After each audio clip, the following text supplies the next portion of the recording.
Nyakazisukhala ungamnyunga phumuli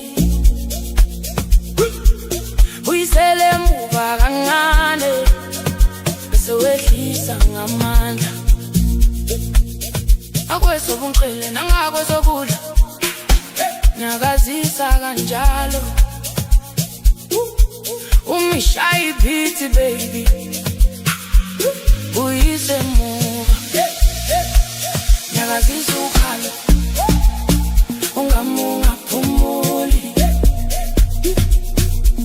buyisele muva kancane bese wehlisa ngamandla phakamisa izandla bese uyazisonta phansi wonke umuntu uyakhanya uma ufika lapha wina phansi wina phansi wina phansi wina phezulu wina phansi wina phansi wina phansi wina phezulu wina phansi wina phansi wina phansi wina phezulu wina phansi wina phansi wina phansi wina phansi wina phezulu phenduka baby ungabi namahloni isinyathelo sinye ezimbili bese uyazula umgoba kanjalo siyashayisana umzimba uhlanzekile umungene endaweni wonke amehlo kuwe njengaseskrinini semovie akukho stress akukho nkulumo vibes kuphela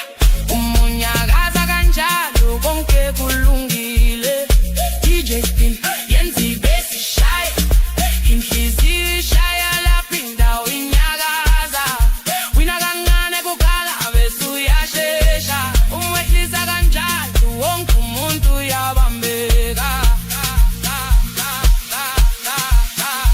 bamba bamba ungasheshi manje wehlisa phansi bese uyakhuphuka manje bamba bamba ima umzuzwana umshaya kanzima khulula ingqondo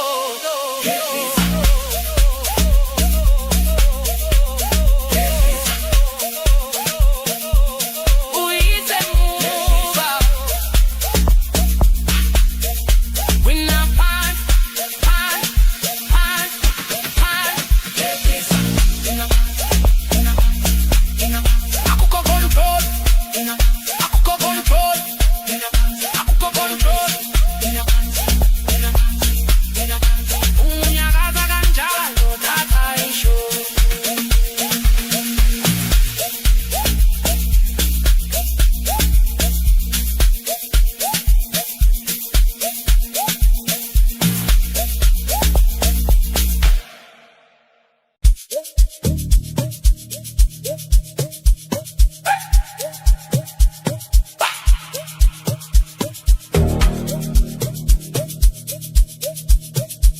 Shake up, shake up, shake up, shake up, shake up, shake up, shake up, shake up, no delay.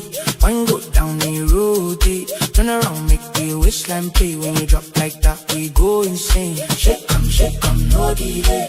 Wine go down and rotate. Clap one time, you elevate. Everybody jump when you demonstrate. Golo, golo, golo, golo, golo, golo, golo, golo, golo, golo, golo, golo, golo, golo, golo.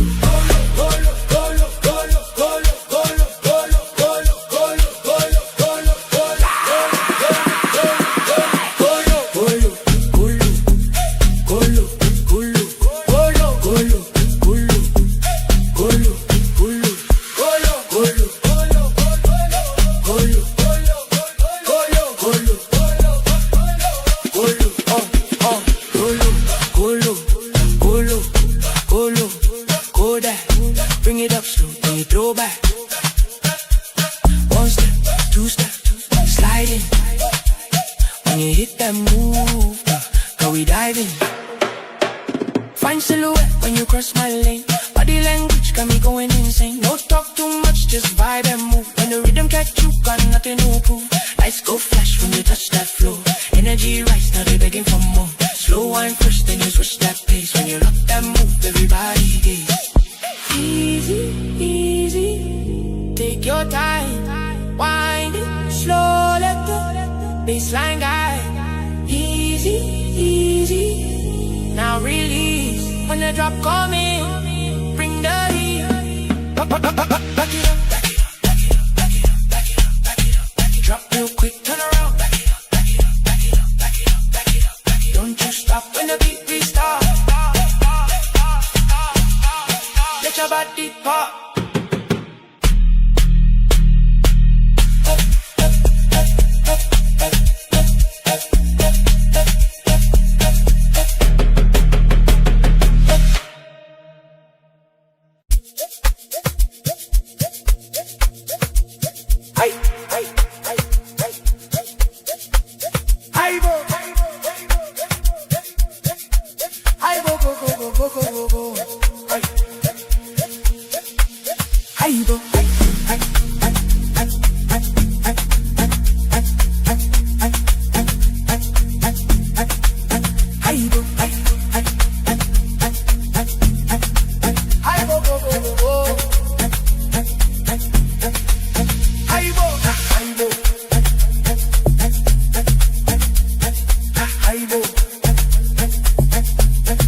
Alright.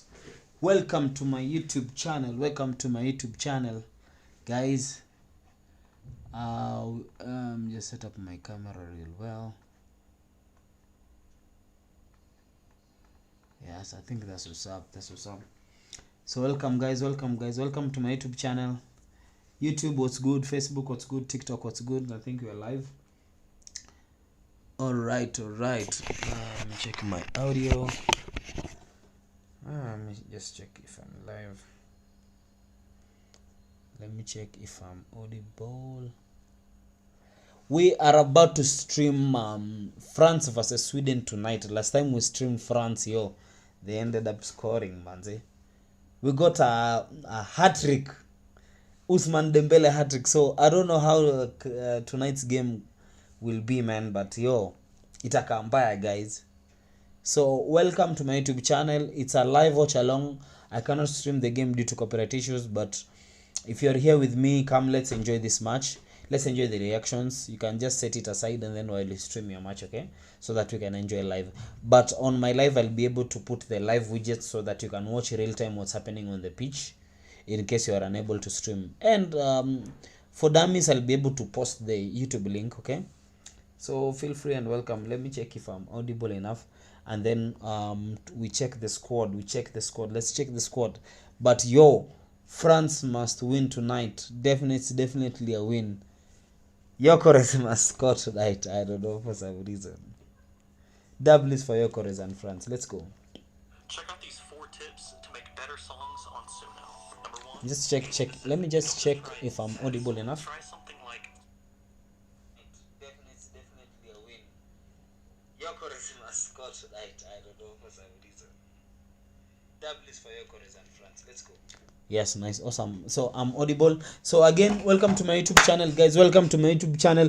We are about to stream France versus Sweden in the next how many minutes? How many minutes are we left with chat? In the next 40 minutes. We are about to stream the match in the next 40 minutes. I'll be able to set up the live widgets on my live so that we see what's happening in the pitch real time. Again, I want to be able to stream, but if you're here staying with me, reacting with me, I'll be thankful. Tafurahi sana. And yes, let's interact. Feel free to let me know which team are you supporting. Let's talk. Where are you watching from? Are people asleep? Are you watching the game? What's happening? Let's talk. Where are you watching? This is Instagram. I think Instagram we go. Alright, so without any other, let's just check the squad. Let's check front squad. Acha to review squad. Let's review the squad. Let's go. Let's review the squad. Facebook, I see you. Facebook, what's up? Give me the likes. Come on. W is for Mbappe. W is for Victor Gyökeres. Let's go Facebook. TikTok, I see you. TikTok, what's good? TikTok, what's good? TikTok, check. TikTok, what's good? Just double tap the screen, bro. Double tap the screen. TikTok, let's go. TikTok, let's go. I cannot watch my live.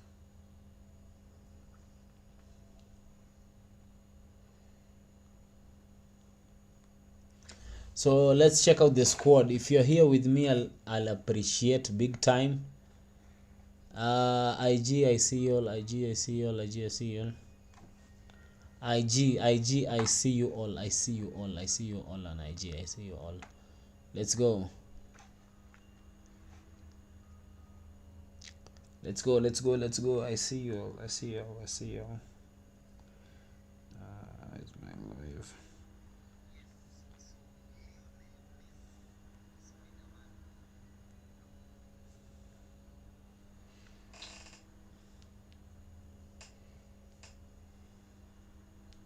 Reaper, I see you on TikTok. Shukran, bro, for the likes. Keep on tapping, bro. Keep on tapping. Tap, bro. Tap the screen. Acha to enjoy game live. Itakaa mbaya sana, bro. Let me know which team you're supporting, bro. So without any other further introduction, let's review the squad. The squad is out. Acha to review mbio. Let's see. France. I appreciate you, bro. I appreciate the likes. Shukran. France all day, bro. Reaper, France all day, bro. France all day, bro. Leo need 3 or more goals, man. For anyone who is betting, man, just put France over 3.5, man. Itakaa mbaya sana, man. France must win tonight. And also Gyökeres must surprise us. Hata kama atatolewa, he must surprise us. I'm with France, but Arsenal players bana. Hata anyway. Manze Sweden, bro. Sweden hawako, man. But leo baadaye nikawa atakuwa battered. Today Sweden Sweden hawana bahati, watafungwa bao mingi sana. Anyway, side nyingine bado si tuko na Arsenal player. We still have William Saliba. Cynthia, what's up? I see you. Cynthia, vipi. So Reaper. Leo manze Mbappe afunge bao manze afikie Lionel Messi manze. Itakaa mbaya, bro. Hey. Ukoaje Cynthia? What's up? What's good baby girl? Leo nimebeba teka bana. Leo nimeingia mtaa late manze, singe manage kupika. Man. Hapa nataka tu kustream tu mechi. Yes sir.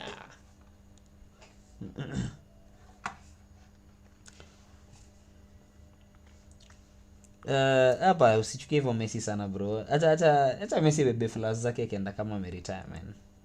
Acha Messi aende kama ameretire. Acha Messi abebe hizi vitu aende kama ameretire. Cynthia, panga siku tupike bana. Panga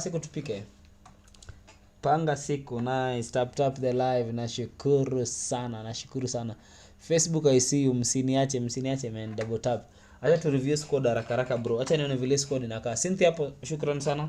Keep on tapping the live. Tutashukuru big time. So acha tuangalie hiyo squad ya France, bro. Ni pull up kwa screen, we see. Bro, upendi Messi buda. Messi, bro. Unataki Messi ya Apache. But anyway, okay, hata mimi na admit manze Mbappe, I think I'd love Mbappe manze achukue golden boot, inaweza kuwa fiti sana. Sawa Cynthia, good night. Cynthia, fanya hivi before lale, fikisha hapo 500 bana. That's your only assignment tonight. Fikisha 500 uende kama umedoze. Tap hapo mpaka ifike 5, so let's go.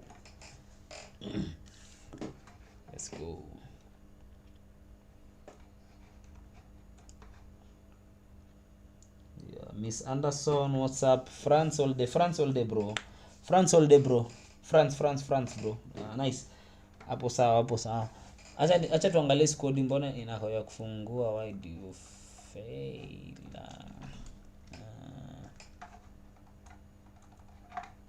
What in the world is happening? Nice. Fikisha punch. Ukiweza fikisha tao, lakini fikisha punch kwanza. Uone kama utasonga haitakuumiza. Live iende sana. Tuna stream manze hadi saa 9. Leo tukaona hadi saa 9 usiku. Hii ball itatumaliza man. Itakaa mbaya. So ripa bro. Manze Messi bebe, nani bebe golden bush punch nilale. It's okay Cynthia. Nashukuru sana.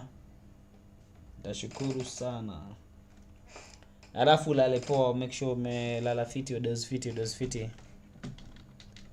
Ulale salama. Nice, imefika. Thank you.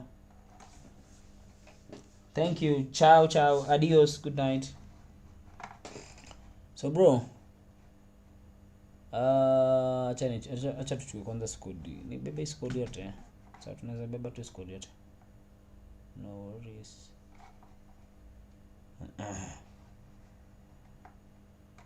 Alright. Acha ni pull up hapa hivi kwa screen bro.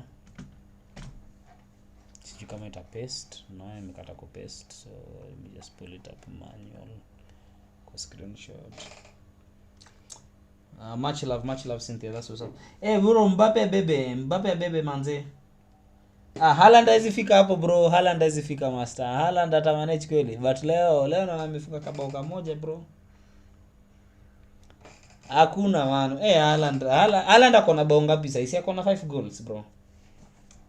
Haaland has 5 goals bro. YouTube was good. Haaland akona 5 goals bro. Bao 5 bro.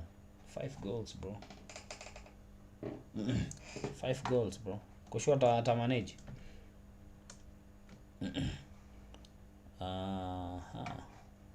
Perfect. Ndio squad bro. There's the squad bro. There is the squad.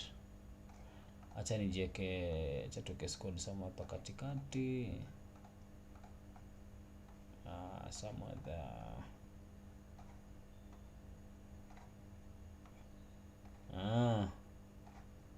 Ona hiyo squad bro. So acha tuangalie squad fiti. Let's look at the squad. Facebook I see all manze tap hapo. Facebook tuweke hizo likes hapo man. If you're watching this and you haven't slept, tusukume hizo likes hapo FB. Both FB and YouTube. Let's go. Hii mechi lazima ibambe bro. Nice. So acha tuangalie squad bro. France tuko na nini? France. Woo! Acha tuanze na defense on the fullbacks tuko na Jules Kounde from anatoka hapi Barcelona, from Barcelona FC man. Jules Kounde amekuwa kiputin all the work man. Itakaa mbaya. Jules Kounde all day bro. Ni fullback, ana press hadi mwisho man, anachapa juu hadi chini. He's a complete fullback. Itakaa mbaya sana. I love it wameanzisha Jules Kounde. Nice. On the center back tuko na Upamecano. Sijui anatoka timu gani, I'll check it out, but he's a good center back. And then we have William Saliba. Leo coach hajatuangusha, ameanzisha William Saliba. Big up kwa France coach man. Ameanzisha William Saliba. Very nice. Hiyo fullback nyingine tuko na Lucas Digne. I don't know much about him. Haya, on the midfield tuko na nani? Tuko na Aurelien Tchouameni na Adrien Rabiot. Vanzio mid ni mbaya bro. Aurelien Tchouameni from Real Madrid, Adrien Rabiot nda check sijui anatoka timu gani, but ni mbaya kabisa. Now on the right side tuko na Ousmane Dembele. Wameanzisha Ousmane Dembele on the right side. And then katikati number 10 tunacheza na Michael Olise, the man of the assist himself.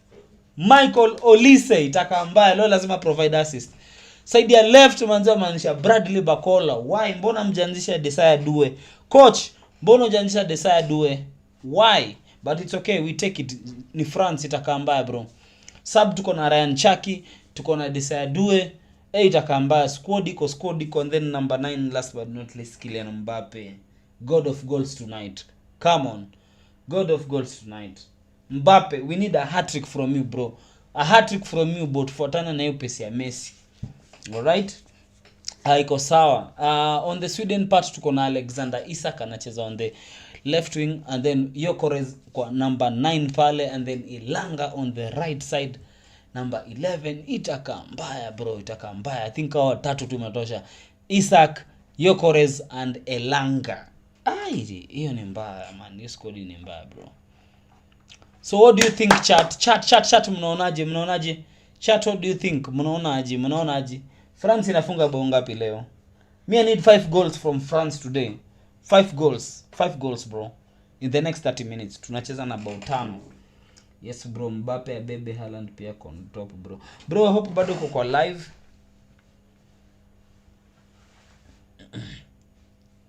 Randy na kuona pale IG, rada bro.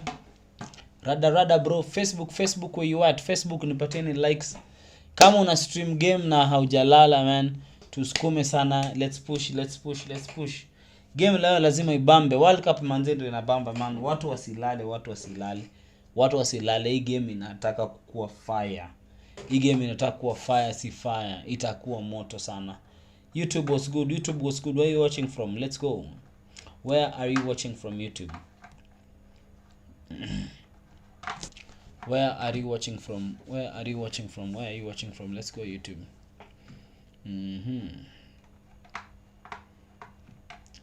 Acha niweke kwa status yangu.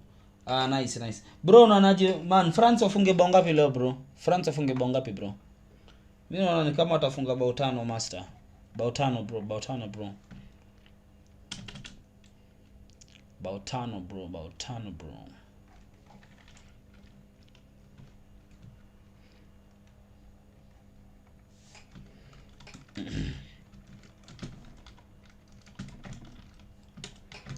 France versus Sweden.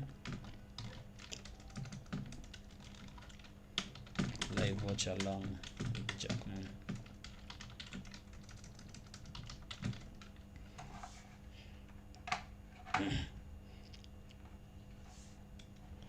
Hakuna kulala. Bao 5 bro. Leo bao 5 man. Who's watching the live? Naneko. I see you. Bro, Mbappe tufungie bao hapo. Dembele unajua kufunga bao sasa itakaa mbaya bro. If Dembele scores tonight bro, itakaa mbaya bro. YouTube, I see you. Make sure you like the live. Let me know where you're watching from YouTube, and the W's for France all day. We need another hat-trick today, but from Kylian Mbappe. Last time we prayed it for Ousmane Dembele. It went through. Sasa leo ni Kylian Mbappe.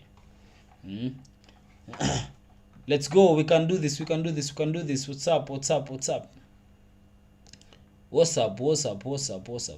Acha ni adi link ya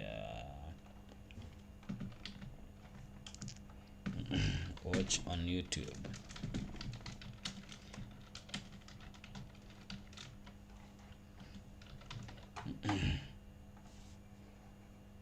Let's go. Ajinda hiyo link nimewarushia hapo. Facebook what's happening? Can't see any activity. What's up Facebook what's up? Bautano bro from France. 5 goals bro. 5 goals bro.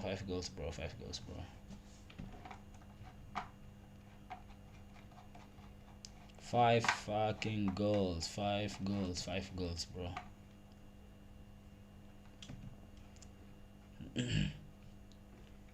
Bao ni 5 leo from France man. Ousmane Dembele surprise us tonight. YouTube what's good? Ousmane Dembele, we need a goal from you, but we need a hat-trick from Kylian Mbappe. Kylian Mbappe must score tonight. By fire by force bro. Itakaa mbaya. Itakaa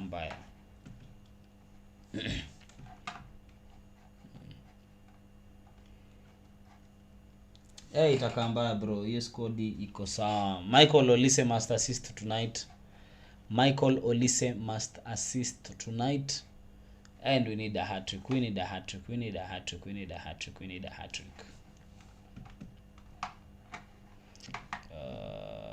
Let's go.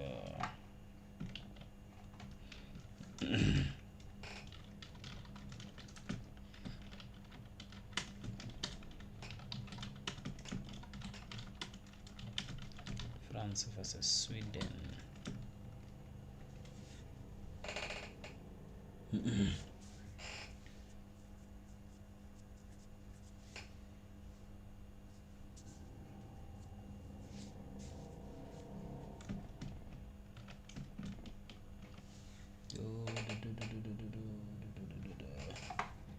Acha niguzange hapo doba nikiinvite wase bro.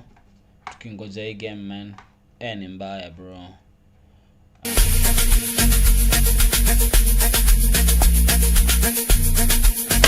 Five goals bro. 5 or more goals. How does it sound?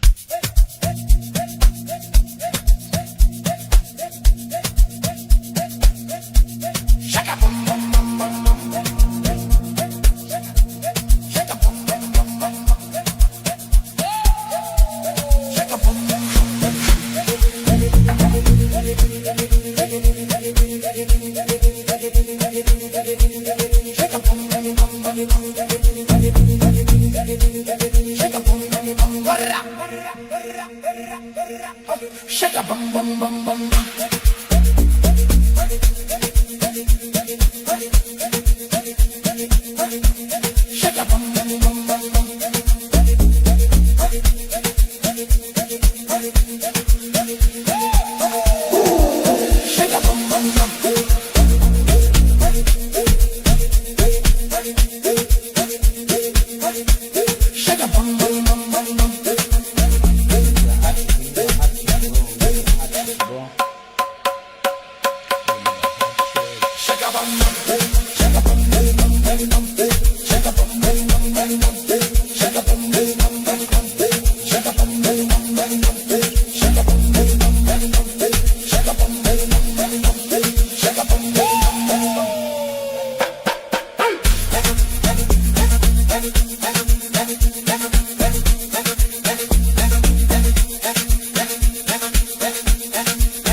Shake a bum bum bum bum.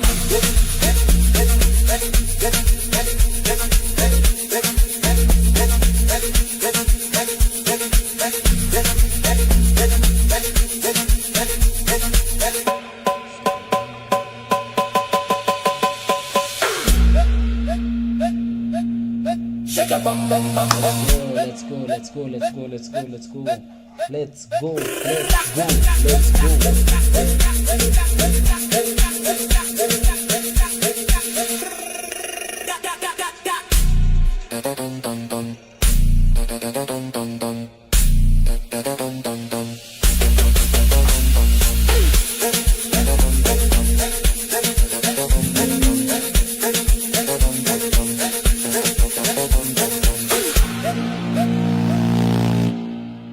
Shake a bum bum. Attention.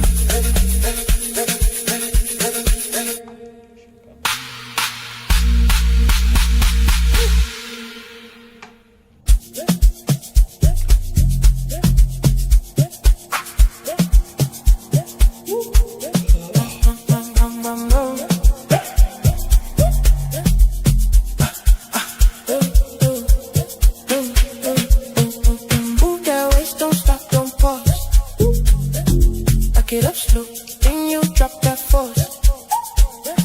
Left to the right, make it shake like that. When they be coming, girl, bring it back. Move that waist, don't stop, don't pause. I get up slow, then you drop that force. Kolo vipi, karibu bro. Una support team gani bro?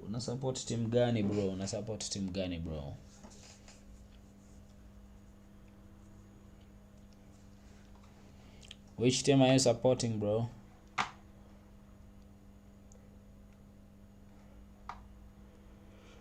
Where is France? Nice, what I need.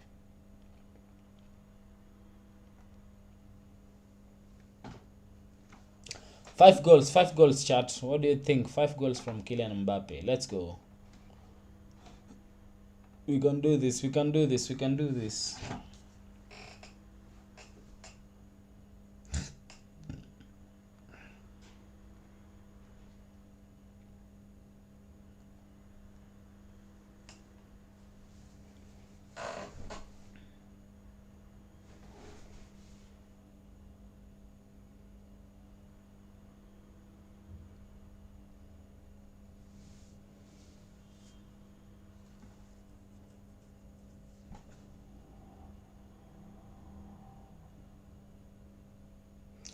Nice. Hapo sawa.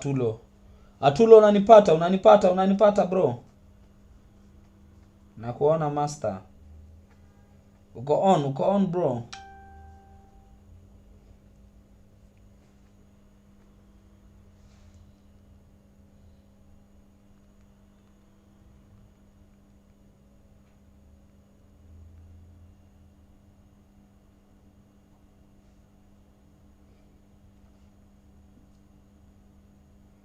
Shaka boom.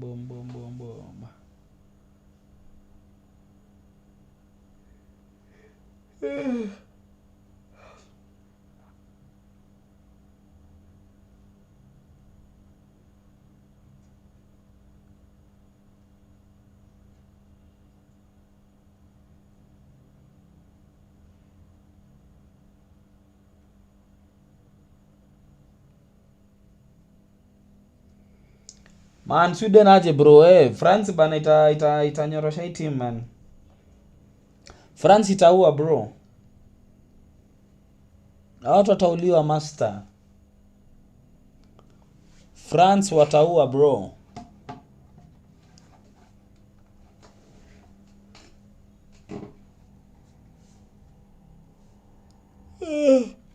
Bro, France wataua bro.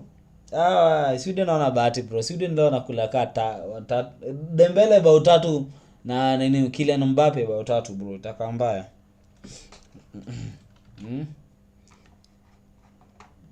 Itakaa mbaya bro. Sweden hawana bahati bro. 12am.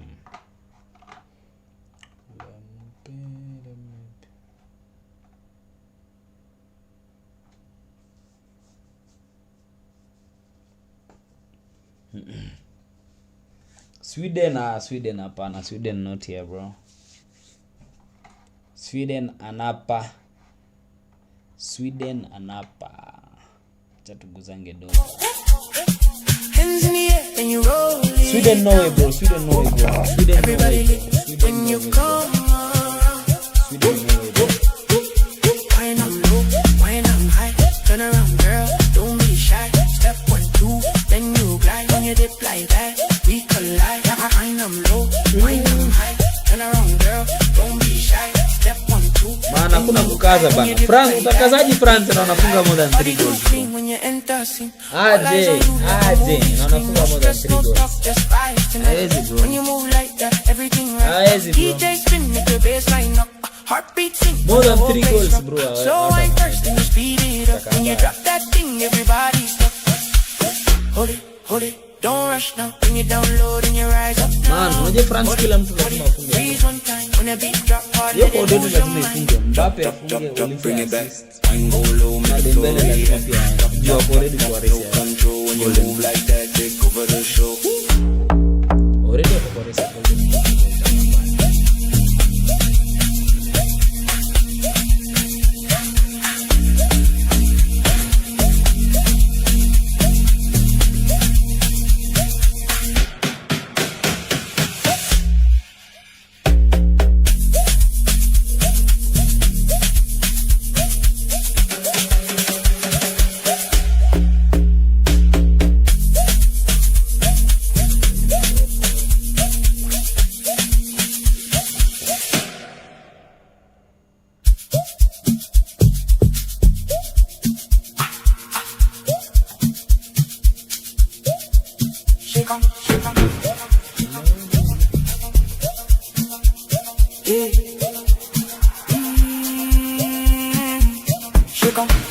Shake on, no delay.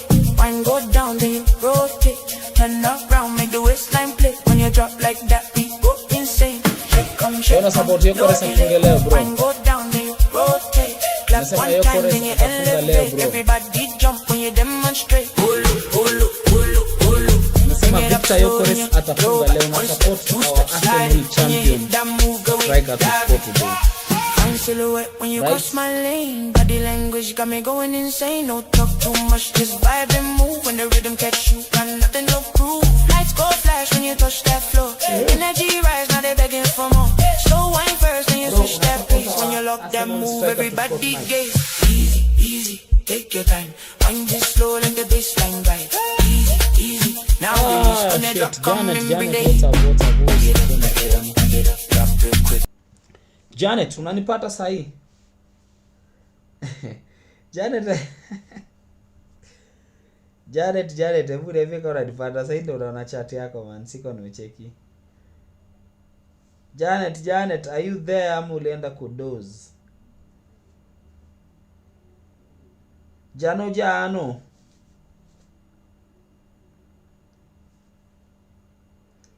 Janet.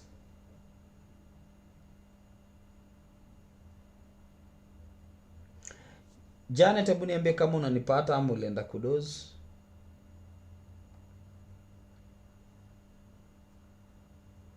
I respond to you. Nilikuwa YouTube's. I couldn't see the chat. Acha nifungue chat box ya Caster.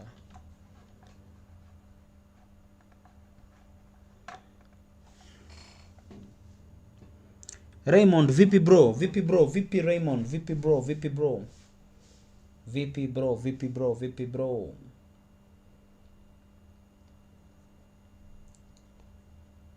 Raymond, vipi bro?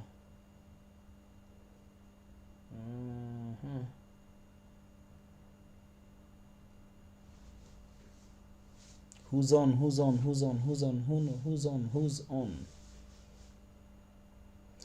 Let me be. Nilifunga hapa. Hapo naangalia kale text WhatsApp. Na hata text WhatsApp.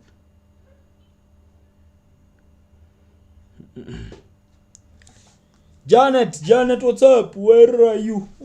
Nikuonyesha vile uta file returns. But ukitaka kufile nitumie tu ndakufilia. I'll help you file. So chat Facebook. Where is it? Multi-chat. So I chat to delete this code. So delete this code. This one exactly. Screenshot, yes sir.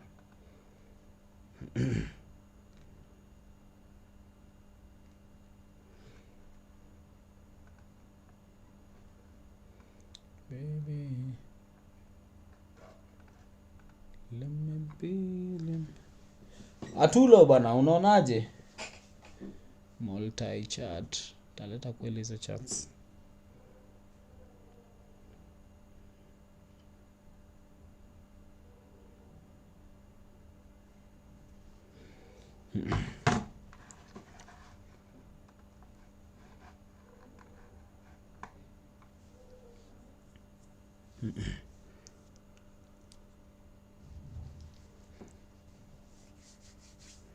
Let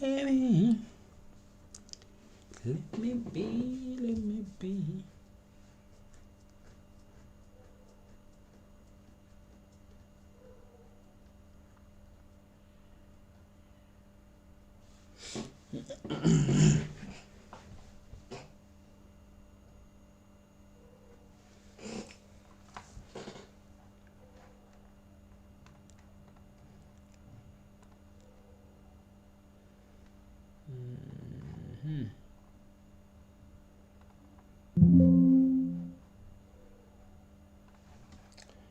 Dogs.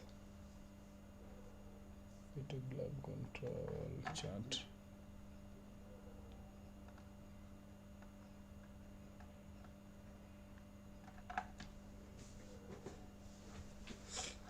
Live from Sweden, coming for a win from Vic. Yes, Ambi Vic, what's up, bro?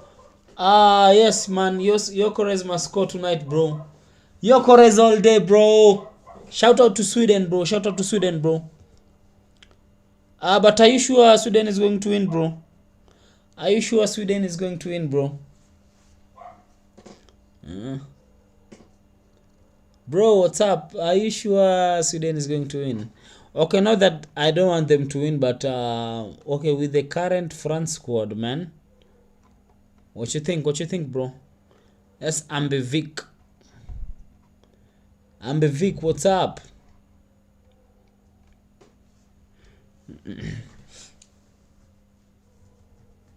Ambevic, shout out, bro. Shout out to you, man.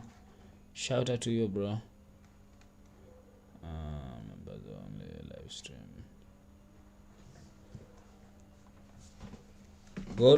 Goals for Vic tonight, bro. Goals for Vic. I hope they win, man. I just hope they win, bro. But France, man, France is coming in hard, bro. I'm not sure if Sweden is going to survive, man. But if they do survive, inshallah. Either way, we have Arsenal players on both sides. An Arsenal striker and an Arsenal defender, bro. Elanga anatoa France mapema. Bro, Elanga ni hakuna kitu man. Elanga anafunga nini? Elanga I'm not sure about Elanga, bro. I'm not sure about Elanga. I'm not sure if Elanga will score tonight, bro. Elanga. Maybe not.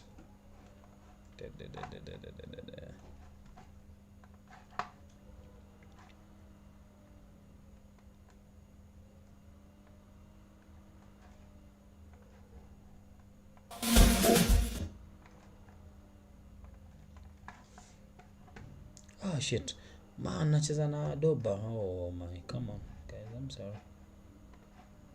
Shit. Sorry guys, man. I think it was on music. Bro, Elanga, you sure Elanga will score tonight, bro? Maybe Gyökeres. Victor Gyökeres, bro.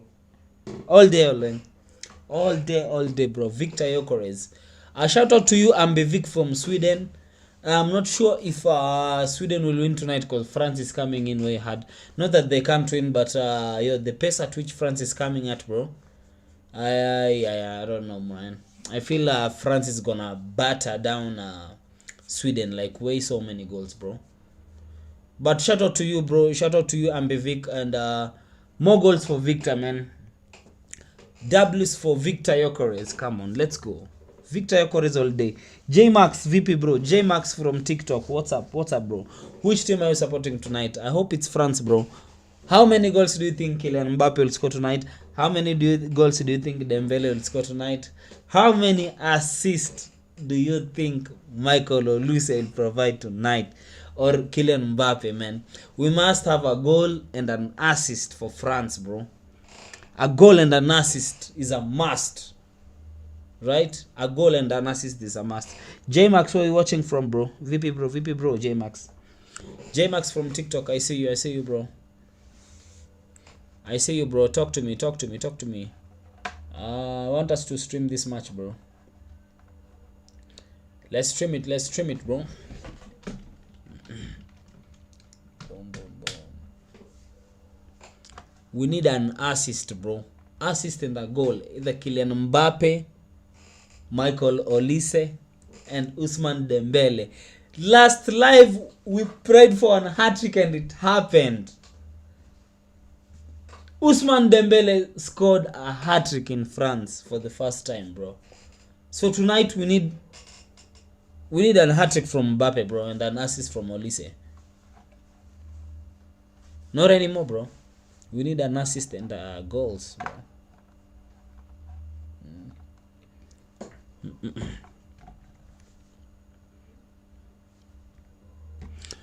The match starts in around 7 minutes. So let's lock in. And W's for Sweden, W's for France. W's for Sweden and W's for France. Let's go.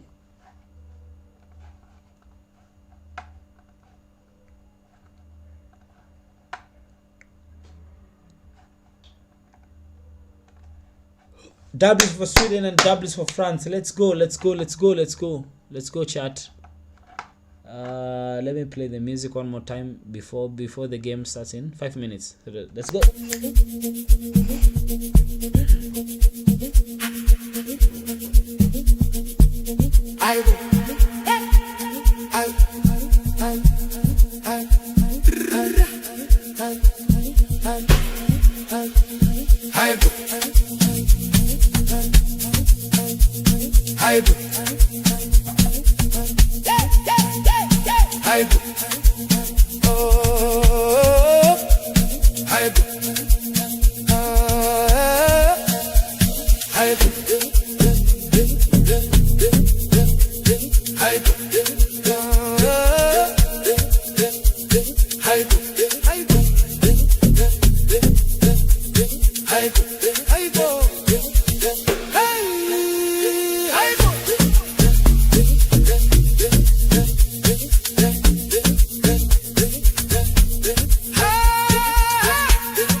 Let's go YouTube.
Minutes and then the game starts.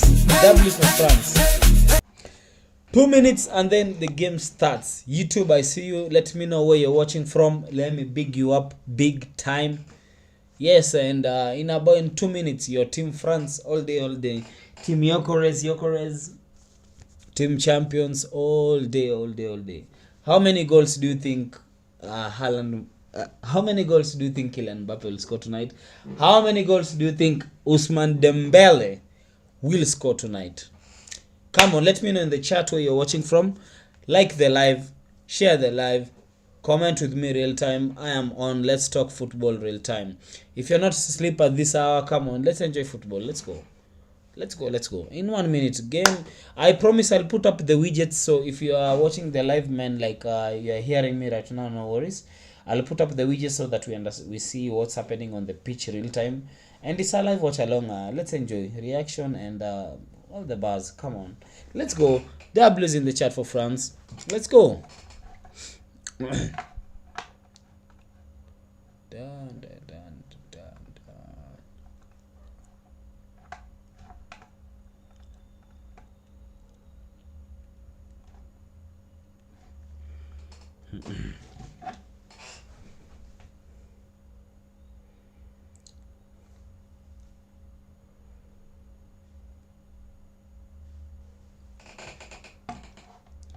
Hurry up and come.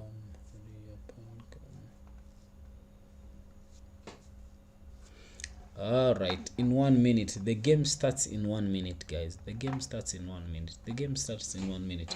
YouTube, what's popping? I see you all. Let's keep it going. Let's keep it going. Let's go.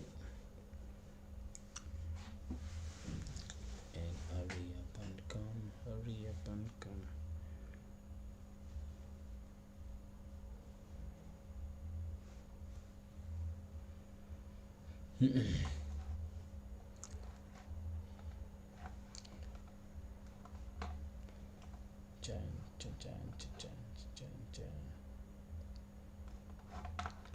a Babylon serpent disaster.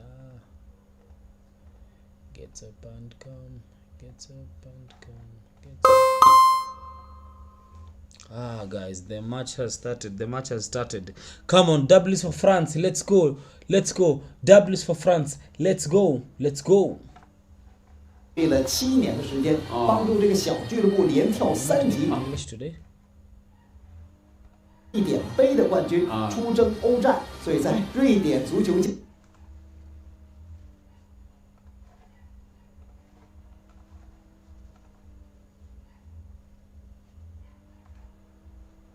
towards this near side, and there's an early foul there on Luca Dean as he tried to clear the ball from the left back position. A heavy challenge, just to be said, an early one. A welcome to the game from Lucas Bergvall. It'll be a free kick to the French in their left back position. Alright, guys. I'm putting up the widgets right now. Let's enjoy just the widgets right now. Let's go. Inside is Countdown is there. Japan straight from the China. They've made their way through to the last 16, the late Erling Haaland goal. Haaland, Kylian Mbappe and Ousmane Dembele, 4 goals apiece already this tournament. Mbappe also has got 2 assists. Dembele's got 1 assist to his name. Ball's going to play down this near side. It's going to be a Swedish throw. Daniel Svensson is going to take this one for Sweden. Throws long over the halfway line. Gyökeres gets a little flick on. He was having his shirt pulled there by his Arsenal teammate. Indeed, it was an interesting battle, wasn't it, this afternoon here in the sunshine between the 2 Arsenal players. Saliba against Alright, just a minute, chat. Victor Gyökeres. They must know each other's games inside out, mustn't they? Well, Saliba. There we go, chat. There we go, man. Let's enjoy this match. He backed into his Arsenal teammate. Free kick to Sweden.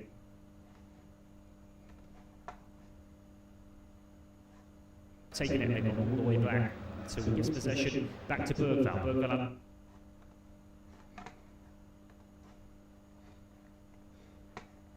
towards his near side, Svensson, and it goes towards Alanga. Alanga back to goes long, right-footed. The run is being made down that left-hand side by Stroud. Just held up on the left-hand side of the penalty. Gets it back to Isak. Opportunity. Isak really tame effort. Real opportunity there for the Liverpool striker. Opened up for him beautifully. Left-hand side of the Let's go. W's for France. Let's go. Down by Upamecano. It's a really poor shot. Just sort of struck it down into the ground and get hold of it. It's all Isak be disappointed there because that was a real opportunity early doors for Sweden. Now there's a French player down.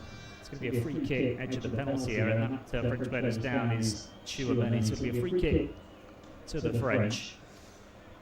And an early warning sign there. It was a foul actually by Alexander Isak, and I would have thought that was probably a little bit of frustration that he just took out on the Real Madrid man due to that fluff shot some moments ago. It's Saliba as the game recommences. Square to his right-hand side. Chouameni drops back slightly, then plays it towards the right-hand side. Here's Elise, brings it over the halfway line, knocks it on towards Chouameni, back out towards that right-hand side. Just over the halfway line again. With the ponytailed Elise, just sells that ball a little bit short to Ousmane Dembele, but Dembele somehow gets on the end of it and then gets pulled down. So free quick, the foul by Yassine Yari. Dembele's touch was actually quite poor. Allowed the challenge to come in, he just wasn't quick enough to get in there, Yari, because the ball was loose. And in the end, making contact with the Ballon d'Or winner. So free kick to the French, midway inside the Swedish half, at 15 yards in field from the right-hand touchline. He comes towards that far post. There's the header across the 6-yard area. It's not cleared by the Swedes. Eventually get out towards the near side, headed back into the danger area, and then the header clear out towards the near side. The French will take the throw as it bounces just in front of Luca Dean. So throw in for the French, level with the edge of the penalty area down the French left-hand side. Villas Dean to take it, and he goes to Elise. 瑞典小组赛的比赛当中表现还是非常突出的。他在对阵突尼斯那场比赛里完成了梅开二度，而且远射能力很出众啊。他就是突尼斯后裔，所以那场比赛大家印象深刻的一点是打突尼斯接完球他没有庆祝。对。后场的一个任意球，看看落点，摆到正面，还在争夺落点。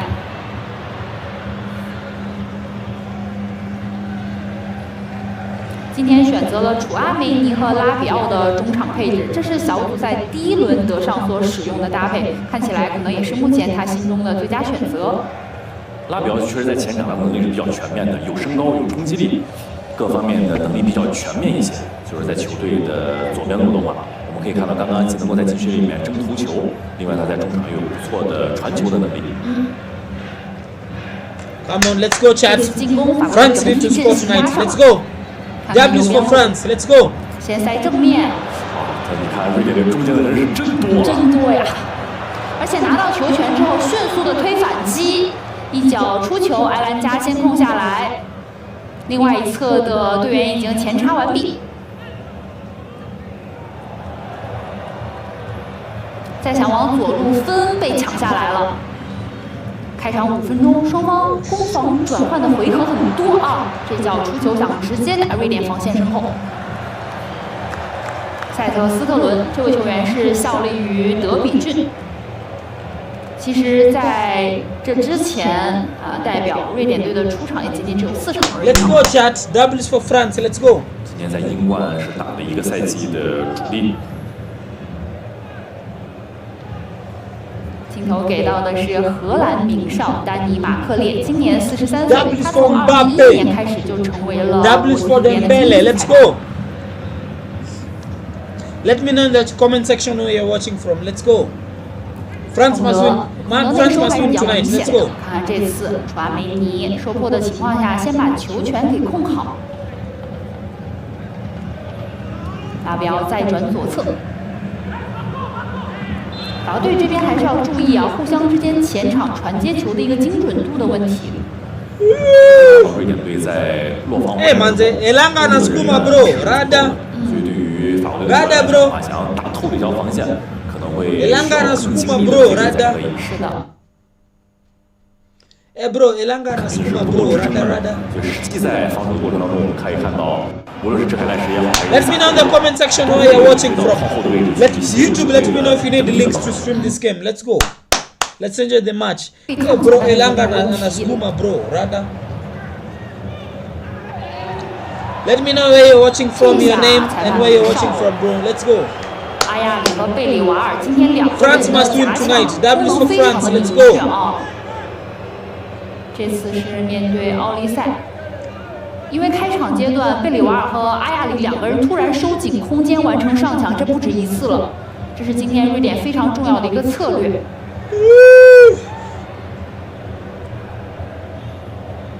亚西阿里在联赛当中呢是在英超的布莱顿效力。纵向的给一脚直塞。瑞典小组赛的比赛当中表现还是非常突出的，他在对阵突尼机会。法国队呢，这是自1998年以来首次在重大赛事的小组赛阶段保持全胜，说明今年法国队的准备工作从一开始就是火力全开。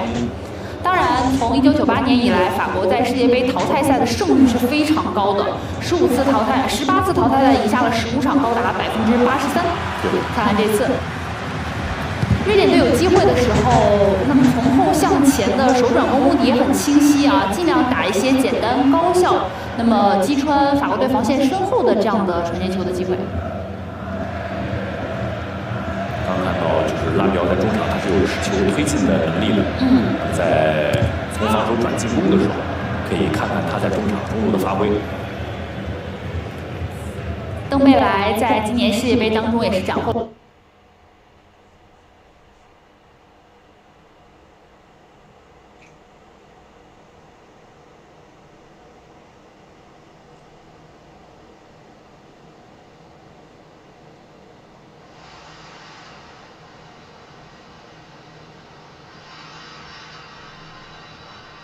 合了。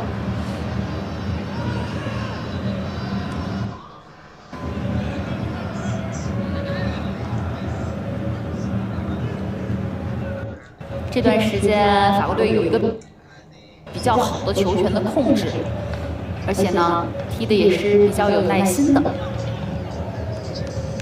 因为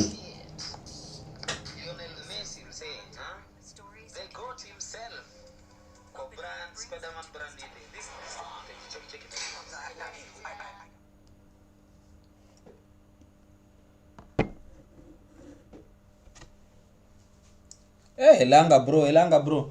W's in the chat, let me know where you're watching from. Let's go. W's for France. W's for Victor Gyökeres. Let's go. Let's do this.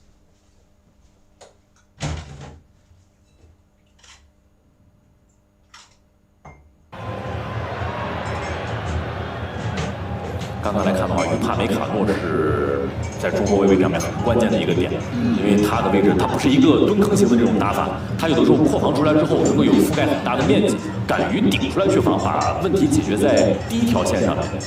这是现在可能说很多中后卫做不到的一点，有些中后卫可能只能做到第一点，就是我自己在这个位置上面的防守是不错的，但是于帕的能力要更强。看看这次松正面回做出现了一点小失误。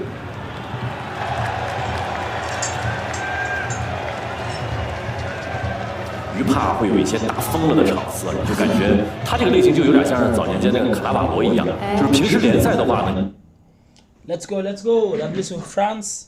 几场比赛打出这种顶级的发挥，于帕也是一样，只要打出感觉的话，他在后场一个人就能够扫荡很大的面积。是的。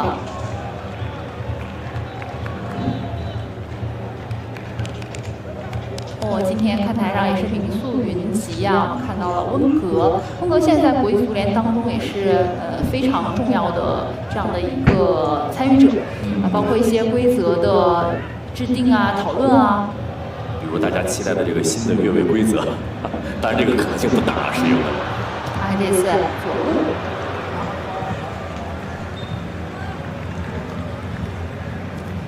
在这个瑞典的进攻当中，这个体系里面，斯特劳德确实拥有是一个比较强的前插能力啊。在之前小组赛当中，他在左路内部处呢，可以一直向前插到很长的一条通路。但是因为之前的比赛里面并没有尝试让贝里瓦尔和斯文松担当非常重要的一个进攻任务，所以今天目前的一个配置看起来效果还是不错。奥利塞给的很漂亮，稍微想拉开一点角度，再给右侧，孔德立刻到禁区里边拿一个猫爪。这次防的还是非常不错的，左边的这个位置上面跟得很紧。Let me know where you're watching from. 蒙松上一场比赛也是在三中卫的体系当中，因为上一场比赛呢，波特是有尝试让林德洛夫去打中场。到后腰的位置，德尚在球员时代就是法国的传奇球星啊。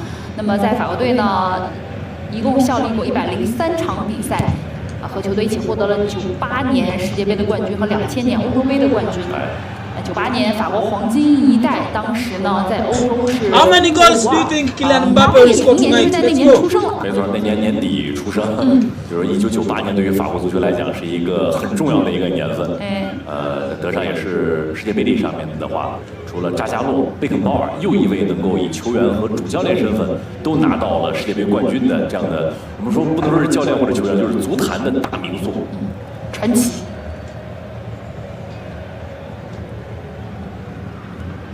而且他对于整个球队就这些年的一些调整，以及他的铁腕治军，是能够让法国队在比赛当中拧成一股绳的。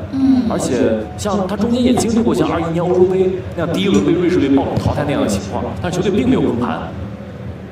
在周期性的这种变化里面的话，法国队每到了世界杯这一年，都能够磨合出一个最好的状态。所以今年也可以看看他们能不能够连续3届世界杯都能够打进决赛。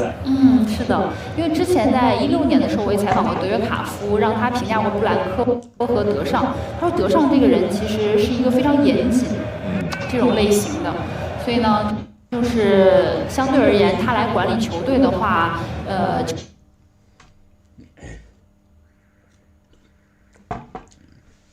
YouTube, let me know where you're watching 气质 from. 也不一样了。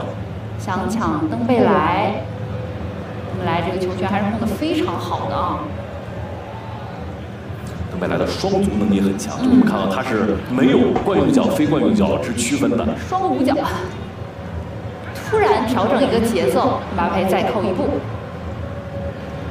敲回到左路。今天左路选择了迪涅，之前也有尝试过特奥。特奥还是更偏进攻一些。今天瑞典队啊，在这个防线区域其实抢得很凶的啊。就是刚才新导也为大家介绍了，在正面区域呢落回来防守，中路的防守权非常好。所以法国队其实想要利用1对1的机会，在这么小的空间里摆脱出机会是很难的啊。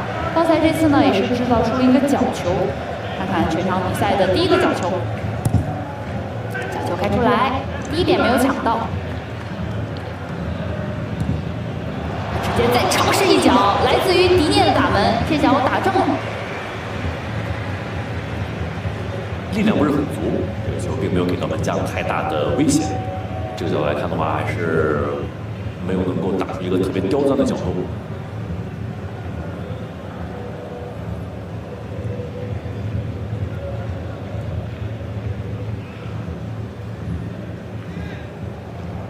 Hey, chat. Sweden are playing a very solid game. What's up?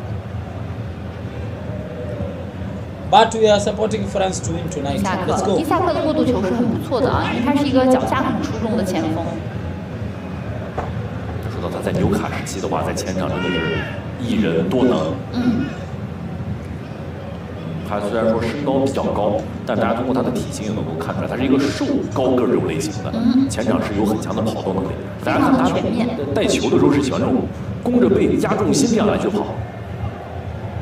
那跟哲凯莱什确实虽然说是两个前锋，但是风格是完全不一样的。没错，可以说波特在锋线上拥有这两位球员是很幸福的啊。姆巴佩外围尝试一脚远射，这脚同样也是射正了，但是对门将威胁不算太大。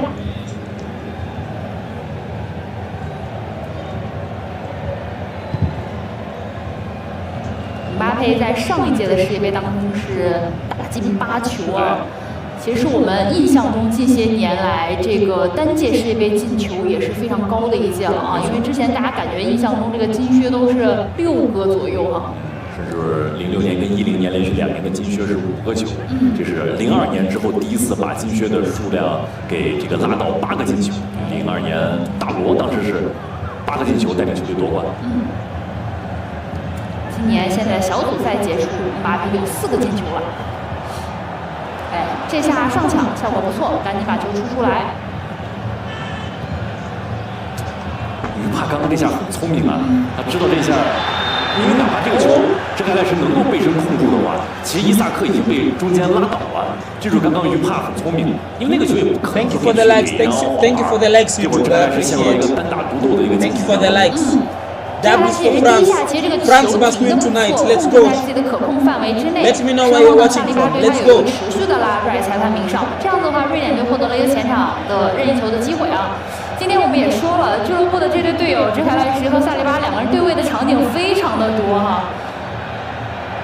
不知道阿森纳球迷在看这场比赛，看到这一对对位上的时候是什么心情？没错，之前都是看到哲凯莱什背打别的球员，今天是背打这个自己俱乐部的队友。距离比较远的一个任意球，门前准备抢落点的球员也不少，平均身高上来说，瑞典队还是很突出的。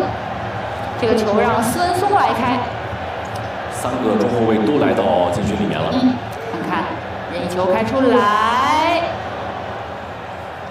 右侧第一下虽然说接到，但是拉格比尔克没能够停住。贝里瓦尔抢出来，看看这次再转正面，这个球高度给的有点不够。后排上来，这下呢主要是避免法国队快速的打一个身后的反击，因为瑞典队刚才压上进攻的球员比较多。拉彪处理球是非常优雅的类型啊。巴尔克拉，说说到今天使用它，就是他的身体爆点能力禁很强。区里了，自己直接打了一脚，这个真的是在边路拥有单人爆破能力的球员啊。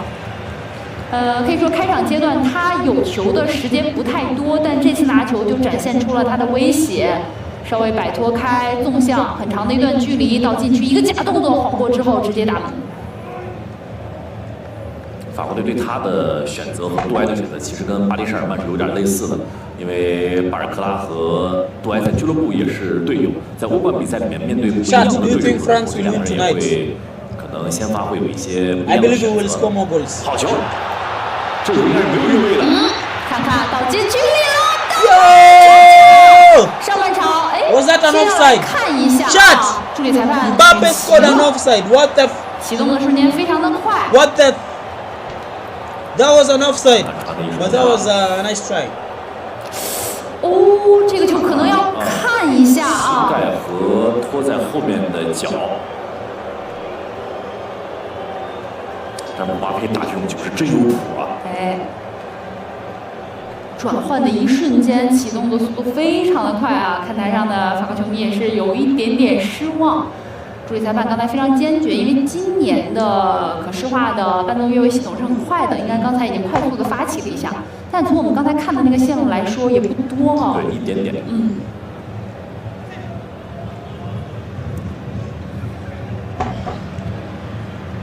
刚才那次进攻确实也体现出了法国队在转换当中啊，这种终结质量是太高了。因为今年我们也看到很多这次也是想来压迫一下门将的出球。今年我们看到很多就是我们印象中的一些传统强队，就是实力很强，但是这种把握机会能力或者出机会之后的转换能力并不是那么的强。但法国队确实是在这方面做得很好。今天对于法国队来讲，可能最好的机会就是刚刚这种情况。瑞典队在发动进攻的时候，突然在中场如果能够断瑞典队的球，瞬间发动右手软攻。因为法国队我们知道前场这几名快马，这是当世无双的组合了。这种威胁会让瑞典队的防线根本抵挡不住，但是阵地战可能会稍微难一点。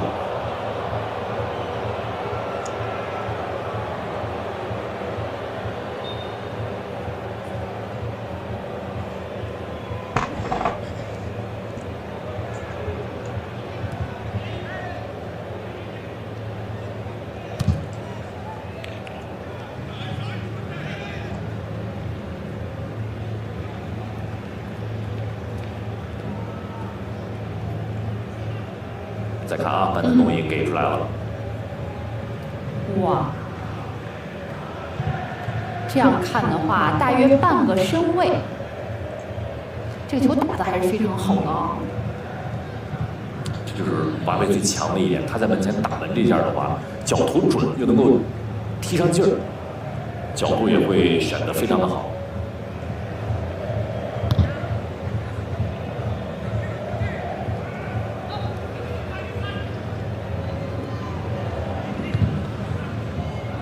左侧三人进攻小组，艾伦加手上有一点动作，这样子的话，上半场比赛应该是要进入到补水时间，我们稍事休息一下，马上回来。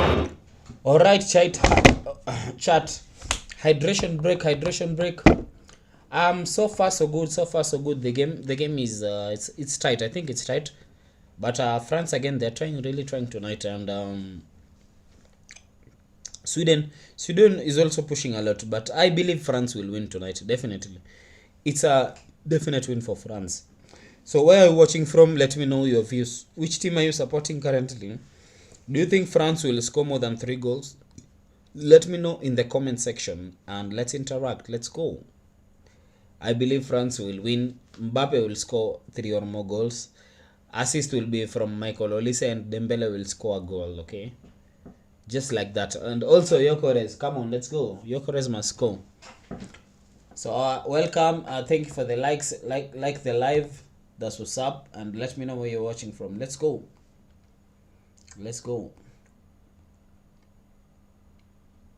Guys, in case I fall asleep, please don't mind. Just wait for me, okay? Crazy.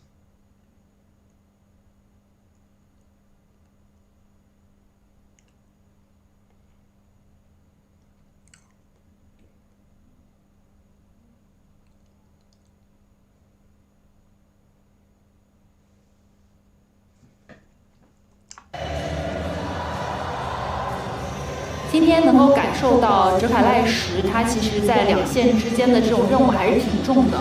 首先呢，如果有这种转换机会的话，瑞典队会选择先用哲凯赖什作为第一支点来完成一下背身，但是呢防守的时候又要求哲凯赖什要落回来比较深的参与协防当中。所以今天我觉得对于他体能考验是蛮大的啊。波特，他之所以能够拿到瑞典队的帅位的机会，是因为他出道第一份主教练的工作就是在瑞典的球队厄斯特松德，当时带那个队的时候是完成了3次升级，一路是升到了瑞典的顶级联赛，而且还带队拿到了瑞典杯的冠军、欧联杯，还有过发挥，当时也带队有赢过阿森纳的表现在欧联里面。对，也是带领厄斯特松德第一次能够有这种欧战的机会啊，所以呢，也是在去年的10月份接手了瑞典队。接手之后，其实波特整体来说在瑞典队的表现不算是特别的理想啊，而且呢，要让整个瑞典队接受他喜欢的3中卫体系，其实也花费了蛮长的时间。主要还是要调整托马森留下来的一些遗留的问题，因为10月份他当时接任的时候，10月份的国际比赛周已经踢完了，那么相当于从11月份开始第一个国际比赛周到3月份就是踢附加赛的生死战了。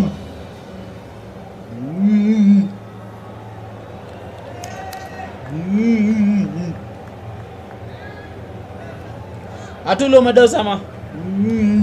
由于我们今天这个举办地纽约新泽西体育场呢，咱们也说它没有顶棚，然后今天呢天气又是非常的炎热和阳光明媚的，所以呢，其实开场我看这个明暗场的这个变化一直在不断的有一些这个阴影的移动啊。没错。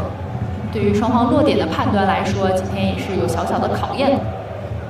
太阳这个方向，大家通过这个阴影能够很清楚的看出来。就球员们看，就比如说法国队球员看左边的话，可能就会有一些耀眼。Team France all night, let's go chat。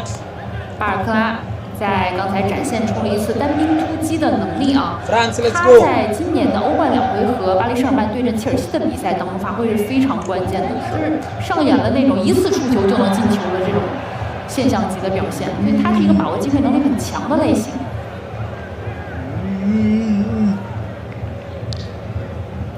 刚才亚辛亚亚拿球拉比奥上抢，裁判的一个裁判视角。哇，这确实拉比奥的身体对抗能力是很强的。赛前也和西淼聊到说，拉比奥这个赛季整个的竞技状态、身体健康的时候啊，他这个还是非常非常全能的一位中场球员啊。这是一个战术啊！很突然的。是的。这个任意球战术还是比较高级的，我们来看一下。直接呢纵向的给一脚快速贴地球，然后呢伊萨克他是从正面位置突然拉出来完成一个接应。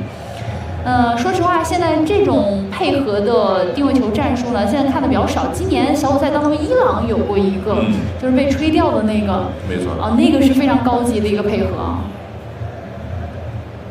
定位球和角球的战术的话，其实本次世界杯我们可能期待的比较多的一个变数，因为在过去的4年当中，我们看到可能世界足坛的一个最明显的变化，就是对于角球的利用是比以前更加的细致了。对。登贝莱局部1对1再起，有个角球。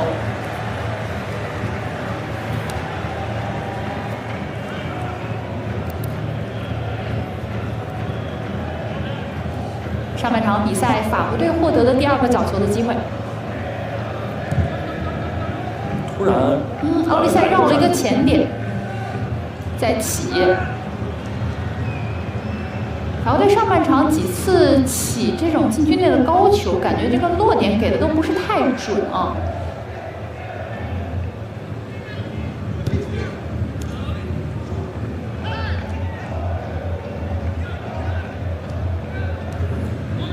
今天上半场比赛，瑞典现在这个防线，我觉得还是比较谨慎，就包括刚才这种，你看这种上抢呢是进行一定的压迫，但并不会失位。也就是说，我给你施加一定的强度，但我不会轻易的被你带开我所在的防守区域。所以对于法国队来讲的话，现在阵地战进攻，其实我们通过这几个镜头来看的话是比较困难的。对。然后呢，刚才角球还有任意球的线路的精度好像有点不够，所以法国队还需要一些耐心。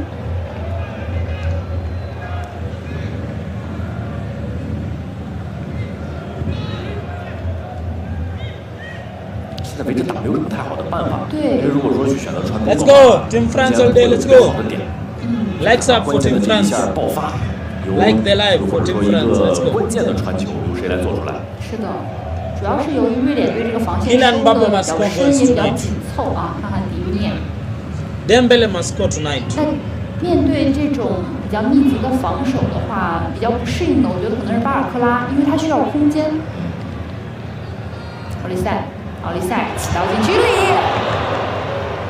，2点有没有？ Chat 刚刚这个落点还是给 almost 的非常非常好的，对，奥利赛这个脚法是没得说啊。好球！哇，连续配合转身，这球解围掉了。这次呢，之间的一个化学反应啊，效果很好。而且这个球拉比奥是顺势而为，他原本是在往回落的过程当中，转身接了姆巴佩的这个传球之后呢，侧向尝试了一脚。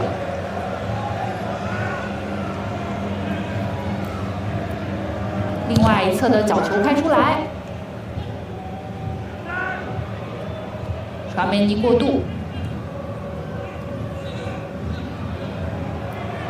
漂亮，右路孔德上来，其实姆巴佩在目前法国 Let's go chat Team France all day, let's go Let's go Let's go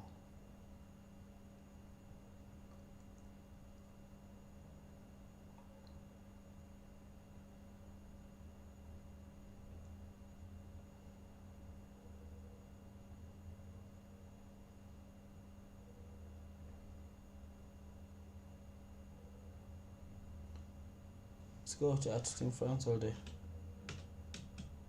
Why did you stop? Why did you stop?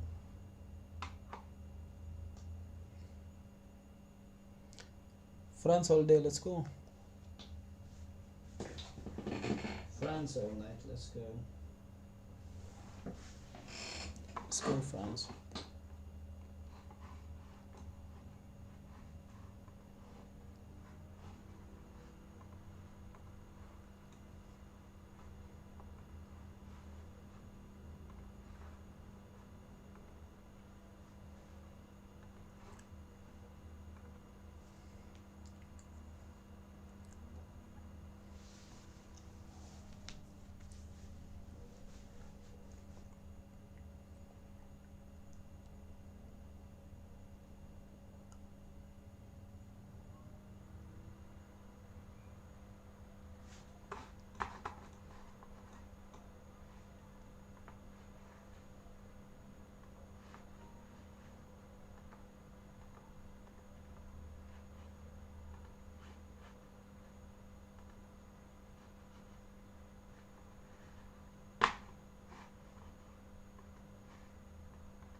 Come on, France, let's go.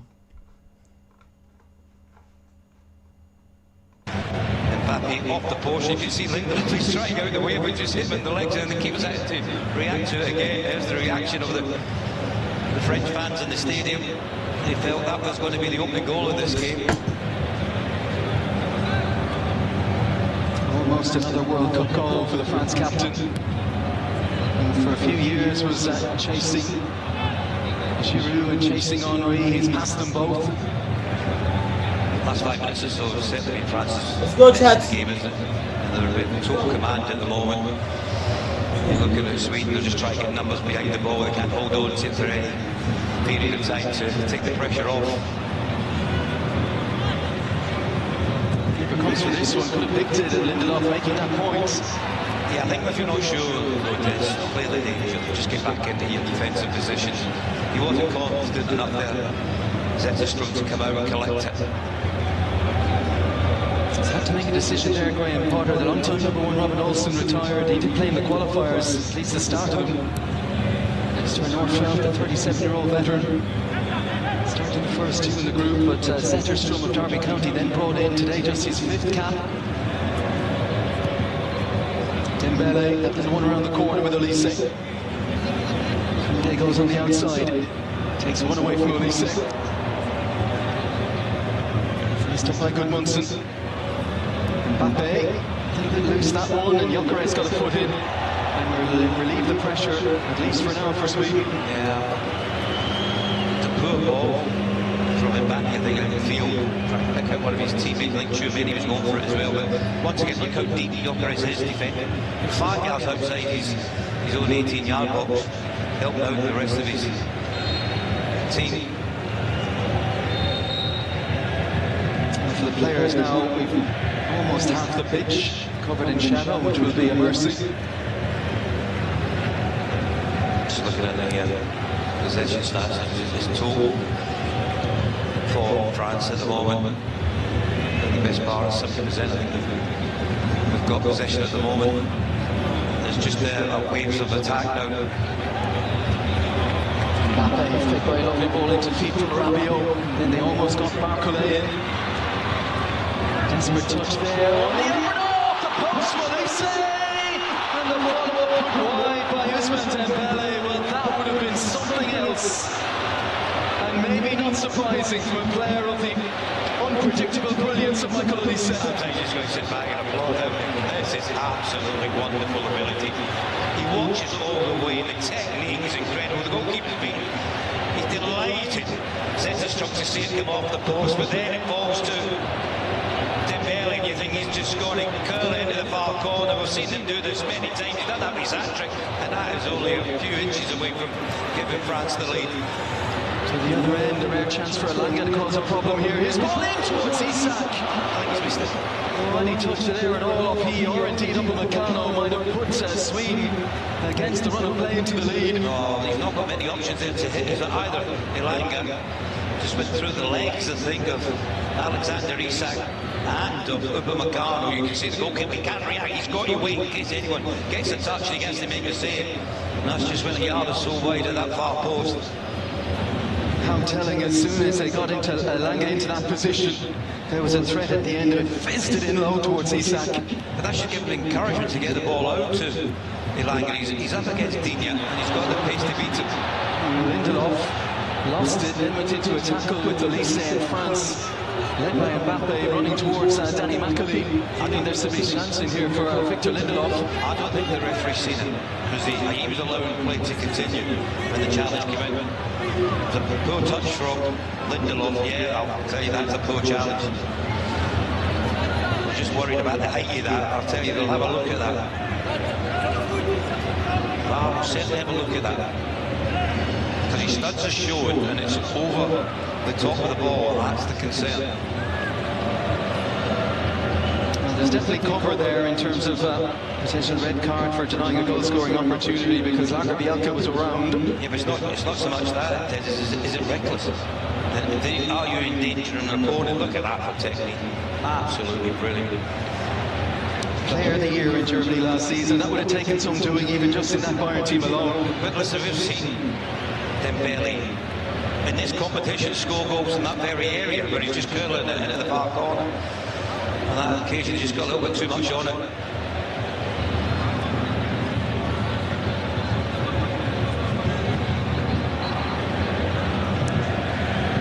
He plays within this fluid structure of Deschamps, but he also has those moments of individual brilliance. Michael Olise, 7 years in the Chelsea academy, had a spell I think in Manchester City as a youngster as well before it was Reading who gave me a senior breakthrough.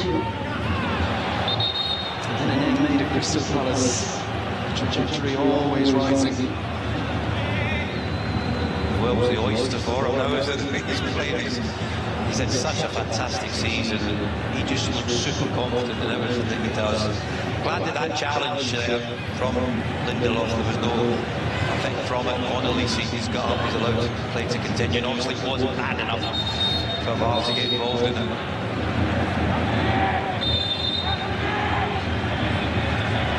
Good angle to swing this one in. Zenterstrom will be tempted, he can't come and get that one up. Upamecano got himself between two. Stroud looking for a way out here. Not going to find one easily. Pinned by Saliba. Needs some help here. Desperate for a whistle, and it's the assistant referee who suggested the referee to give one. Well, they're not happy that two centre-backs for France. You can see the delivery. I think McCann just gets caught underneath it slightly. He's mistimed it completely. He's not got his eyes focused on the delivery. You can see maybe just slightly behind him. But when the ball goes over here, don't foul, just stand up. Stroud is in all sorts of trouble here. He's hoping someone's going to foul him so he can go over.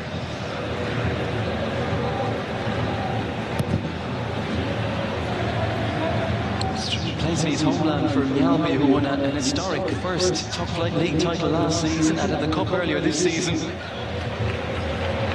Senior international, 29th at the moment. Mbappe takes it on his first touch on the inside, and then seems to bend one beyond Zetterstrom. 2 touches and the threat is there. Great break from France once again. Rabiot with the ball into Mbappe. As soon as he gets his out his feet, he's only got one thing on his mind, that's to take a striking goal. The only thing he got wrong there was he hit it too centrally, which made it easy for Zetterstrom to make the save. Gyökeres battling again. Third foul in, he was clipped. And Sweden with another chance to send the big men up. Chance for Sweden just to slow things down, because they have been defending in numbers for the last 15 minutes or so. No rush whatsoever to take this free kick.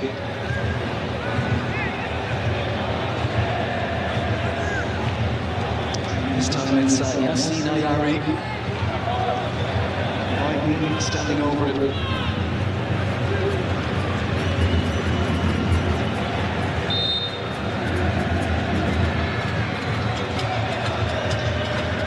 A shadow into the sun, Ayari. On that one, and Koundé, no pressure, can look forward. Olise looking to take it with him and test the pace of Bergvall. Touch not tight enough.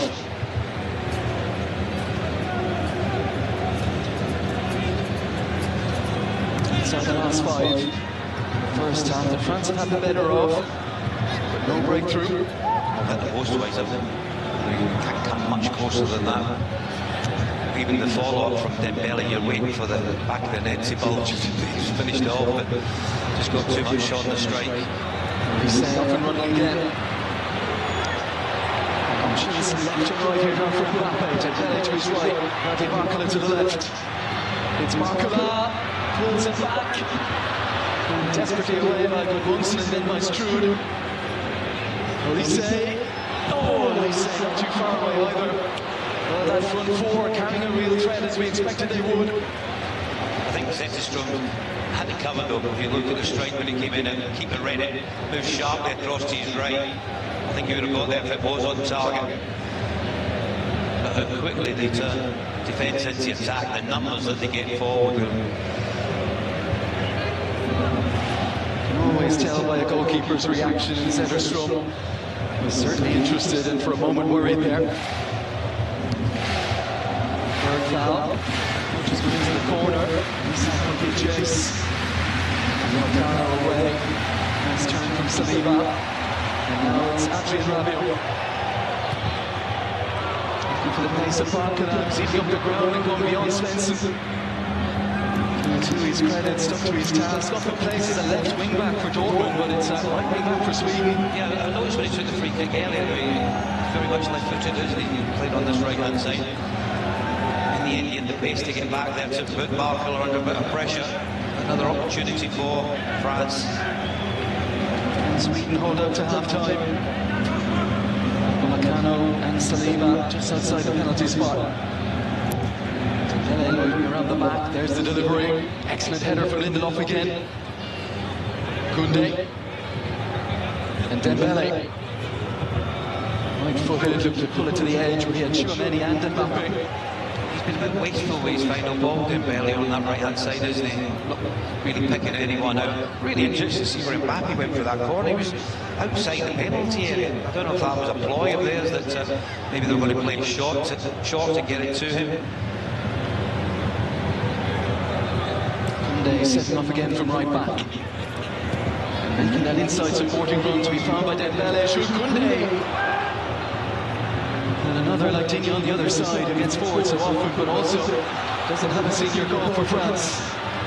Counter-attack could be on, but he sacked the ball to him, didn't really do many favours. ground to make up on Upamecano.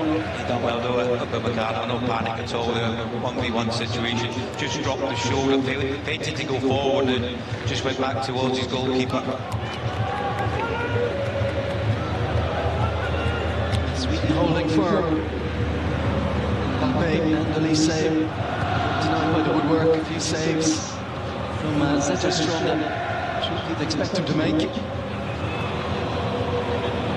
Elise starting to open up now. Michael Elise going the long way around. And Zetterstrom had to get there using all of his 6'6" down low to his right hand side. Quickly Mbappe wriggling through, and there's the breakthrough. Almost on the 45-minute mark. Kylian Mbappe, the captain, delivers, and Sweden could not hold out. Straight to Deschamps, who's had an emotional few days, showing that connection between players and management. And it's Kylian Mbappe, his 61st international goal, his 17th World Cup goal. What a tournament he's having. He is leading the way for France. Well, it was in the often one the football that we've played recently. And the set play on this occasion worked it well to Mbappe, and once he's in that area of the field, he's so super confident. Olise, who else has got to be involved in it? Dembele into Mbappe, and just watch this for a lovely piece of skill. Little step over, gets him half a yard, no one's close enough to put him under pressure. Then he just curls it into the far corner. Goalkeeper Zetterstrom rooted to the spot. Excellent finish. And it's those little connections, Olise, Dembele, to free Mbappe. And it all came from that corner, won by Olise, his effort. Very well saved by Zetterstrom, but it was only momentary reprieve. And Sweden fall behind, having made it close to half-time, but not close enough with their goal intact. Big switch of play towards Elanga. Cushions a header forward for Svensson. Oh, was he fouled? Was there much of the ball played there by Barcola? Bergvall. Elanga, at least 3 to be added here. Elanga will get there and square it across. Oh, what a chance in the back post. Chance still there. And blazed high and wide by Stroud. I think it's Koundé at the back post with a vital touch. Brilliant little 1-2 with Elanga involved. There's a little movement down the channel, fires it across the 6-yard box, and there's Koundé. I think it was Gyökeres who was coming in at the back post. He's just done enough to keep the Swedish player at bay there, brilliant defended. He hasn't had much to do defensively, Jules Koundé, but when they needed him at that back post, France had him. And then it was Stroud who scored double figures for goals from the left wing back position at club level last season. Presented with a great chance at his left foot, but not to be. Bergvall, that little link up with Elanga. Looks the most obvious route forward. Here goes Stroud again, he's lost it. France can't break though, misplaced pass.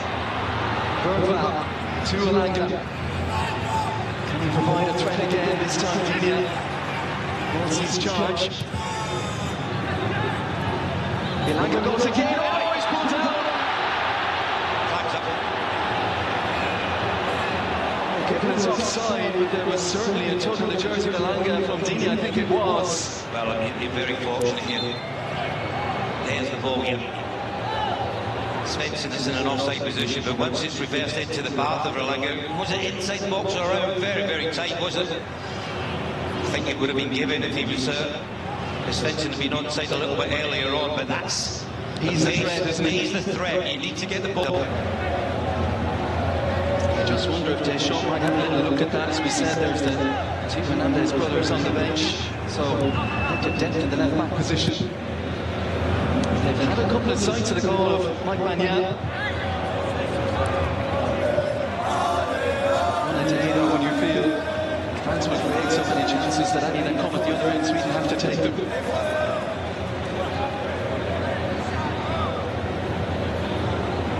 Eyes on Danny McAlee now, can't be much time left. Indeed, that will be it. Well, it was a late goal, but a goal from a familiar source that has France in front here in this round of 32 tie New Jersey.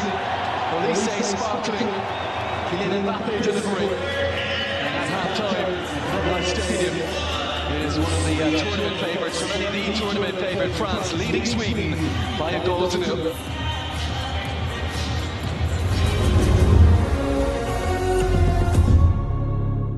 Strangers at kickoff. Jane from 43. Come in, let's start. Friends by full time. First game from here somewhere along the Colombian Irish Sea, or you have to meet me on the coast. Three young offenders. The boys are back in town. All episodes streaming now on RTE Player. McDonald's Taste of the Tournament. The Sweet Carolina Barbecue Stack. Covered in sticky Carolina barbecue sauce. And the Mexican Chipotle Chicken. Smothered in smoky Chipotle and Diablo sauce. Plus crunchy cheese bites. Taste of the Tournament. Only at McDonald's. You're not getting this back. What happens if you try Lenore and matching scent boosters?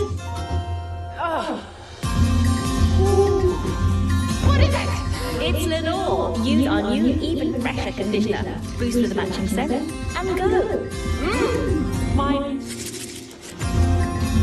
It's just too good. The Lenore Dream Team. More of the scent you love.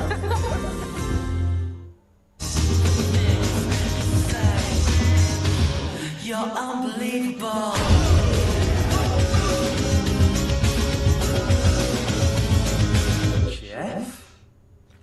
Enjoy 2 years of 3 5G home broadband from only €25 a month. Just plug it in and you're good to go. Strangers at kickoff. Friends by full time. Fans have more friends.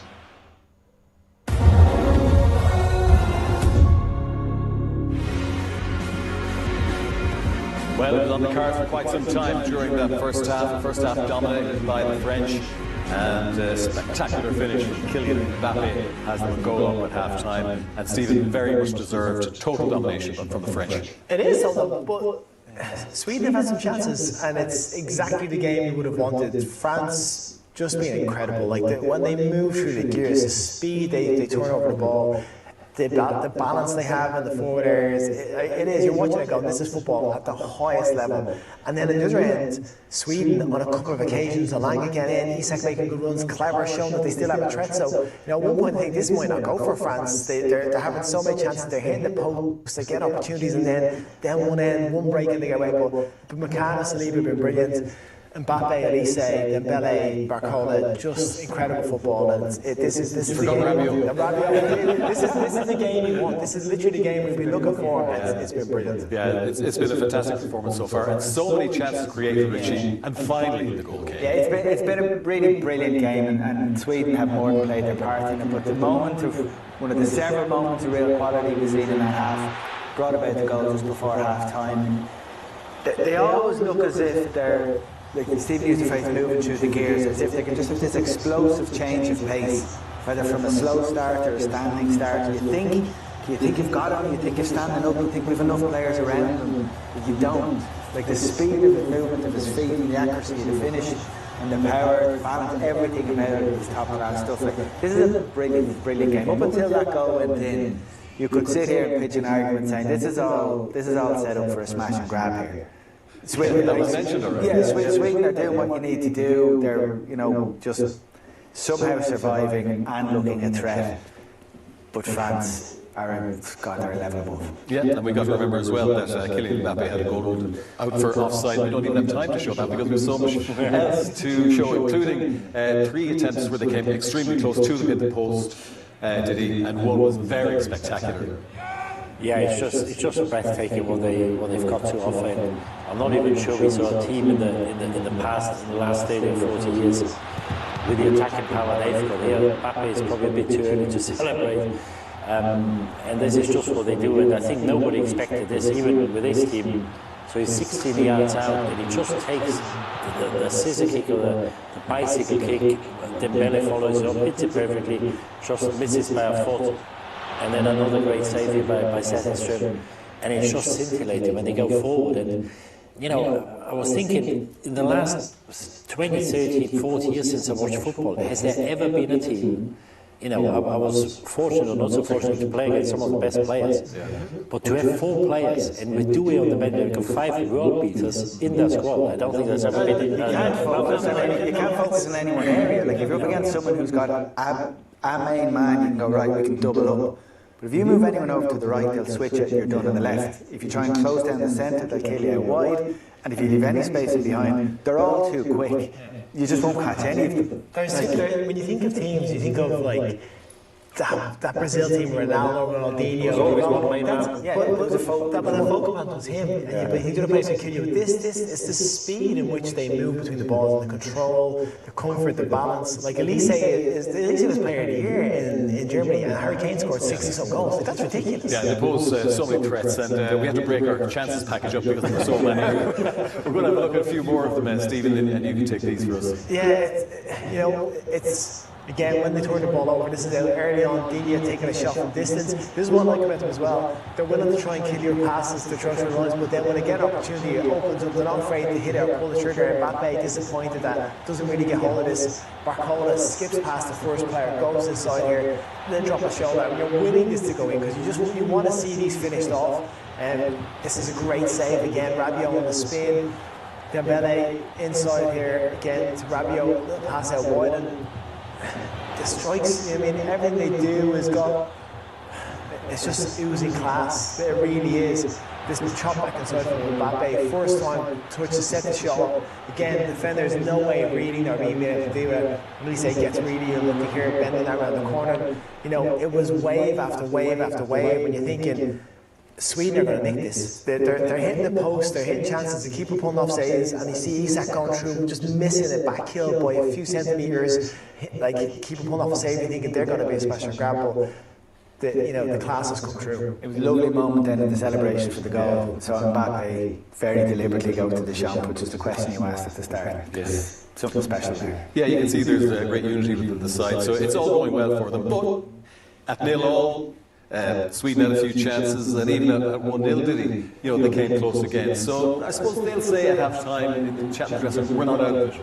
Yeah, no, absolutely. And obviously they wrote their bucket times.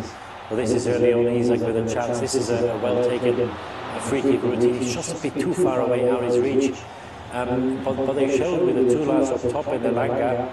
This is a bit unfortunate if he gets any touch here. Isak or the ball is in the back of the net. There's brilliant defending on the back post like Kunde. And then Stroud hits it wide. So they did threaten, and Gyökeres made a couple of good runs. Isak is a threat. They've got to make sure they don't concede a second goal, because if they do, the next 10-15 minutes, it could be 3-4-5. Because France is relentless, but they will still feel they're in the game, but it'll be mighty tough. Sweden can't go and commit bodies forward and to join in. They have to still stay compact and try and counter-attack. If they start putting bodies forward, this France team will absolutely kill you. Yeah, well, as we saw just there, it has produced a couple of opportunities for them. But as it stands, France are on their way to a round of 16 meeting with Paraguay. The second half is on the way after the break.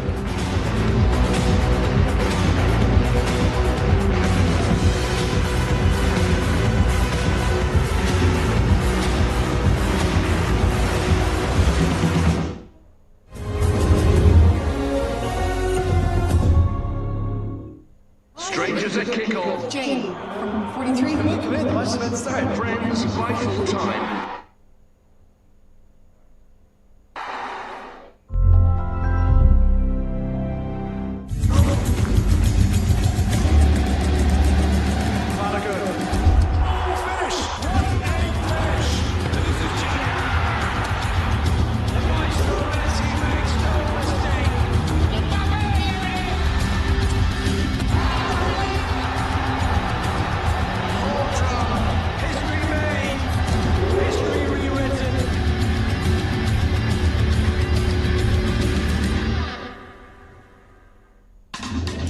The new iPhone 17 at 3 from as little as €3.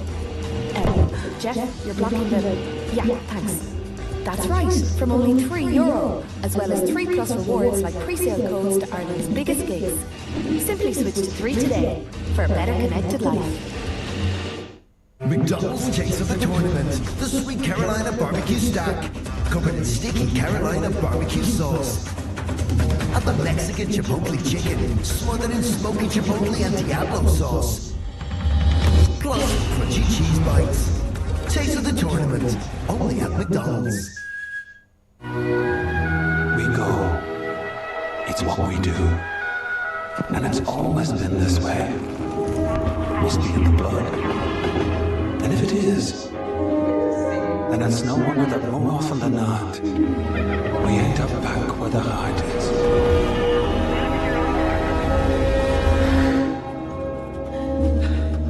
We go home. It's really where we've been taking people for the last 90 years.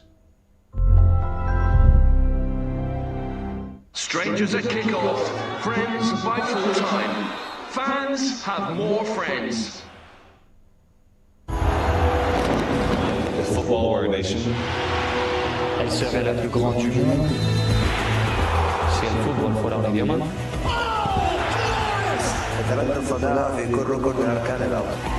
Não importa onde estejas. No matter who you are. La pasión al fútbol pertenece To the biggest team on the planet. El fútbol une el mundo.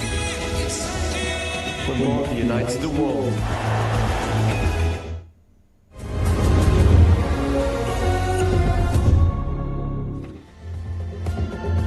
Right, let's check in on the halftime stats from New Jersey. Here you can see that France are dominating possession, 15 attempts on goal to Sweden's 3, 6 on target, and just the one for Sweden on target. Okay, let's get the reaction at halftime from Graham Potter. He's speaking to our Swedish colleagues. Graham, rent franskt tryck och ett sent ledningsmål. Hur ser du på första halvlek? Yeah, it's obviously, you can imagine it's tough out there for us, but I thought we had our moments as well.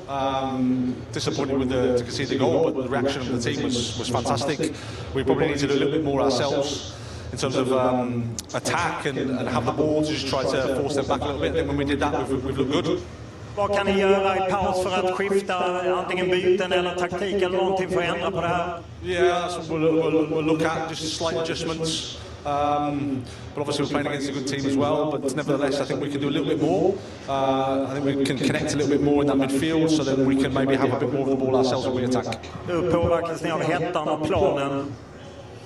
No, I mean, it's the same for both teams, so it is what it is. We can, as I said, we can do a little bit more, but the reaction of the goal after the goal was fantastic. The boys are in the game, committed, but we need to keep going. Yeah, I thought that third question was a bit leading, wasn't it? Did he? But he answered it fairly well. What do you think he can do at half-time to try and get his team back into the game? Bottle heart together, stick together, try to keep it 1-0 for as long as possible and then take a chance the last 10-15 minutes. Because you can't chase it against these guys. You just have to make sure that you don't concede. If you get one, brilliant. But the most important thing is for the next half hour, 25 minutes not to concede. I think it's to repeat a lot of what we did in the first half. There wouldn't be a huge amount of change. Again, there's an element of the phrase we've used several times, riding your luck. You know they're going to hit the post, you know you're going to need your goalkeeper to be at their best, that they're going to create chances and they're going to be dangerous, but digging in, hanging in there is also, they have to, I'm sure you've seen, you have to take some sort of confidence with the fact that we actually have been able to hurt these on an occasion. We've got forward, we actually have been a threat, so we have to take that in the second half as well. You're going down, you have to score to get back into it, so they have to have that belief. And he's right, they reacted quite well to the goal. And the French got it in them sometimes. Sometimes it's too easy for them, and maybe you can pick them at a time where they may think, well, this is easy for us because we get a chance every couple of minutes. Maybe they can hurt you. You just have to hope and a little bit of belief. Okay, well, we had a thoroughly entertaining first half. Let's hope for more of the same in the second 45 minutes as they're getting ready to go again. New Jersey, let's go back to Des and Ray.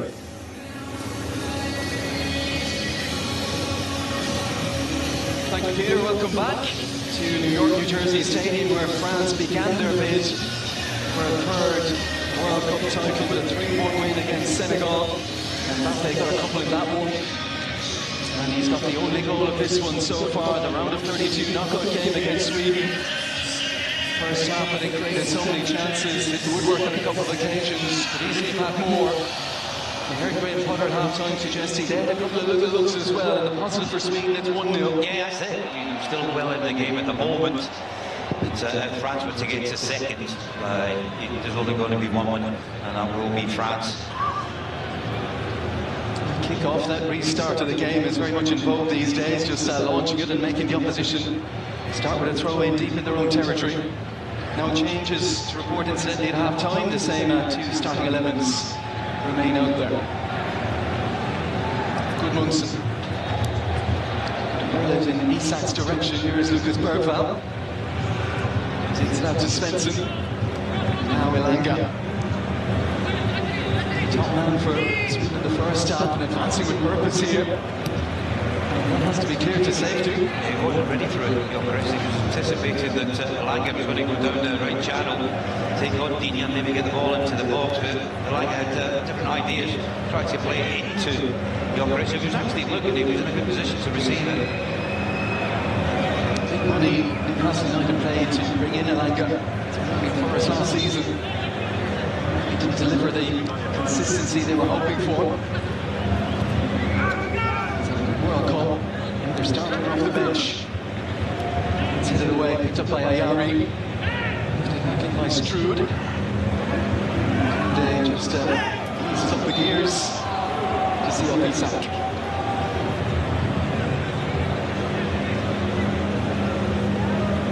France's competitive record since that 2022 World Cup final defeat. They shipped out after that remarkable affair against Argentina. 32 competitive games.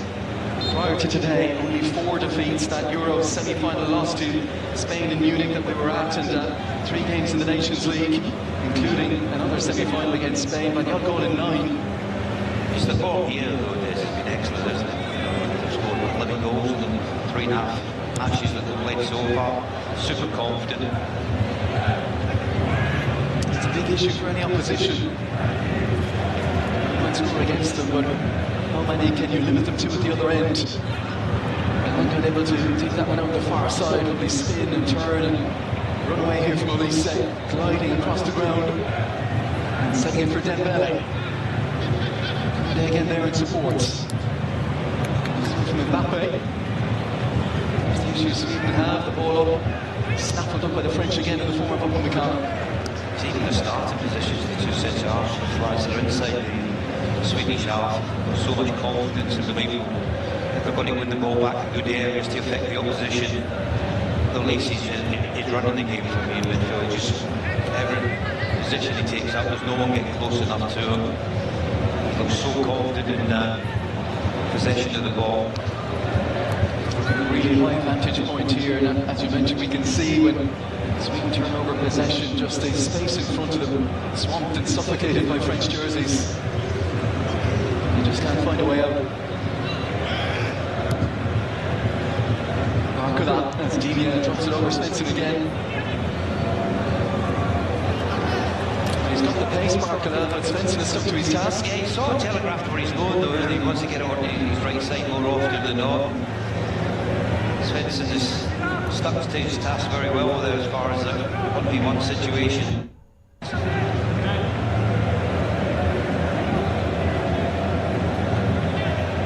Just a reminder as well, Desiree Doué, Ryan Cherki, as the options still on the bench.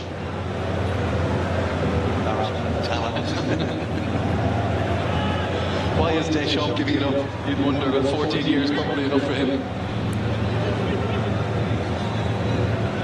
Looking so bright as well.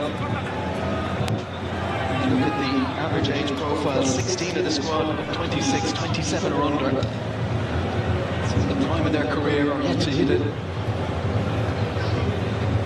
Chouameni, across to Koundé.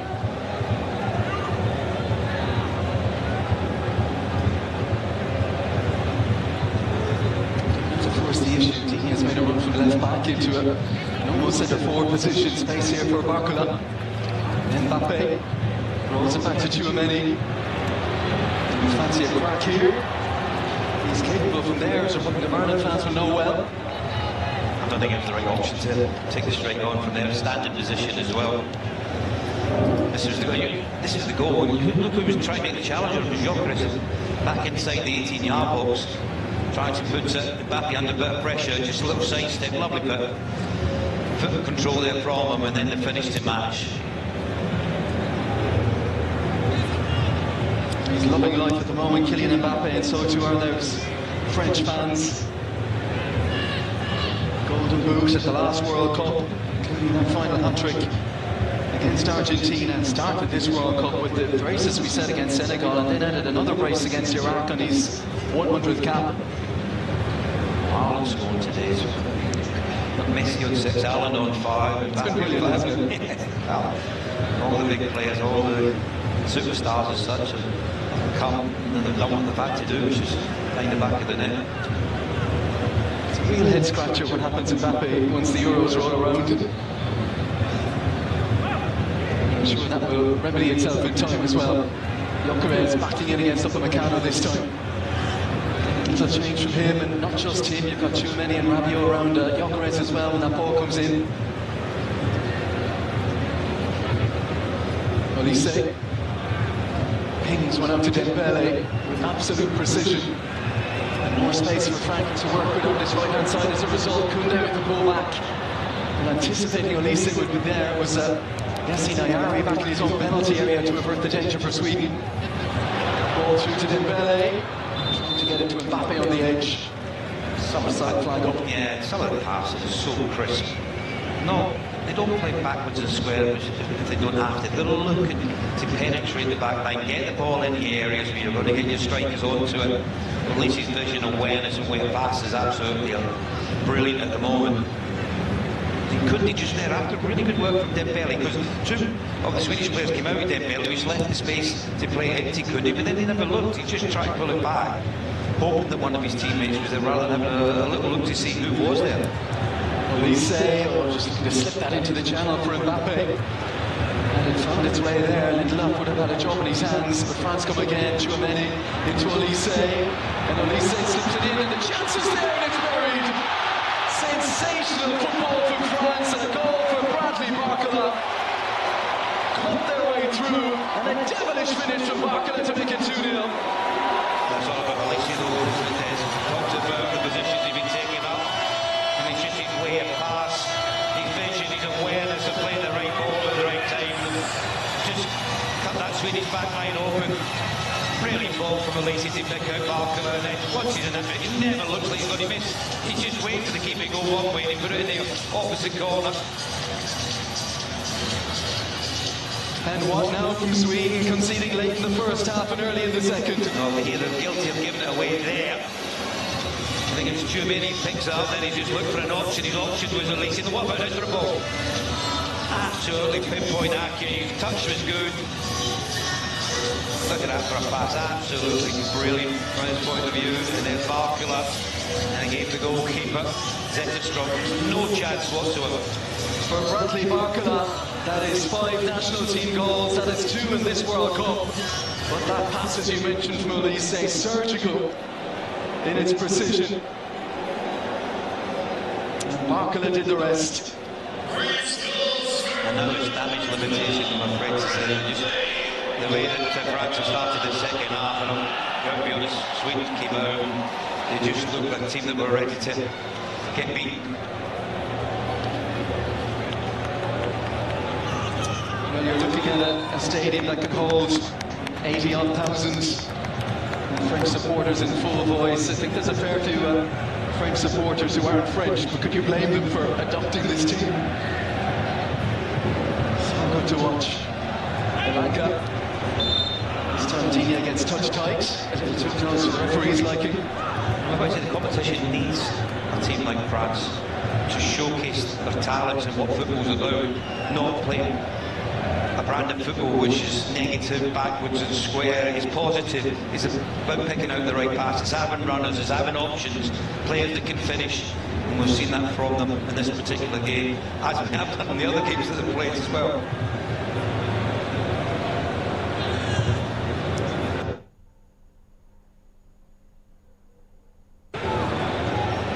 Not wanting to look too far ahead, but we have Morocco and Spain on this half of the draw. This will work its way through to Anthony Elanga.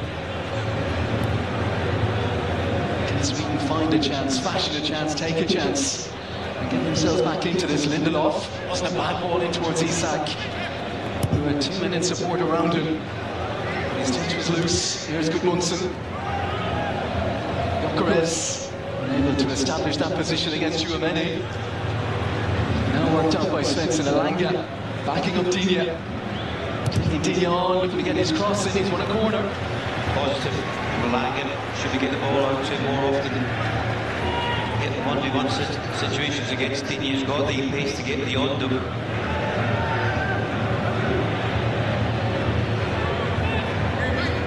Where's the Sweden goal going to come from? It could be this opportunity.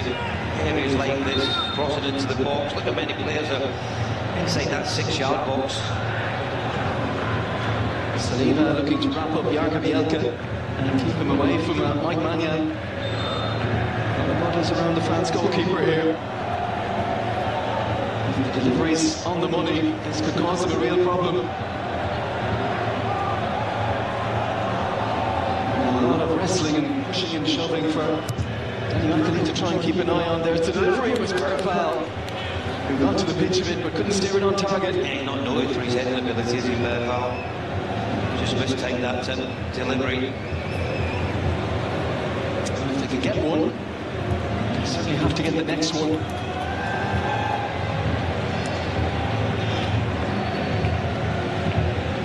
Just looking at the attempts to goal, 17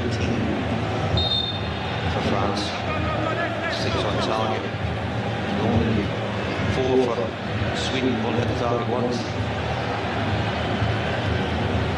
Hasn't had a whole lot to do. You think of the first snap, that ball in from Elanga, that Isak, Upamecano, beat both of them.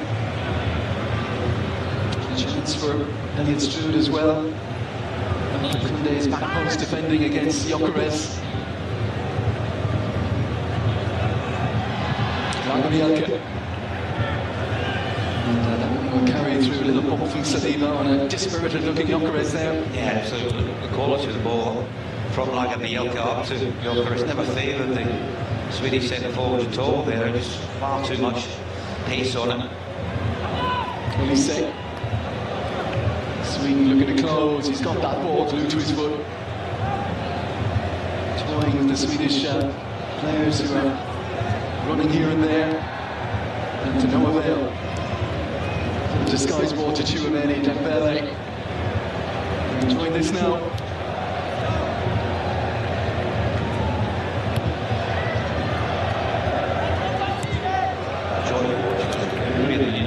Good advantage of being quite high up, looking down on the pitch, and you just see the movement. Olise just looks like he's got all the time in the world. No one can get near him. He's just so confident in possession of the ball. Picks up a really good position. Now he's out in the right wing. Dembele's now gone into a centre forward position and just rotate around, and they've got that opportunity to do it because of the manager's belief in the quality that they've got. Olise again slips it inside. Koundé with the supporting run once more, but wanted to try and go around, and then the angle was against him. He's got into some fantastic positions, he really has. He just runs beyond the back line of Sweden. No one's picking him up. He's got to find a better quality delivery than that. Twice now he's given away possession. Think back to when this French attack, and it's not too many years ago, was led prolifically by Giroud and Griezmann, but this is a very different setup now. There's been a big turnover since Euro 2024. 10 players of that squad departing, 12 coming in, with now a 26-man squad available, and of those coming in, Olise, Doué, Cherki, Kone. This is the next generation. There's a lot of international teams that are struggling to find the next players. They've got an abundance of talent. We talked earlier about Cherki being on the bench too. They just can't get to the starting 11 at the moment. Bergvall. Saliba, so strong and mobile. And will run for a goal kick. Gyökeres is still down at the moment. Good battle between them two. Stray elbow there from Saliba. Just here. See a little tug of the shirt there. Oh, no, actually it was Upamecano came across and caught him. The referee, the assistant couldn't see it. It was the wrong side. But that's the other side of France as well. They bring that physical edge. They feel to need to. They should kick a ball out here. because Gyökeres is now with a head injury. He's taken a buffeting in his game and he'll keep going, but there's never no change. Here is Isak, running straight into Tchouaméni.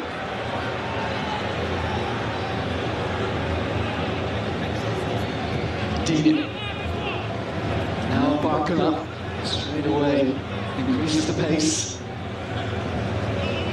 Tchouaméni again, Mbappe. Need a good run, too many bodies maybe for Mbappe to force that pass through. Now Dembele and Koundé.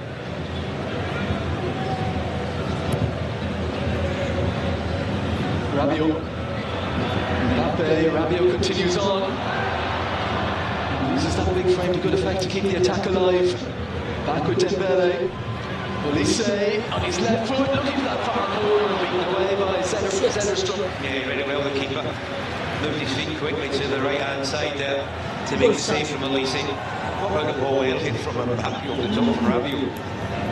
Absolutely wonderful. Great to watch. I mean, this is football played as it should be. A real quality, desire, determination, belief. Players playing at the top of their game with such confidence. You'd love to see them training, you'd love to see the five-a-side games. No, we like playing it all. Not to play it, no. Olise in. Gyökeres recovered. That defensive header. Digne.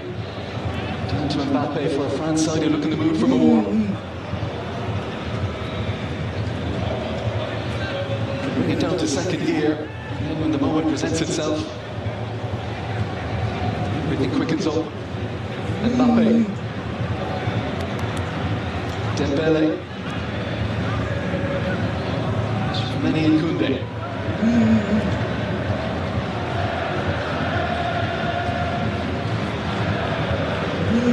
It's almost like they're daring Sweden to step out another 4 or 5 yards. What they do is they slow it down, you know, entice you in and say, right, come on, see if you can come and win the ball from us, and then they're just waiting for the openings, and then they exploit it with the ability they've got, the pace in the side. Barcola. Mbappe staying in that position, then worked on by Olise.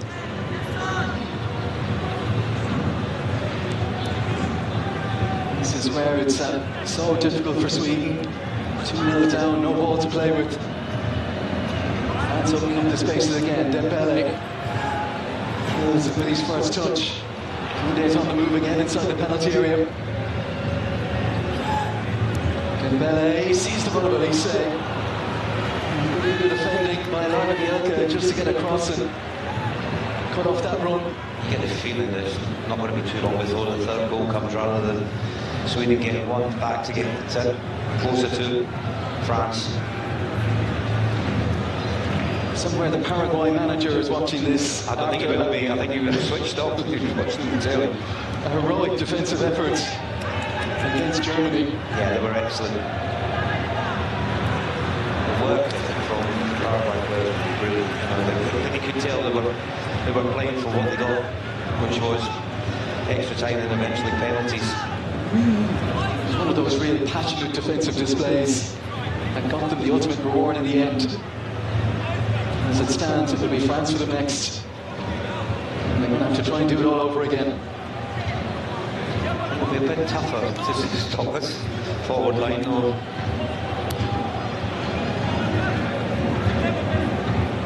Victor Lindelof. The loss of Isaac Keane to that hamstring injury. Normally he's the middle player, the anchor of that back three. Certainly a hammer blow for Sweden. It just denied maybe the chance to play Lindelof in that defensive midfield role. Pick your poison, I guess. Do you want to be in with the French midfielders or against this French attack? Gyökeres standing strong.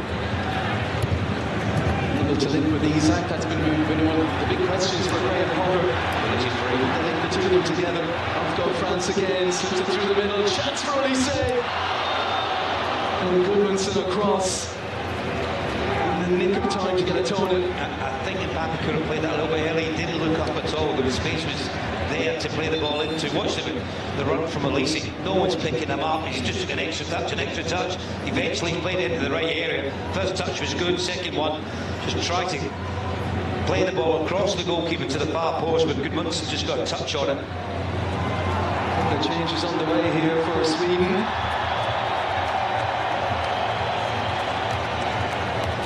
It is Jesper Zanelli of Union Saint-Gilloise in Belgium, and Taha Ali of Malmo. Ali won for just his 4th cap. And Zanelli, the former Kosovo underage international, won for his 10th. Olise. Oh, the goalkeeper just for a moment looked like he was getting underneath it, Zetterstrom, but got his hand to it and pounded on its way to return back in by Chouameni, and the chance for Upamecano. Flag up on the near side anyway. Yeah, I think there was 1 or 2 French players in an offside position. One of them was Rabiot.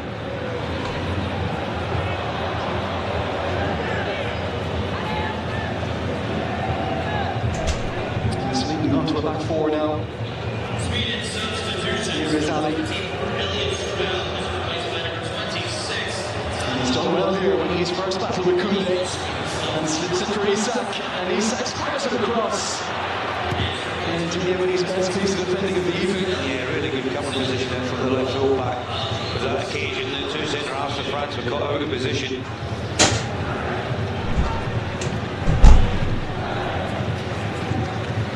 What difference can the substitutions make? Here is Zanelli.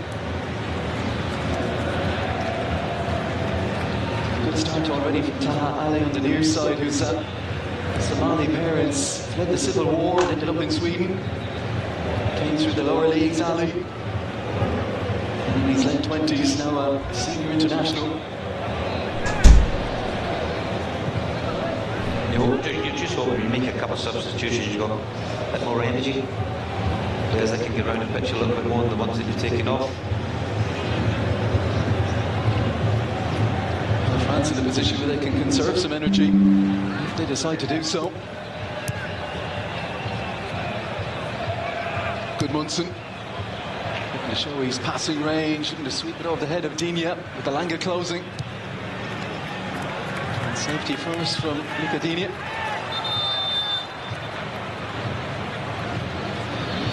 All about getting 1 goal back, that's the important factor. Just get 1 goal back, get yourself back into the game. Just put a few seeds of doubt into the heads of the French players, because at the moment they're just coasting through to the last 16. And costing thanks to a superb second goal, beautifully crafted and superbly finished by Bradley Barcola, who got the nod to start today ahead of Desiré Doué. And when you get that chance, you've got to take that chance. He certainly did. He certainly did. And you know, your manager's got put his trust in you that you can go out there and perform at the best level that you can, and that's certainly been the case. So Barcola, lovely finish to double the lead for France, and it's made it a lot more comfortable for them. But you can see the players at the moment taking fluid on board and putting the wet towels around their necks at the moment. It's still very hot in the stadium. And for Graham Potter, a job and a half in his hands here. It's a bit of a free hit, really, though, isn't it? You know, coming into, no one anticipated they were going to do a great deal in this game against France. Kept the scoreline down in the first half. Unfortunately, this goal doubled the lead for France and made it much more difficult for Sweden.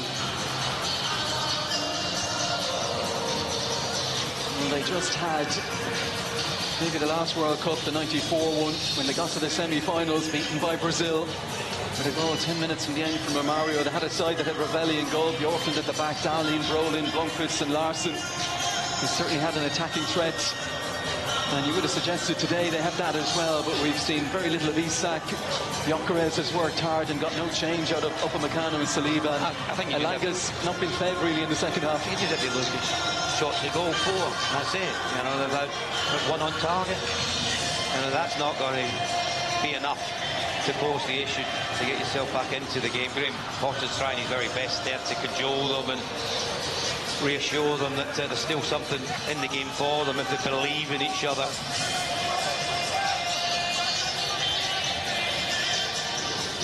And they're enjoying their day in New Jersey. And why wouldn't they? The sun's shining. Temperatures may be manageable now, not so much earlier on in the day. And their team 2 goals to the good and looking good. You've got a fair bit to live up to when you go back to that 98 team. Zidane and Thuram, Leboeuf, Desailly, Deschamps himself, of course, in the middle of that midfield with Petit and Vieira, Djorkaeff, Henry, Trezeguet, Pires. Yeah. You wonder where this team's going to go. Yeah, well, they were in the final 4 years ago, and they're back looking like they're a team that could get there again. You know, they've had 2 matches here, haven't they, where the final's going to be, so they know the surroundings, they know what the stadium's like. It's all good for their mentality, for the future games that they've got. It's been very, very good in this game, a great watch. I hope it's not coming across too much like we're writing off Sweden here, because if they can get 1, then they've got something to attack.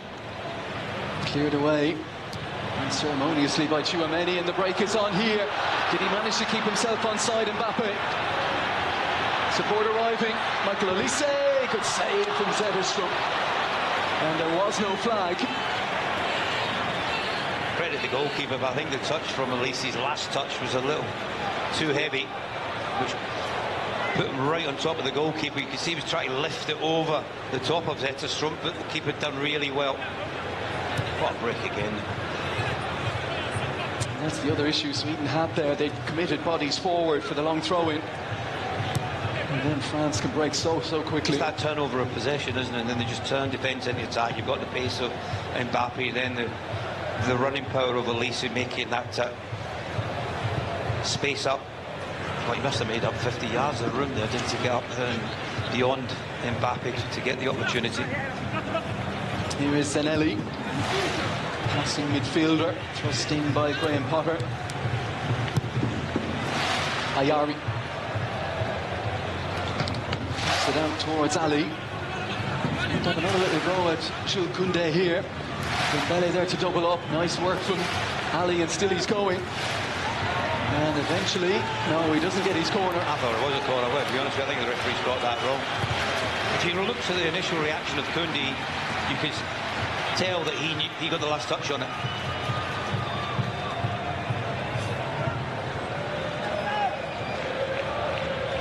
For 2 teams with long World Cup history, surprisingly, this is the first ever World Cup meeting. France and Sweden, they've had 2 European Championships, and Sweden unbeaten in those 2. Euro 92, the group stage 1-1, when the great Jean-Pierre Papin was the French goal scorer. In Euro 2012, Sweden winning at 2-0. Sebastian Larsson and one Zlatan Ibrahimovic with the goals. I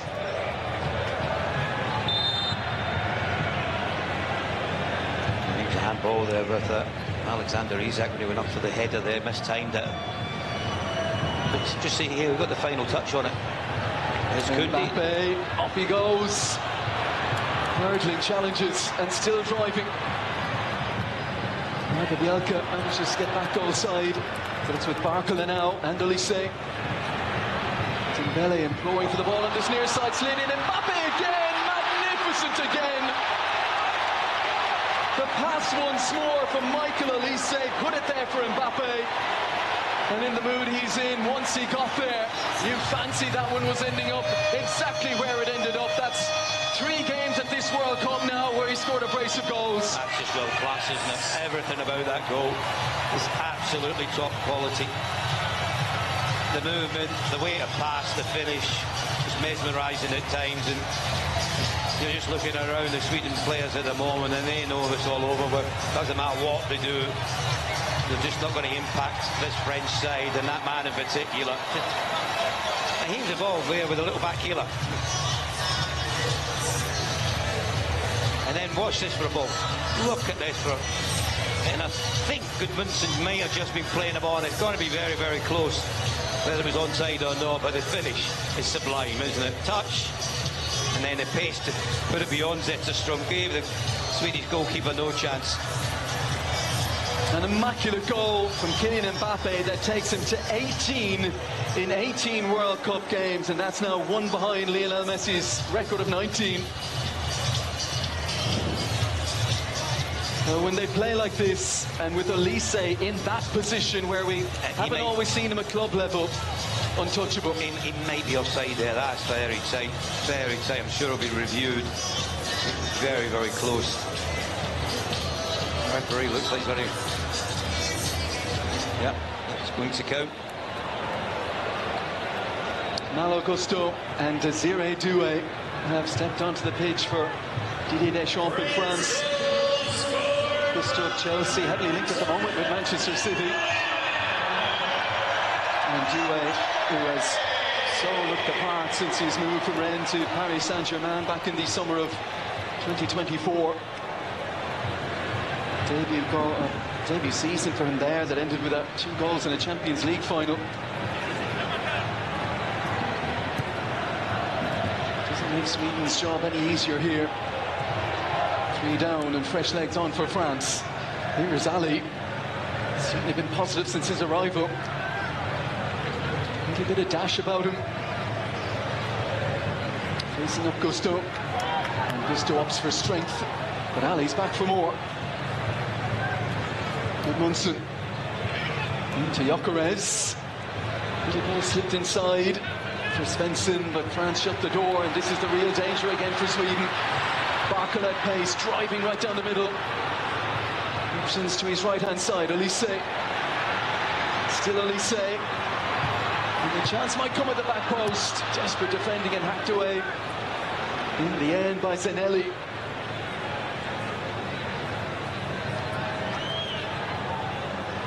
There's a danger at the moment in Sweden having the ball. The luxury of taking off Dembele, bringing on Doué.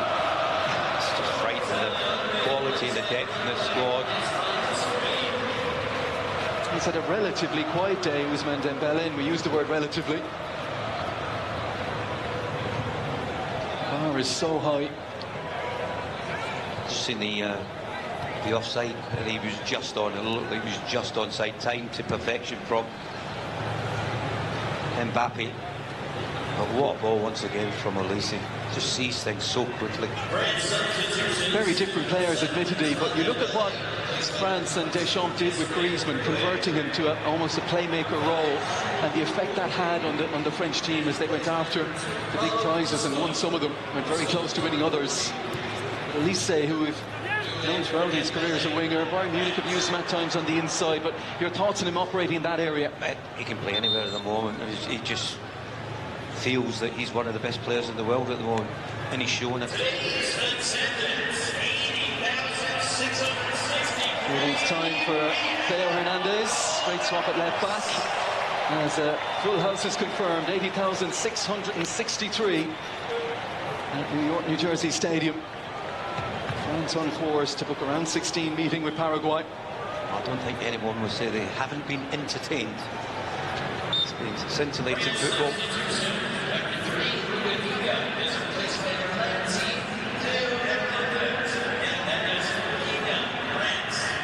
They don't look like a side, Ray, that has any doubts in terms of what happened at the Euros and that defeat to Spain. No, that's a long time ago. They're not worried about that. They're only worried about the here and now and how they're performing. One there from Zanelli, and a chance for Elanga to have a run at the recently introduced Theo Hernandez. Gyökeres is through the middle of the pass. He just gave up a Meccano his chance. There's the difference with the passes in at one end of the field to the other. One's absolute quality, the other one just overhit slightly. The opportunity had gone for Gyökeres. Upamecano done really well to get back to make the challenge. A little shrug of the shoulders down below from Victor Gyökeres. You'll feel for the hard work he's put in today, for the buffeting he's taken, that he deserved at least a shot on goal. Here Hernandez on the overlap. Bowling cut out by Lagerbielke. Tchouaméni. I don't think the Sweden players down there will appreciate the little flicks and tricks coming out now from France, but a side in control. Gusto for Doué. That late header, Desiree Doué against Norway as they wrapped up the group stage. Impressive victory against the Norway side that were back to full strength today and had to work hard for that win against Ivory Coast. The win afforded them by Erling Haaland's late goals on the day that Haaland scores. Mbappe answers with 2. Here is Gusto and Doué. And Gusto galloping on in that Koundé-ish run on the inside, but Doué finds the gap himself. And he's still going, Doué, and that's spilled away from Zetterstrom, but no one in blue there to take advantage. Another great run, isn't it, from a wide player. Taking on the opposition, the confidence to beat them quite comfortably, then take the strike on, and Zetterstrom he's been in the action in this particular game. I mean, of all the last 32 games that we've had, Des, this has been the most emphatic, isn't it? You know, we've had some close encounters, late goals, penalties, shootouts, but this has been one way. Well, could you call it a statement performance from France? Maybe so. Still the likes of Spain to come, though. Elanga. Moves it forwards, and Ellie on the move. The ball inside towards Isak. On a couple of occasions he's been in and around the goal and in the eyesight of Mike Maignan, but couldn't find the touch. And now to the other end, France go again. 4 on 4. The check again, it's brilliant. Is there another here? And Zetterstrom denies him. I think he should have just squared it. If you look on the edge of the 6-yard box, there's Olise, phrase you like. I mean, it's wonderful skill. Look how he's taken 2 players out of the game. He's not looked up at all. He's just got his eyes on the goal himself. Tuck of the shirt as well there from Svensson. Once again, Zetterstrom makes the save. Another change for Sweden. Sees Benjamin Nygren into the action, and also Matthias Svanberg of Wolfsburg. Nygren of Celtic off the back of a 20. One swinging corner here for France. Headed away by Lagerbielke. And a frustrating day for Viktor Gyökeres continues.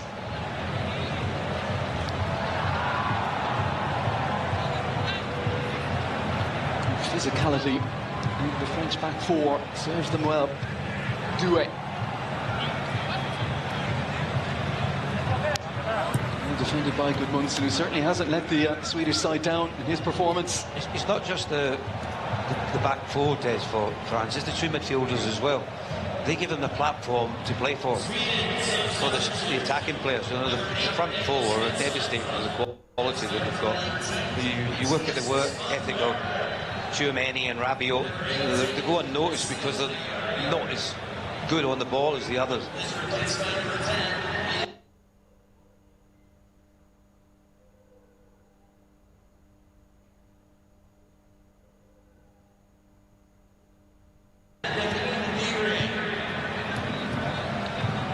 Lagerbielke gets there quickly against Mbappe. Doesn't want him to get those legs moving again. Tchouaméni. Upamecano. Won by Gusto. Olise.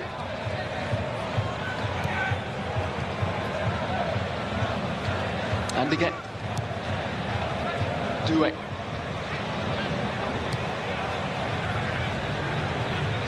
Hernandez. Mbappe. Switch and play again. He's lost a lot of Olise there, though. And for a goal kick. I think that's the end of Mbappe. He just took off the captain's armband. Going to give it to Tchouaméni. Going to get a welcome rest, I would imagine.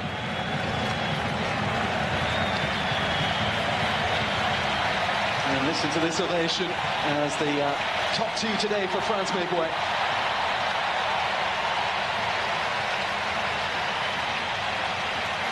There's your man of the match award going. Good luck, whoever's judging that one.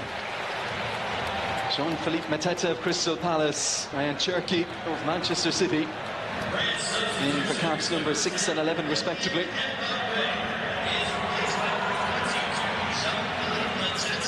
Different sort of striker now for Sweden to be concerned with, and technically outstanding number 10 as well. Nice little ball smuggled through there to Zanelli. Is there something for Sweden? Is there a goal for their supporters to cheer? They've got a free kick here. Be nothing more than a consolation though, wouldn't it? They know they've been second best. They had a goal in the first half. Made it difficult for France, although France had, you think, the chances that they created, hit the post twice. That spectacular bicycle kick from Olise, which was absolutely a joy to watch. Elanga.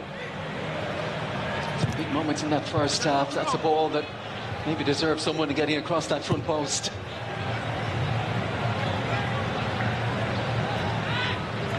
France looking to protect that clean sheet. 5 minutes plus whatever Danny McAlee will up to add on here. Mbappe can rest up. Safe in the knowledge he's pounced twice again here, extending his national goal scoring record.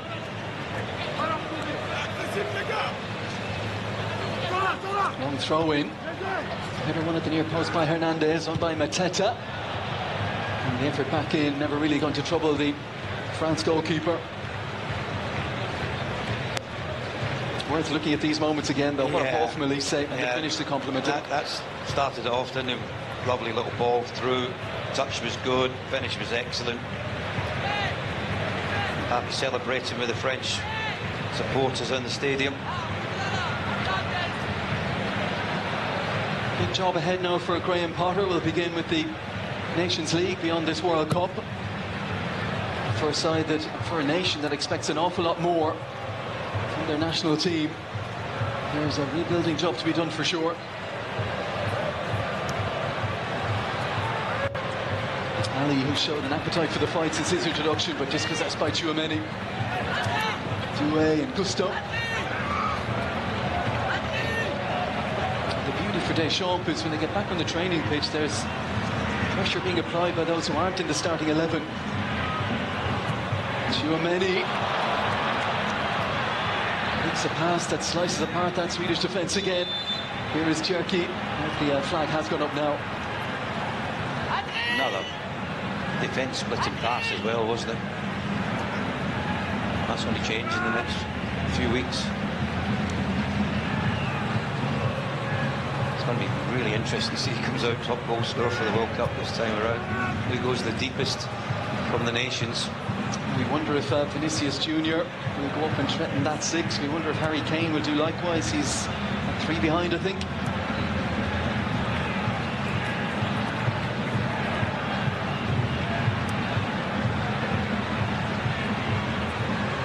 Sweden advancing with Svanberg to the far side. Elanga still remains positive and to carry a threat against that French defence. Playing time out now on in France. They're happy enough with what they've done in the game, just conserving some energy at the moment. At the risk of being very wrong, I'm going to gamble that it looks like David Trezeguet.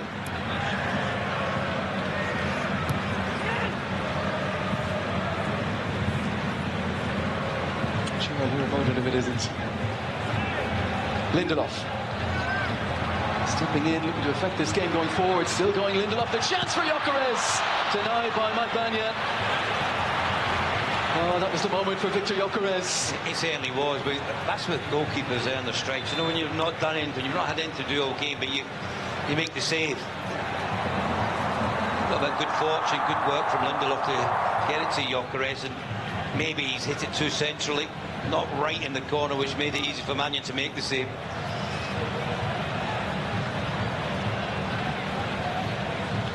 Alexander Isak called ashore, replaced by 6'6" Gustav Nielsen of Club Brugge for the minutes that remain.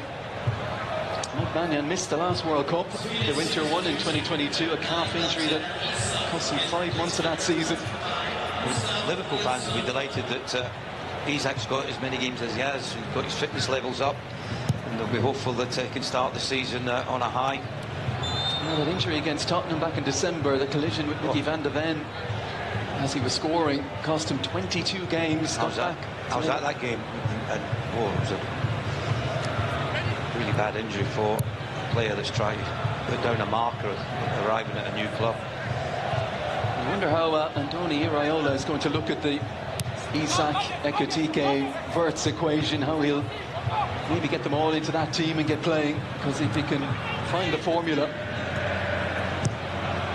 that's quite a front three. Nielsen turns straight into Upamecano, at least 4 to be added on in New Jersey. France coasting to victory, coasting into the round of 16. And which side can stop them remains the question.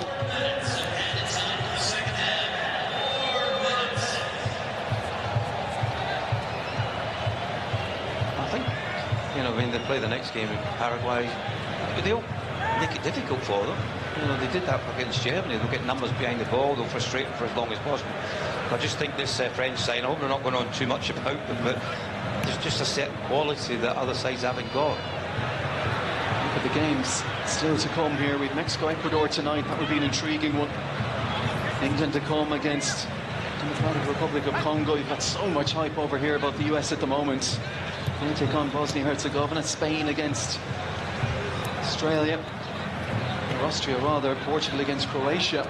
As neutrals, we're all looking forward to Cape Verde against Argentina. Yeah. That's our next one. Well, my next one, we part ways today, don't we? Great journey so far. Lots of great games that we've been treated to. Here is Cherki out to Doué. Mateta over towards the back post, looking to make his move now. Mateta just couldn't get over it. Tempting delivery in from the right-hand side. Difficult ball to get on target, though, wasn't it? You could see straight away that Doué could see the run of Mateta. He's played into a good area. The defender can't get anywhere near him, and just couldn't keep it down the strike. Well, 3 could have become 4. Gudmundsson. Now Ali. The all-comers again. Doué getting back doing his defensive bit.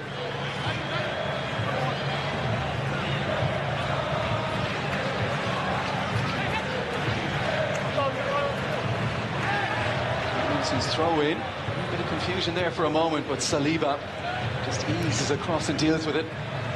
Rabiot and Doué. Oh, the pass back wasn't great. Seized on by Svanberg. Then it was Zenelli and Elanga.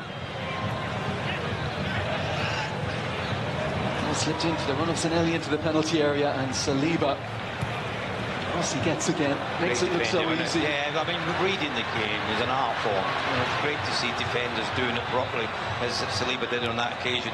Cherki waiting for the run of Doué, and it came off the heel of Gabriel Gudmundsson. I think that was more luck than judgment from Gudmundsson. He was just out, he's got nothing left in his legs, and he just threw his leg at it. Luckily it came off his heel, because Doué was free on this right-hand side.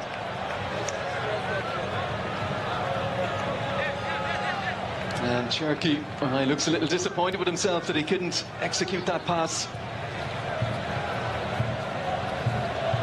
Well, how rosy has it been since the shambles of the 2010 World Cup under Raymond Domenech? Bottom of the group, beaten by South Africa, amongst others, beaten by Mexico as well. And Anelka jettisoned from the group, the players going on strike before that final group stage loss to South Africa. But Deschamps came in 2012, I think it was. The nation looking only upwards ever since. Ball in towards Nielsen. Can't defend again.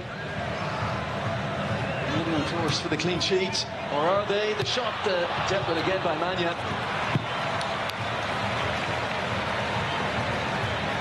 Svanberg, who scored 60 seconds after coming onto the pitch against Tunisia. Looking for another World Cup goal there.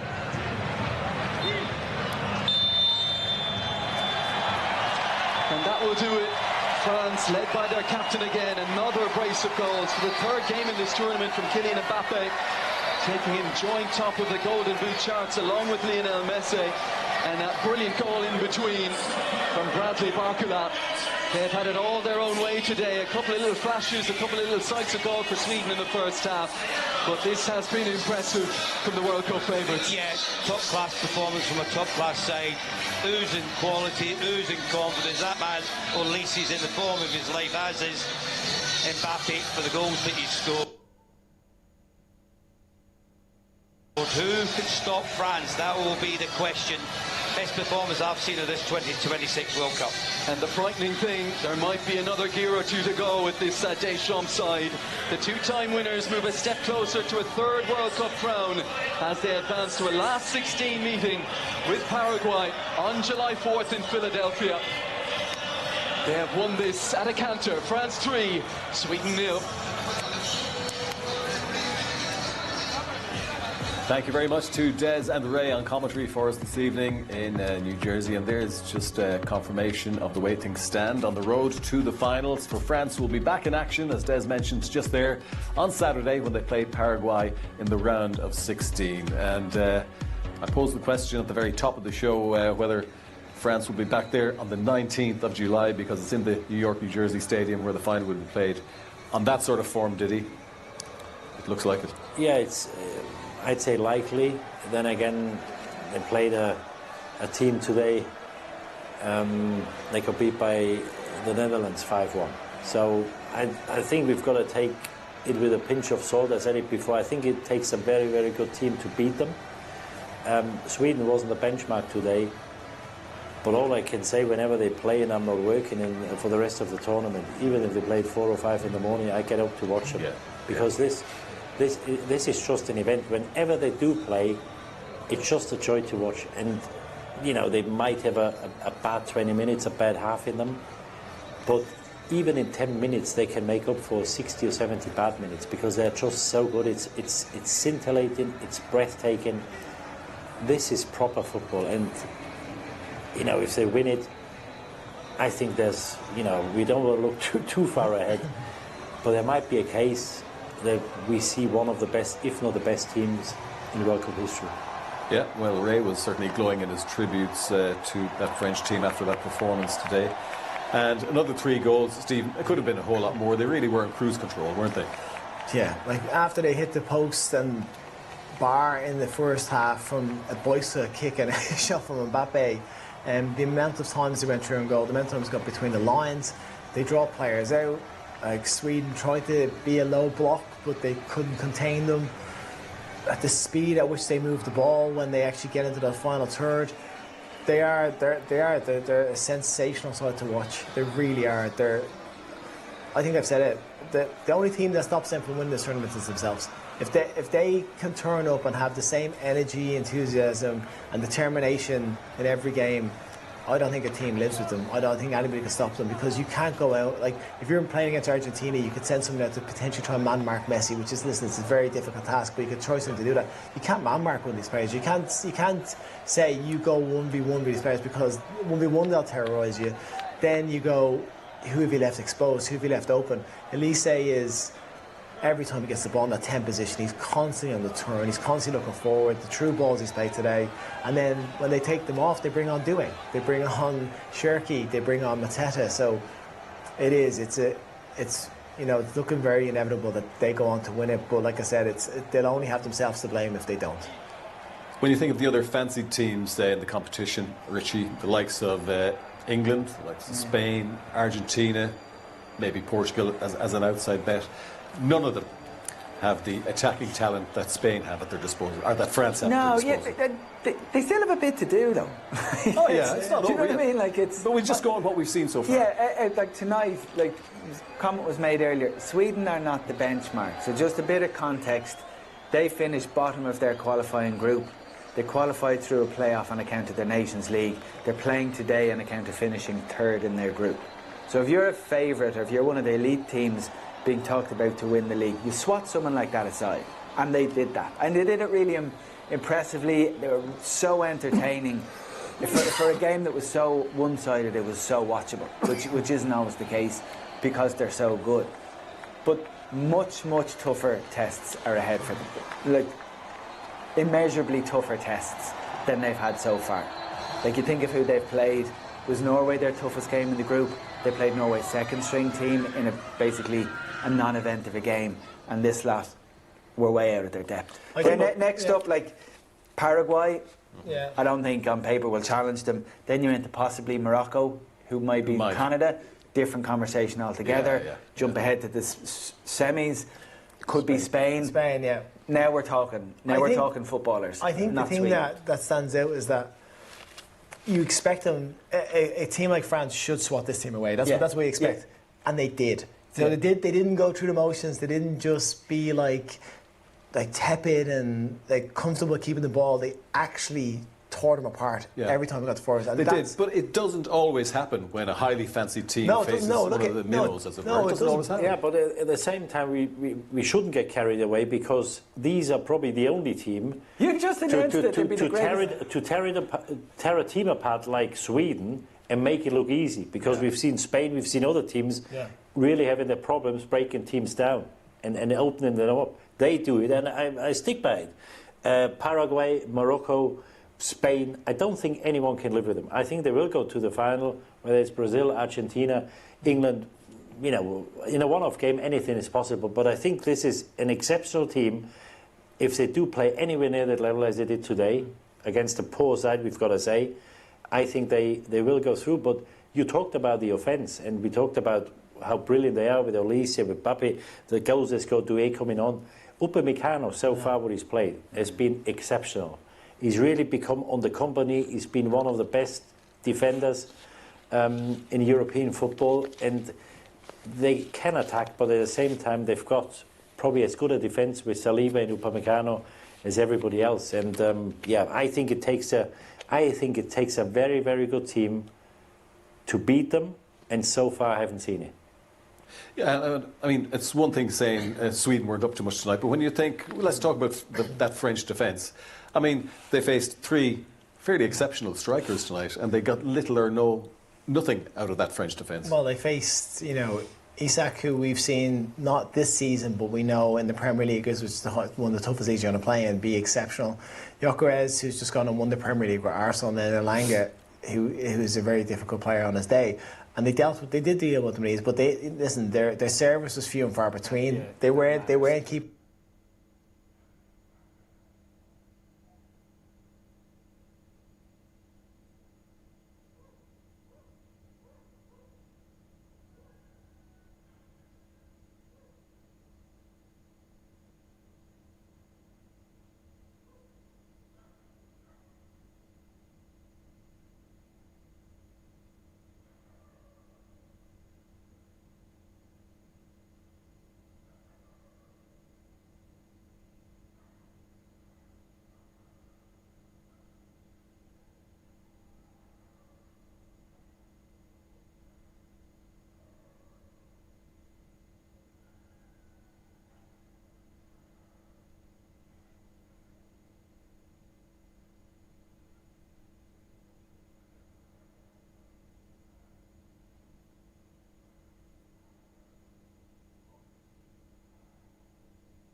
Days start.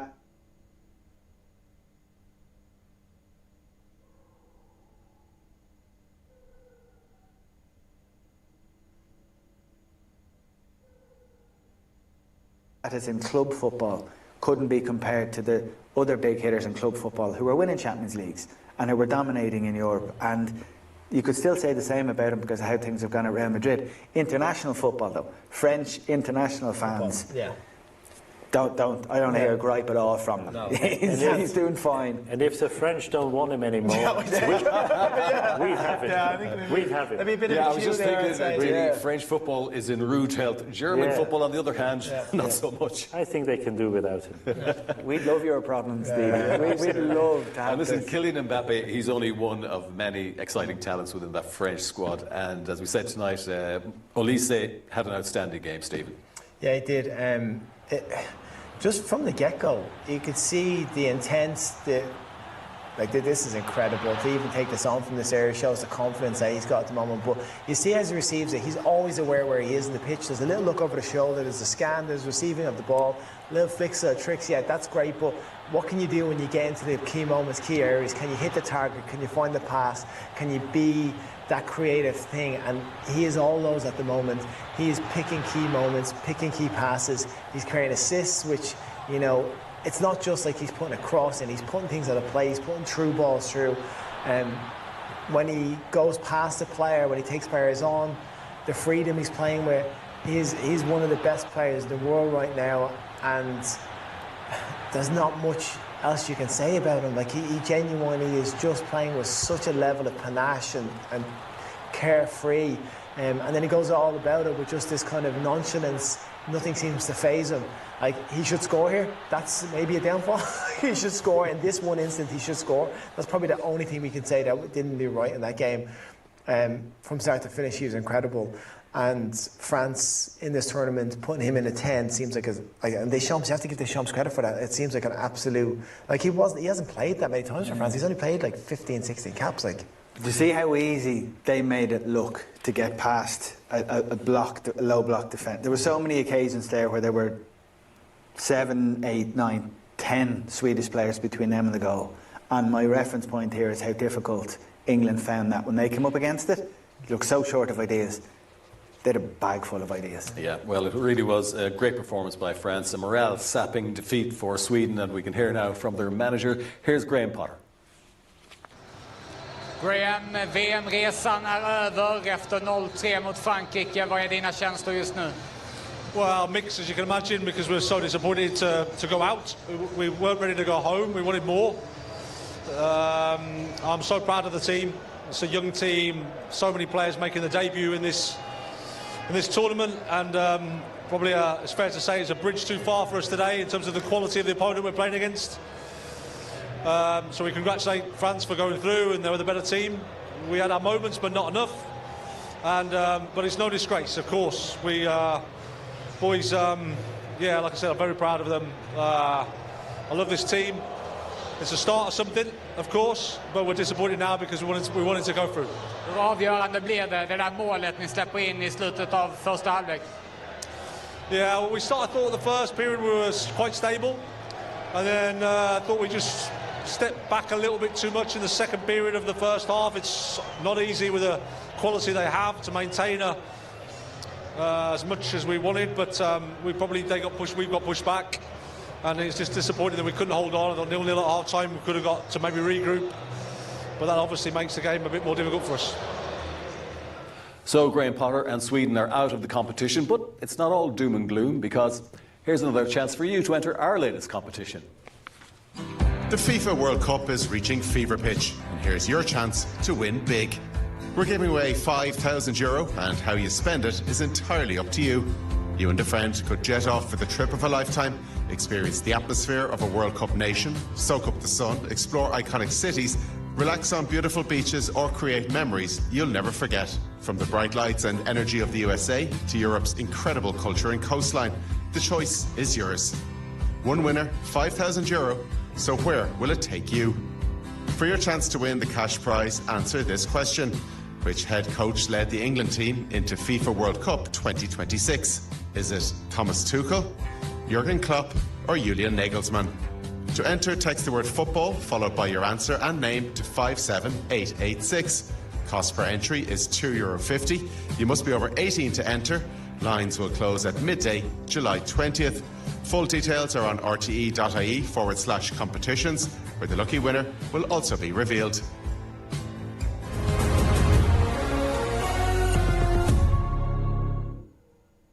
Strangers at kickoff. Jane from 43. Come in, the match is about to start. Friends by full time.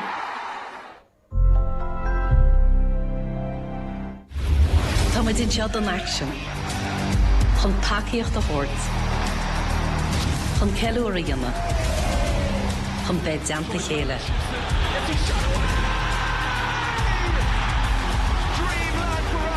Chun saoil na hórtaitse ag na himachtaí sport is ansla. Na bhí an seirbhís Paiblí, bhí cheadan nas telebíse. Is féidir leat i cheadan nas i cheannach danis ar tvlicense.ie nó naon epic foish. Gur mágaí. Steak.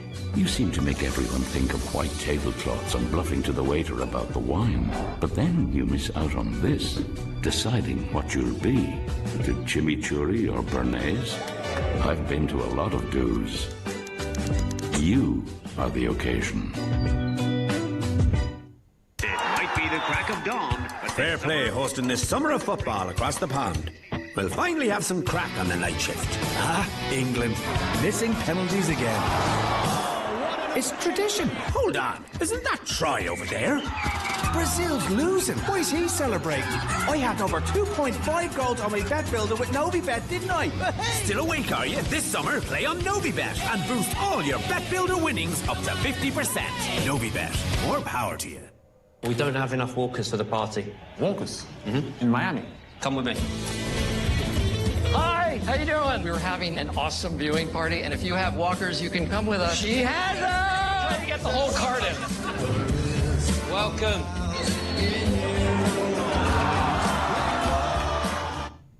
I don't remember who we played, but I remember the streets full of fans.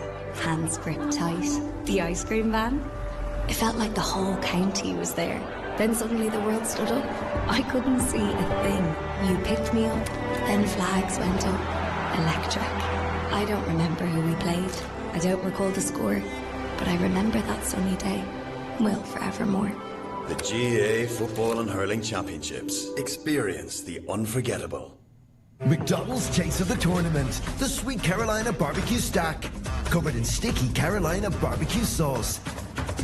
And the Mexican Chipotle Chicken. Smothered in smoky Chipotle and Diablo sauce. Plus crunchy cheese bites. Taste of the Tournament. Only at McDonald's. Strangers at kickoff. Friends by full time. Fans have more friends.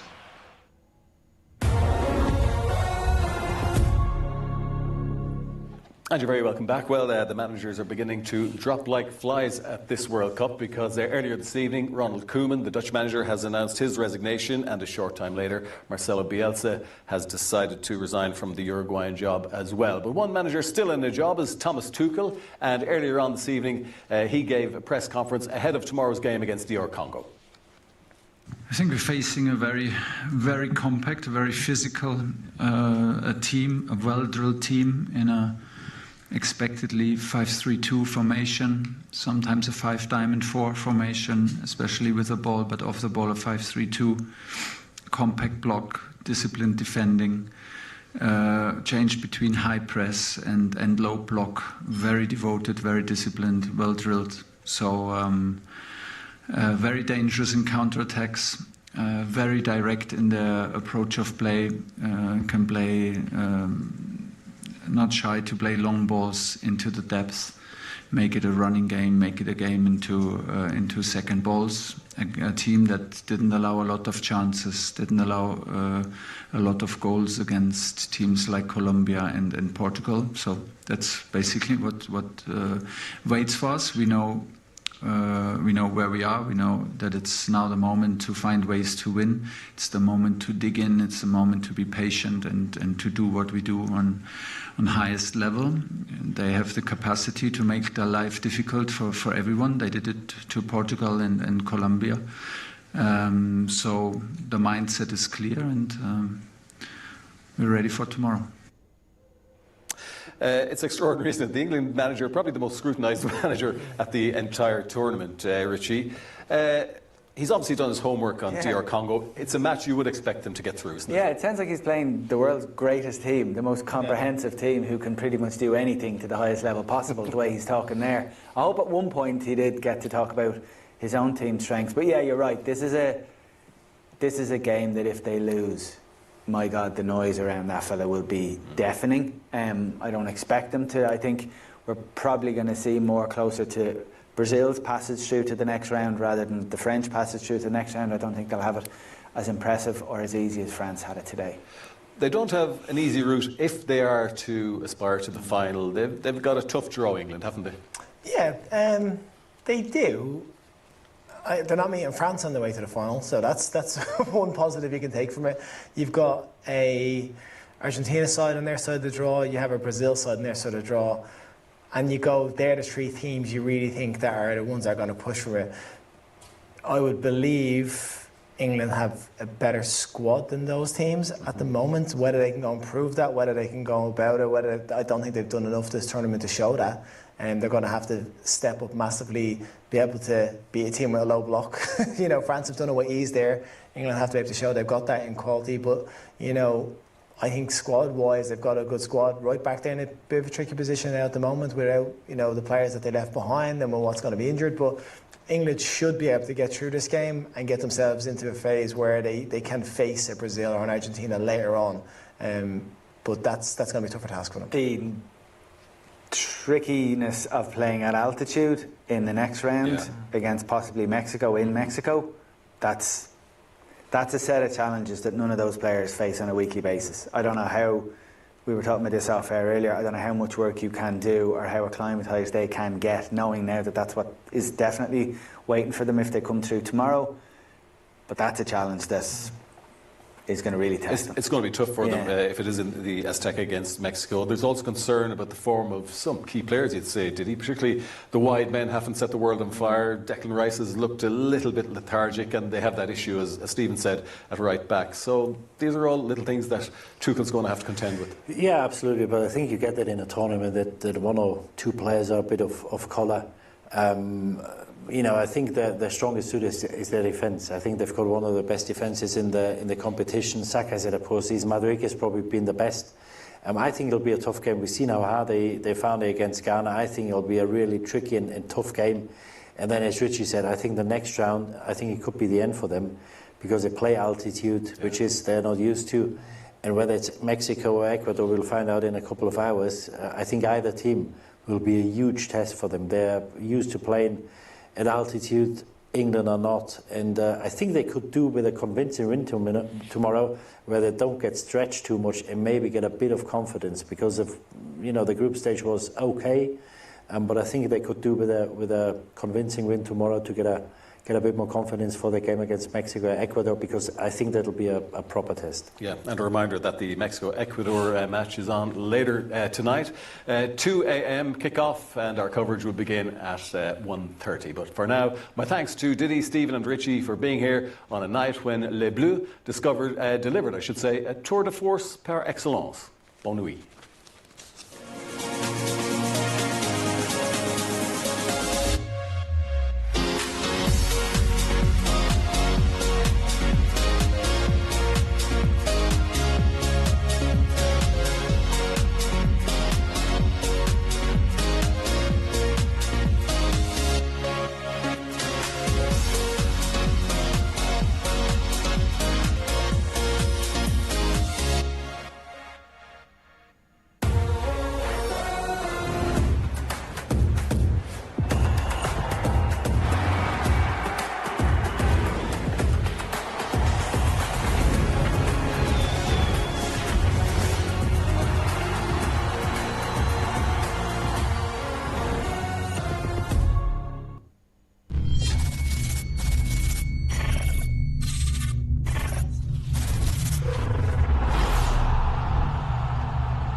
Strangers at kickoff.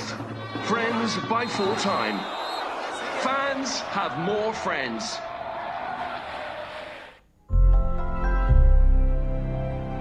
The game represents the values and the communities we play for. He was God. We didn't just love him, we trusted him. Most people have no idea what a bad person that man is. How can you do that to somebody? It's a time it never even occurred to me that anybody could be so devious to tell somebody they had a cancer. I would hate to think that I went through a career that I pulled a dirty stroke on anyone. DJ Carey, The Dodger. Streaming now on RTE Player.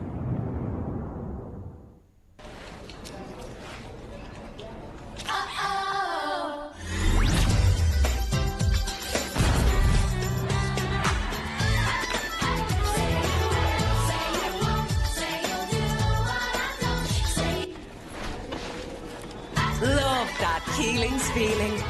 Irish strawberry season is here. Pick up a punnet in store today. Love that Keeling's feeling.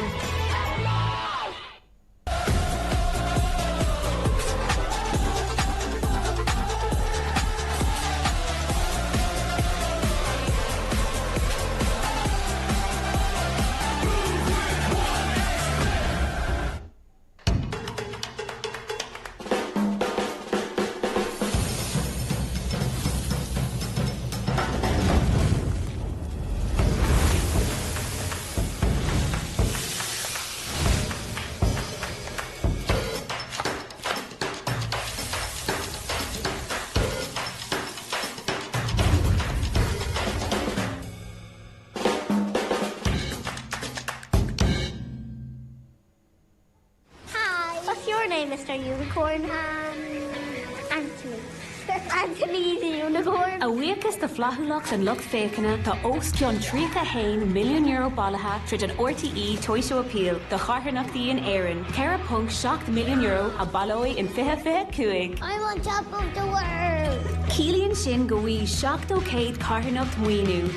RTE Toyshow Appeal, Ligamish the Foshti Vet in a Foshti.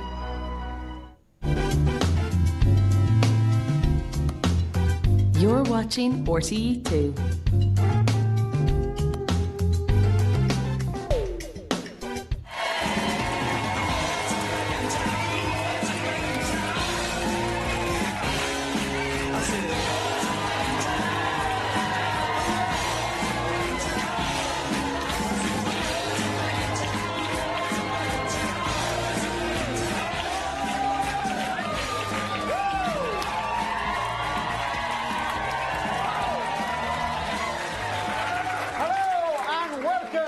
Johnny's Late Night Lock-In!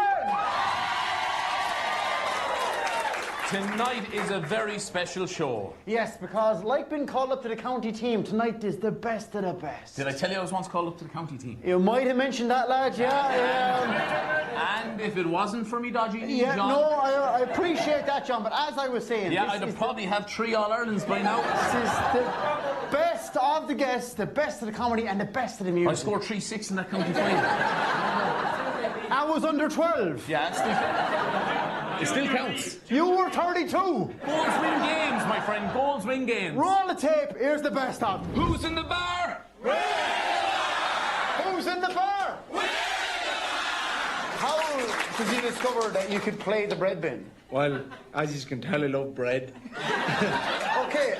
Have you got the bread bin here with you tonight? I have it there behind me. I'm all right for bread, I'm all right for bread. Does it change the tuning if you leave some bread in or what? Yeah, it does. That's an A, that's a C. Right, here we go. I'll do Christy Moore, Ordinary Man. Okay. I'm an ordinary man, nothing special, nothing grand. I've had to work for everything I own. I never asked for a lot. I was happy with what I got. Enough to keep my family and my home. Away you go, Kevin.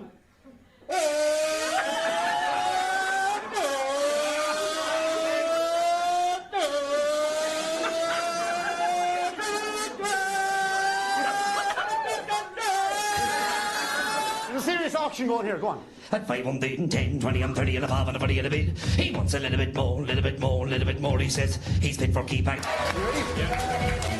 Here we go. Right. And 3, 2, 1, here we go.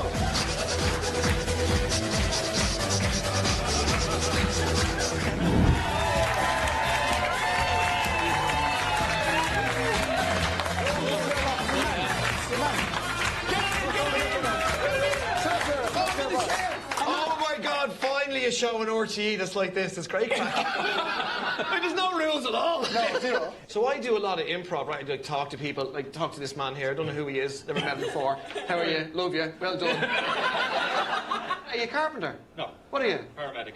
Jesus! Can you imagine that? Running through style looking after you as a paramedic.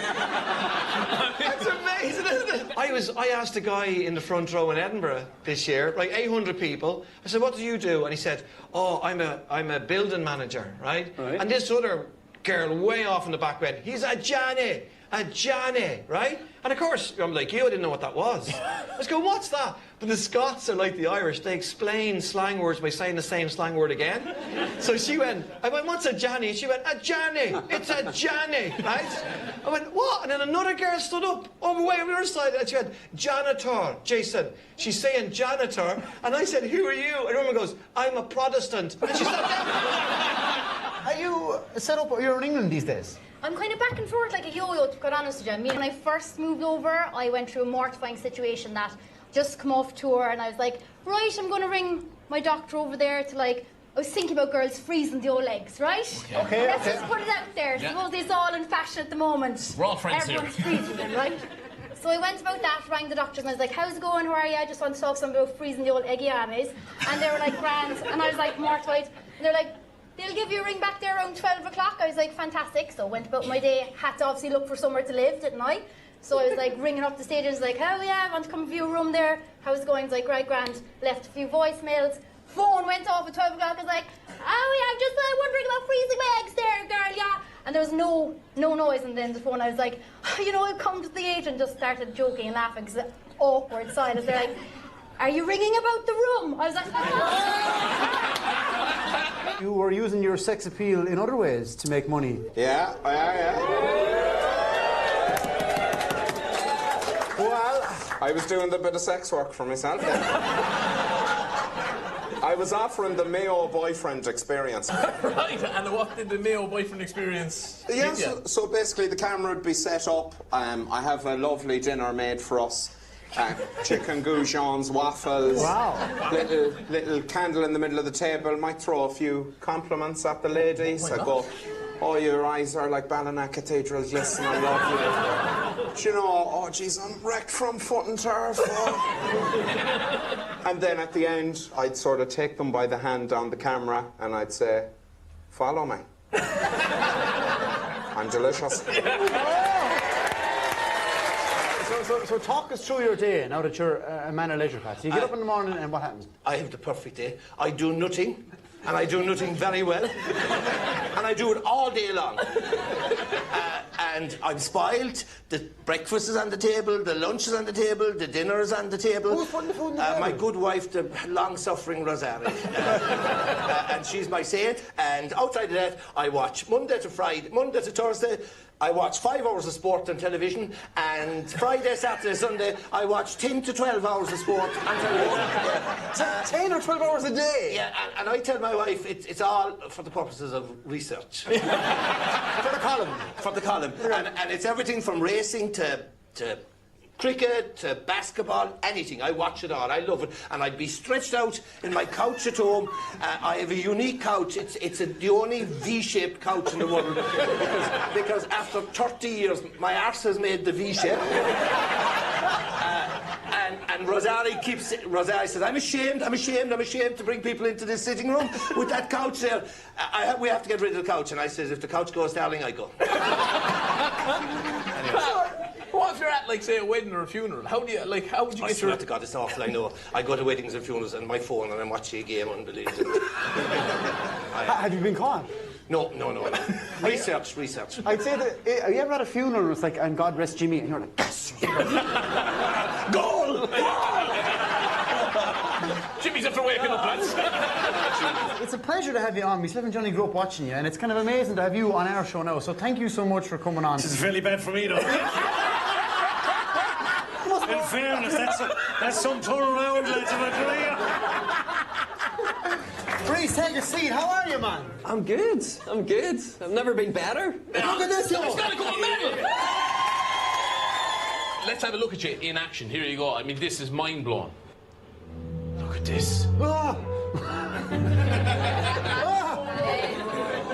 So, I'm going to be honest, we have to ask you a question, right? The sport, it's got to be brutal on the body, on the arms, on the chest, on the upper body. But, I mean, do you ever whack your Reese's Pieces? You come close. Oh. You come really close. There's been a couple of times, and I've learned my lesson, very much so. But that is a skill. That's like my mount onto the pommel horse, and you come pretty close. That looks like I would. Because we actually have a paint colour chart here. That we're wondering, after a tough session, your kind of tisn't area, where would you be now after a tough training session? Yes. All right. Yeah. You might need a cream for that. I do, yes, I do. I was working Troja's Bar in Dunquin, and then I was out in America for a few months, and I used to work in a nightclub. I was only 18 years of age, but I was a doorman asking for ID. And what is the legal age in America? 21. Yes. Okay. So they come in and say, come on, lads, move it on. You're too drunk, you're too young, off you go. This fella came up one night and he said, I have ID. I said, you've no idea where you are, boy. So he showed me the ID, and I looked down and I said, hang on a second, I don't know you, but I know the lad here, go on. But the ID's all right. He was from Connemara. People may not know this, but this is not the first time you and I have been on screen together. No. Back in 2015, you interviewed me. I did. This is well before the two Johnnies was on the go. Yeah, absolutely. It was very different. So it was a camogie show that we were doing, and he was a hurley maker. Yeah, former life. So I went all the way down to Care, and I remember you were just telling me you had long hair. Can we see the photo? Yeah, here we go. I found this on my Instagram. Oh my God! That is a big hurley. It's what you do with it. Which one are you? Big hurley, small fella. The quote of me, lads. That was I had the long hair and the beard, and you came down filming the show. And you took that hurley away with you, the regular size one you have. I was going to say, I didn't take the big hurley with me, definitely not. I did play with it. Did you ever use it? I did. I probably broke it as well in the next match, but that's a good sign though. So it was a good hurley. Full hard, full fat. Okay, no, it's just that you never actually paid me that hurley. Now, it was 2015, so there's a bit of inflation on that. Bit of inflation. Much like the parish quiz, maybe I can fix your toilet or something like that. We can come to some arrangement. I'll leave that with you. I'll look after that. You're touring out late at night. It's tough going. It is. Would you ever be stressed? I don't. I know where this is going. See, I heard, but I get very tired. Right. Okay, that's okay. Yeah, but when I get tired after a few whiskies and a few drinks, I tend to walk around the place a little bit. You know what I mean? And there was one story... While you're asleep? Yeah.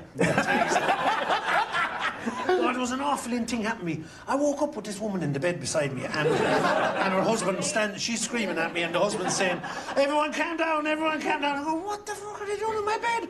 And then I sort of looked over, and there was two kids in the bed beside her. And I thought, this isn't my bed. And no, they were a lovely couple. I met them afterwards. A few years afterwards. I don't think they were too happy initially. And they were actually sound, but they said they heard the toilet flush.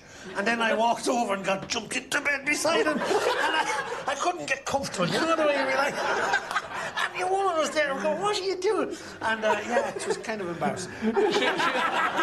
Shane Todd, Deirdre Kane, have you ever had stressful gigs like this? It wasn't me, no. It's not true. Out of everyone you do, who's your favourite? Who's your favourite person to do? I've thought of this a lot, and I have to say the one that makes me laugh the most is Michael Flatley. Why? I just can't get enough of his blarney bullshit. I mean, just the way, as the camera there, R.A.B. Jesus in big aura. Just prouder than any son of Finn McCool to be standing in front of me. And me just a humble old Irish gobshite.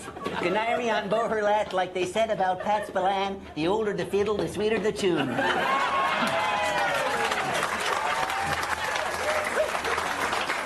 I'll tell you, as me granddaddy, the tinker, Flatley always said, a trout in the pot is better than a salmon in the sea, bejesus. But there's no need to fear an ill wind when your haystacks are tied down. What am I talking about? I haven't got an earthly shite. But it doesn't matter. Right. You're as Irish as they come. Well... You qualify. Thank you. The grandparent rule. Yeah, so my mum's mum was from Wexford. Mum's dad is from Tip. Oh! You're all right with us? Yeah, and Dad's dad is from Leitrim, and Dad's mum is from Limerick. Okay. No. So, hang on, you've got a grandfather from Tip? Yeah. Whereabouts? Clonmel. Clonmel. What's his name? Christopher McNamara. Christopher McNamara. That's my granddad as well.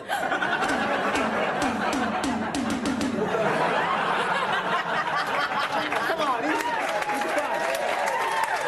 You were up in Donegal as well. You had a run-in with some llamas, I believe. Yes! Yes, I was with the llamas. Yo, the llamas are crazy. So, am I allowed to say this on you can tell TV? us. Alright, cool. So, as I'm there, like, I'm with the llamas, I'm going around, and then I turn around, and 3 llamas are stacked on each other, and they're trying to shag. Are we a threesome? It was a threesome! Jesus Christ! But the thing is... Get out! It was all male llamas, so I'm like, yo... That really happens. That really happens. I can't wait to see your tour of Ireland back. I'll tell you that much. All right, well, we're going to play a bit of double culture. We've got some proper culture. Okay. Gavin James is here. He's a proper dove. Sean, are you going to get involved? I'm going to get involved. Yeah. All right, lovely stuff. okay. Right, let's go live to the streets of Dublin, lads. Let's find someone. Give someone the finger, Can lads. we go straight into this woman here with the... Is that a knitted cardigan? Yes. Now. All right, Dahi, straight away, what do you reckon, double culture? No, she's a culture dressed to go on the ran. She can hear me? Yeah. Yeah.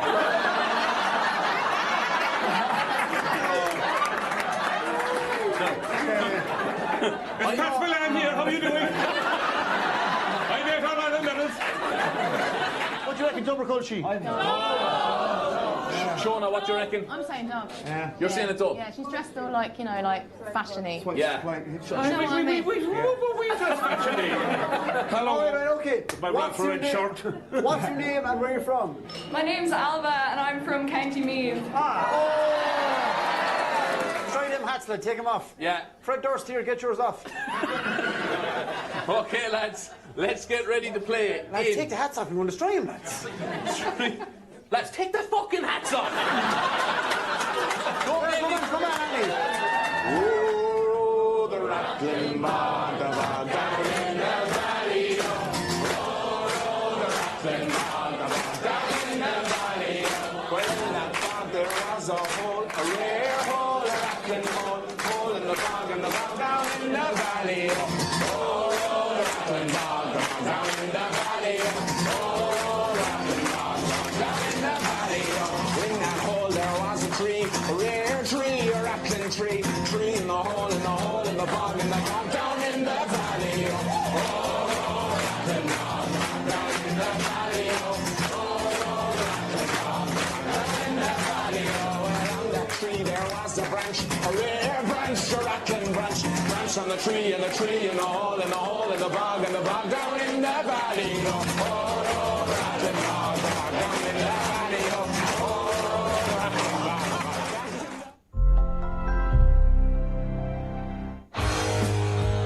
A Great Escape. The matter of escaping okay up somewhere along the Colombian Irish Sea, or you have to meet me on the coast. Right, boy! Reunites the boys. The boys are back in town! You dirty scanger, you. I think I'm in love. Sorry about that, lads. Muscle memory, lads. Hey! You're back in Ireland only 2 minutes, and we already have the guards chasing us. The Young Offenders. All episodes streaming now on RTE Player. We don't have enough walkers for the party. Walkers? In Miami. Come with me. Hi, how you doing? We're having an awesome viewing party, and if you have walkers, you can come with us. She has them! Trying to get the whole cart in. Welcome.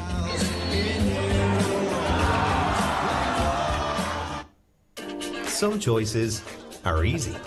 Good food, quality wine, and great company. Like that first cheers in a new home. Choosing to squeeze in a quiet moment together. Or giving him that simple nod of approval. Whether you're catching up for some quality time and to get all the gossip, or letting conversations start themselves. Here's to all the simple things that matter most. 120 Santa Rita, the right choice.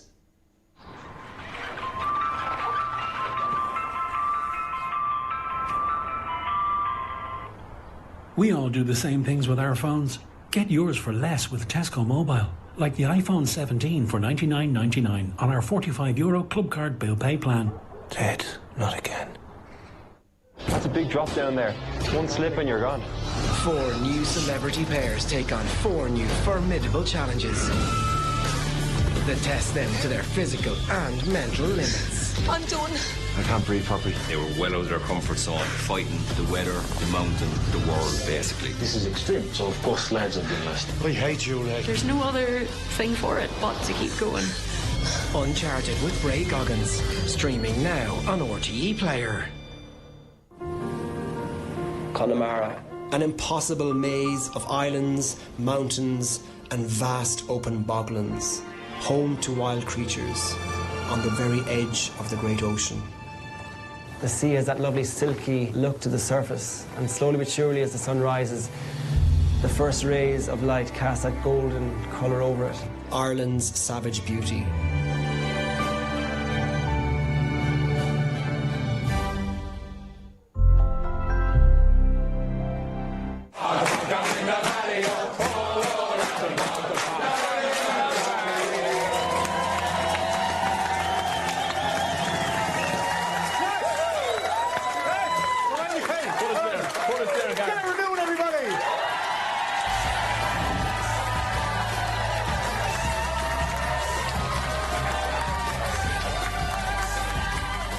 Here, my name is Gerard. I have huge news. I've just recently moved in with my boyfriend. Thank you very much. But I feel like our relationship is very stable, like, because we recently adopted. Thank you. Yeah. Well, like we've been trying naturally and nothing was happening, and we just have accept it, move on. No, we adopted a dog because, like, because kids are shit. They're just so awful. No, we adopted a dog. We had ourselves a rescue dog, right? Well, now, don't go aw. I'll be honest with you, I didn't want to get a rescue dog. I wanted to get a proper one, right? No. I just didn't want somebody else's problem. Do you know what I mean?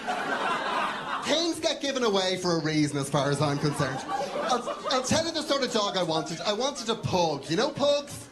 The little ones that look like Danny DeVito, and then they get to 4 years of age and their eyes fall out. That's the sort of dog I wanted. But my boyfriend, because he's fundamentally a decent human being, he said, no, we are not going to pay good money for a dog. We are going to get a dog that will need us. What me does this animal need us? We ended up with a 3-legged greyhound called Michael. We went and we got him at the Dogs Trust. Have you been to the Dogs Trust? It is the most depressing place on the face of this earth. It is Dog Pound Special Victims Unit. That's what it is. You go in, there's dogs all around the walls, just yelping. Take me home! Take me home! It's like coppers. We ended up with a dog with 3 legs. Has anyone here got a dog with 3 legs? No, just me. And you think of a dog with 3 legs, you think, little cheeky chappy, stump at the front, bouncing around. No, our dog's missing a leg at the back. That's extensive. It's depressing. It makes me so sad every time I see it. Every time he doesn't lift his leg to do a piss, I well up. If he wants to do a number 2, you have to put him up on bricks. Nobody got excited when we got that dog. Absolutely nobody. Except my neighbour. My neighbour gets briefly excited about absolutely everything because that's the way cocaine works. Great to be here, everybody. As you guys can tell by my accent, I am cute. I'm a dad of 2. Got 2 boys. We had a water birth. Girls, if you're pregnant or anything, can't recommend it enough. Highly recommended water birth. Wouldn't thank you for a dry baby, okay? Me and my wife went up to the hospital. They give you your own suite. Oh, it was lovely. And as a dad, your job's to stay in the background as a birth partner. Midwife said to me, Dad, we only need to hear from you in a medical emergency. I was like, no worries. My wife got into that bath. My son started coming out. Then I started to say, I was like, this is my moment. I got under my wife, put my arms under hers. So I was physically and emotionally supporting her. I'm amazing. I welled up there, but It was amazing, and I was telling her how strong she was and how amazing a moment this was. And then the baby started to come out in the birth pool. And I had loads of questions then, but I remember I was told, don't talk unless it's a medical emergency. And I had questions, like, to the midwives. I was like, I'm sure you have thought about this, but, like, when he comes out, like, I forgot to tell them, like, he doesn't know, like, he doesn't know how to swim. I haven't told him. And then later on, they told me, they were like, don't be stupid, the umbilical cord. I was like, he's not going to know, though, to put that up. Now, if you've ever been on a cruise, they're all inclusive, right? Oh, you're lashing the pints into you, lashing the food into you. Last October, I went on it, right? And I must have put on about 10 kg when I came home, okay? So, January, I said, new year, new me. And then come May this year, I had lost 20 pounds. Sorry, I'm just going to move this out of the way so you can see me.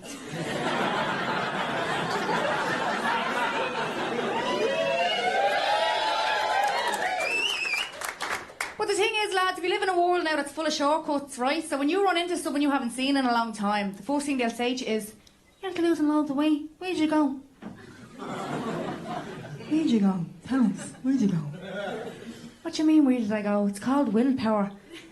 Willpower. Is that in Turkey, is it?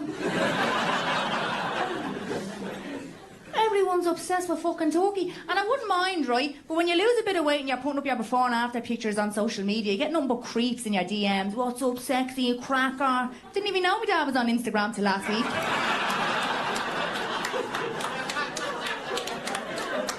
And have you ever got a flight home from Turkey? It's like an air ambulance. They're not selling cans of Pringles or cans of Pepsi on these flights, lads. It's bandages and blood transfusions. I went over with my brother because he was getting a bit of work done, he was, right? And we were flying home, we were sitting on the plane on the runway, and a girl was walking up the aisle, right? And she had that much plastic pumped into her forehead, tits and arse. If she was to die tomorrow, she'd have to be buried in a fucking green bin.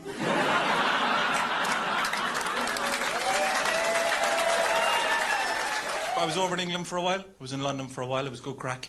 The English. They did a couple of things that kind of annoyed me. They give their dogs Irish names. I was uncomfortable about that. I met a dog called Seamus.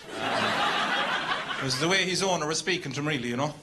Seamus! I was like, you fucking leave him alone, all right? I met a dog called Niamh. That's my wife's name. I thought someone knew my wife in the park. Niamh. I was like, Niamh, did you get the ball for them? It's ethnic time now, yes. What's happening? No, man, it's really, really good to be here. Like the host said, my name is Babatunde, all right? And that is my real name. I know a lot of people ask me all the time, they'd be like, is that like your comedy name? Or is like, you know, what's that name about? And I'm just like, why would I make a name like Babatunde up? You know what I'm saying? Like, and it is my real name. It's my real name. It's a Nigerian name. A lot of people want to know what it means. That's the thing I always get. Like, especially English people come up to me like, oh, Babatunde. That's exotic. Like I'm a pineapple or something. You know what I'm saying? Like, I always want to know what it means. They're just like, what does it mean? Does it mean hunter or warrior? And I keep telling people, stop getting excited, because in English, Babatunde simply means Tim. So don't, like... How about the joking? It doesn't mean Tim. It actually means, it's got a very powerful meaning. Babatunde means the father has returned. That's what my name means, yes. The father, yeah, you know. And they give you that name, in Nigeria, they give you that name when you're the first boy born after your granddad has died. So, Babatunde, the father has returned, You see? You see the circle of life, yes? I'm Simba from The Lion King, basically. My son came home crying the other day because he got bullied at school. And, yeah, I know, right? My son was all crying, you know what I'm saying? I got bullied. Right? And I'm just like, look, man, it's all right, man. I got bullied when I was young. You know, I got bullied just because of my name. That was the thing, right? Even the teachers used to make fun out of me. You know, during register time, you know, they'd come into the class to take the register, and they'll be like, okay, guys, all right, gonna take the register now. Is Catherine here? Catherine, yes, okay, Catherine's here. Michael, I see you. Is Paul here? Yeah, Paul, I see you. And then it'd get to my name, they'd be like, oh. And they would tear my name apart. They'd be like,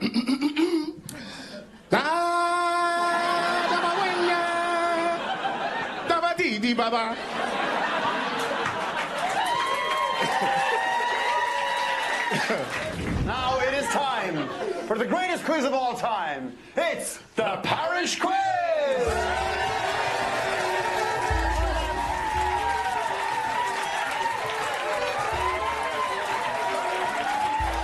What's the best thing about being from Killarty? I suppose we do celebrate Ireland's oldest festival, the Puck Fair. For people who don't know, the Puck Fair, a goat decides the weather.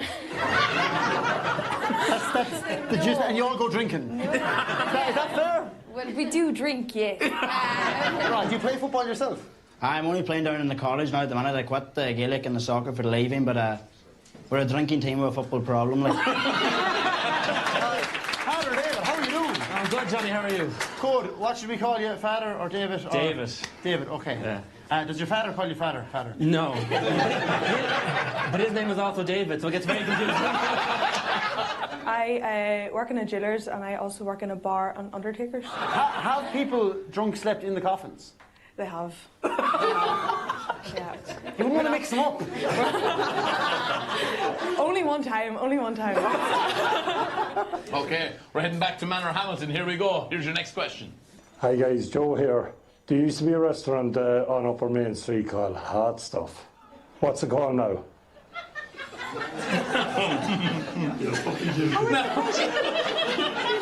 Wait, was that him? Is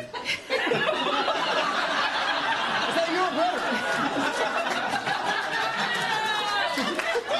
Did you know he was doing that? He was in the car the whole way up with me. He won't be coming back. Good man, Joe. Joe's a secret agent. All right, Father David, representing Stradbally County Laois. Let's get your next question. Hello, my name is Anne Simpson from Simpson's Gala in Stradbally, and within the store we have a bakery. And I know Father Vard was looking for a plain scone in another establishment recently, and he couldn't find one. So we had them, and we sent him one. Does he know how much they are? Father David, you know Anne? I know Anne very well. She's on my finance committee, so yeah. Would you like to explain to Anne why you went to a different establishment looking for a plain scone? I like to show my love to all the parish. So all Stradbally, Vickerstown and... Will we divide by 6? I can't do maths. 95 cents. 95 cents. 95 cents. Okay, let's go back to Anne Simpson to find out. And the price of our scone is 95 cents. Are you receiving any secret messages? No! Yes. The man upstairs sent that one down. Okay. Are you ready for the question? Right, give it a shot. Let's delve in. Hi, I'm Lindsay from headquarters in Delvin, and I have a question for you. How much does your wife Joan pay for a wash and blow dry in the salon? Now, Jacko, how much does the wife tell you she pays? Can I check the phone? No. Well, a normal lad pays 12, 13 euros. Girl math. A bit more. So if we double it, 25? That's good. Right, let's head back to Lindsay and find out. And the answer is €25. And now the Q&A down, you can take the next one.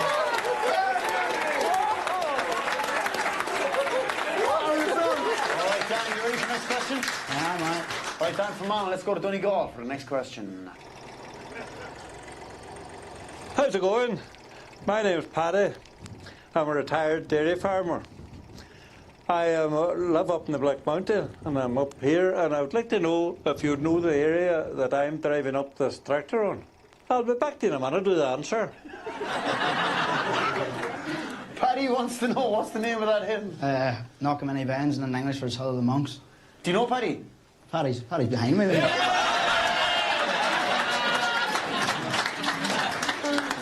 let's see what the answer is. You're back for the answer, you. This place is known as the Hell of the Monks. What's the most commonly used phrase in RD? I know a good one, but I know it's a favourite. Right, okay, what are you thinking? It's RD hey. RD hey. RD hey.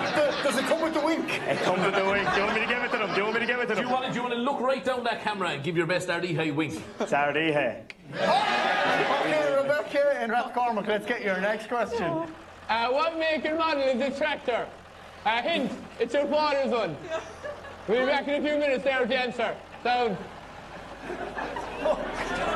David was asking what make and model is the tractor, and the hint is it's your father's. You mean Daddy's tractor? So that means it is a John Deere tractor. And what model is it? Oh, do I have to know what that is? Give me the oldest one. 1960. I don't know your daddy's tractors. I don't know. We're more JCBs, but like the. How many tractors has Daddy? Daddy has 3 tractors. 3 tractors, and that's the oldest one. So it's a model of what, Mammy? I can't hear you at all. Wait, is your mother here? Just right behind me, yeah. Mammy, you stay with us now. Oh, that's... Mammy, what do you think, Mammy? 63. What? 33. You must have a different language down there in Cork. Aaron, 3650. Okay, let's go back to David and find out. The answer is John Deere. I hope you got the right answer. It is a 3650. Please, Gary, we're going to head to Kesh for your first question. Hey, my name's Karen from Karen's Cuts in Kesh, County Fermanagh. My question is, how much does it cost for Gary to get his hair washed, cut and blow dried? Oh, Gary, can you remember? That's a trick question. How much does it cost? The last time I was there, I fixed her boiler, so she never charged me. Are you a registered boiler installer? No. You can't be at that, Gary. If you were to pay for it, how much would it cost? She doesn't give out change. Right. So it's either 5 or 10, so I'd say it's £10. £10. £10, Gary's saying. Let's find out. And the answer is £10. Silence in the room, please. We have a tiebreaker, okay? And your tiebreaker question is, according to Google Maps, right now, how long does it take to drive from Ennis to Delvin? Considering I just found out Delvin was a place today. I'm going to guess 2 hours and 10 minutes. 2 hours and 10 minutes. Okay. Jacko? No confirmation. 2 hours. Go flat for the 2 hours. Even. Okay. We can reveal it is 2 hours and 10 minutes. Congratulations to Kate from Ennis. She's the winner of this week's Parish Quiz. And for your prize. Now, Kate, for your prize, right, you've got a choice of 2 envelopes here. In one of these envelopes is, have a look at this screen. It hasn't been won this series so far. It is the Caribbean Cruise. It's still up for grabs. It could be tonight. Or your other prize is, of course, a taco chip from Enzo's in Ennis. What's it going to be? All right, tell us what you've won. Taco chip! It's taco chip!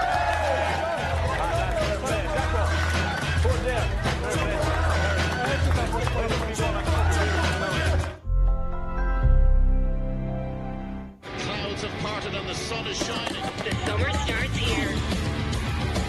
There has never been a day like this.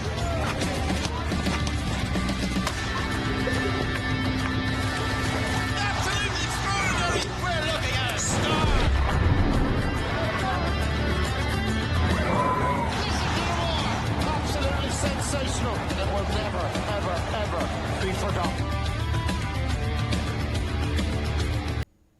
I'm such a chill customer. I get 14 insurers compared for me every year. I'm such a chill customer. I don't mind when my mother-in-law compares me to John's ex.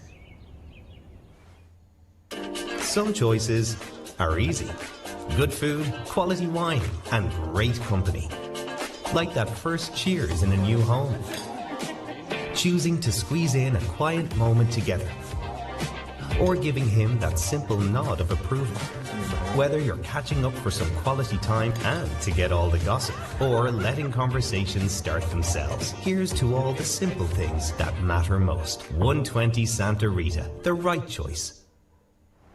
The first thing you need is people that believe in you when you don't even believe in yourself. Like Mickey Ned. Make the guy next to you look great. It gets you bursting out of the dressing room. That was the power of someone's words. Playing it forward isn't just about lifting cups, it's about lifting players. Okay, boys, play for each other. Make the guy next to you look great. Come on, let's go play some football. Behind every county are those who lift us all. AIB, for the life you're after. Taste the summer at Super Value. With fresh Irish Housekeepers roast beef, save 33%. Fruit and veg from our Super Fresh 5 like mini bite peppers 200 gram and lemon and lime 3-piece, now 79 cents each. Plus with Real Rewards, Ariel and Fairy Platinum Liquid Pods 44 wash, €10 each. Super Value. Still super, now better value. I need help with a case. Well, of course you do, Charlie, dear. 7 murders over 16 months. No two are alike. We need to look at this from every angle. The killer's obviously been planning this for weeks. To get to you? Well, us. Heads, you live. Tails, you die. A new series of Harry Wild starts next Tuesday at 9:35 on RTE1 and RTE Player, with all episodes streaming after.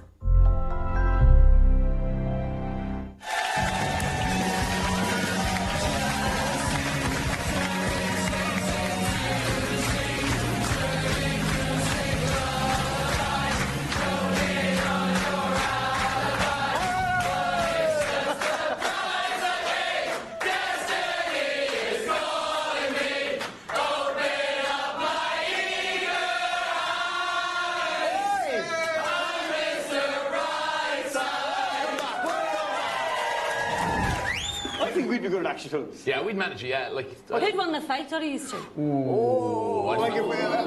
Proper scrap. So if we're having a round a bar, yeah, I'd take you 100%. No, 100% I'd have you. I'd just be like... That's not how you do a bar fight. Do you want to see how you do a bar fight? Here you go.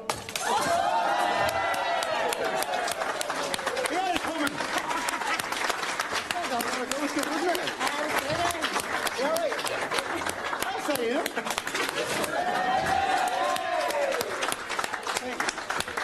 We'll be good in films. What you reckon, Jamie? Made it. You all right, kid? 100%, yeah. Welcome back to the 6-1 News. Okay. Here we go. Up on the big screen, here we go. Joanne and Vogue commentating on the GAA.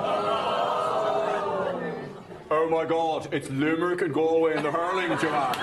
Oh, fuck's sake, I'd ride all of those guys. Whitney! And then we'll test out my one. Shut up.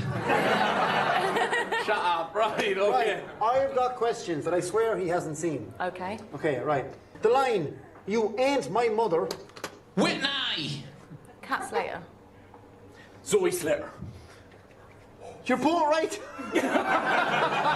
Who was in the scene was my question. Okay. I'm getting so into this. How many episodes did Shona appear in since her 2008 debut? Oh God, if I get this wrong, it's embarrassing, isn't it? Need an answer. Whitney! 1,000. It's not 1,000, it's 1,540. That's a lot, isn't it? Yeah. That's a lot. I would have lost count as well. Yeah. Okay, next He's one. lost count to this, and there's 6. What mode of transport did Whitney arrive on in the square? Whitney! Black Cat. It's not you. Whitney, how did you arrive? Bus. A bus is correct!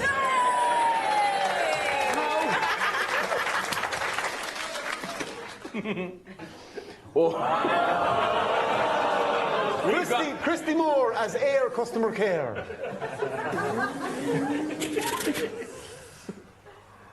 How are you?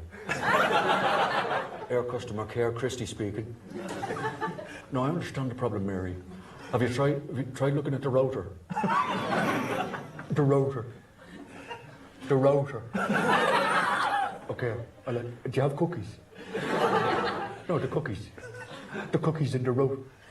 The router and the cookies in the cookies in the... No.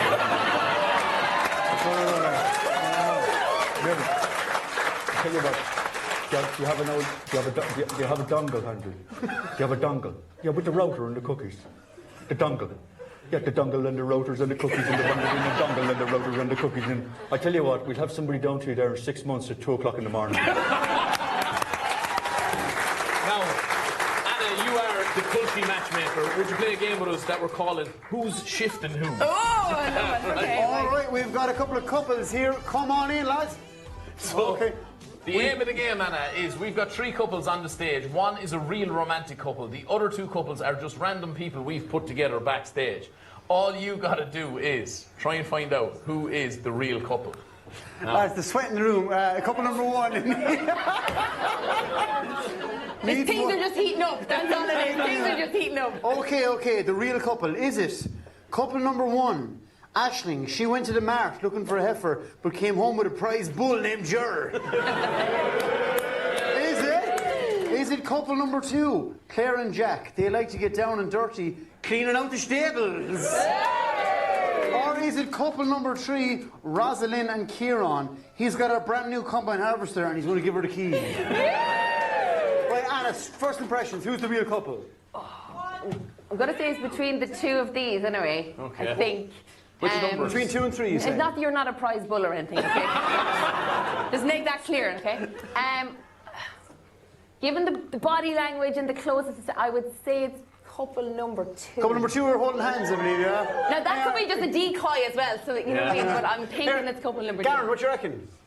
I think it might be couple number 3, just because I think couple number 2 are going. I think they're going a bit too hard. I think they're trying to prove. That's my worry. I think they're trying to prove something. That's my worry. Audience, what do you reckon? 1.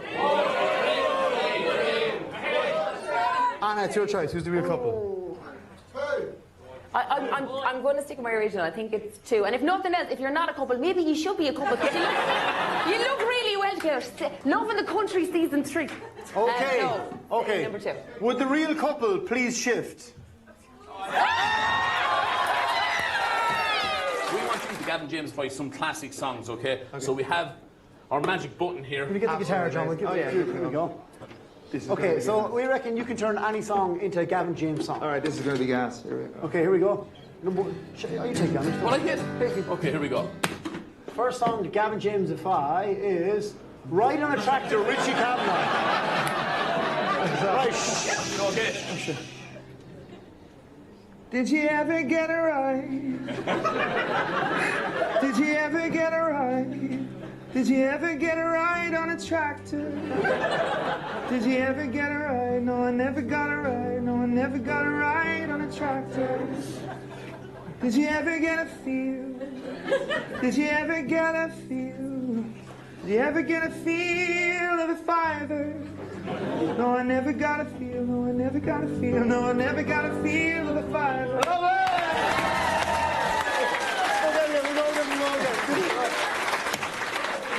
When are you going to do covers now? This is great. Okay. We're all going to be sad. Boom Boom by the Venga Boys. This one's going to be the saddest one. I don't know why. Here, The Venga Bukuri, here we go. I don't know how to. All right, sorry. Right. All right.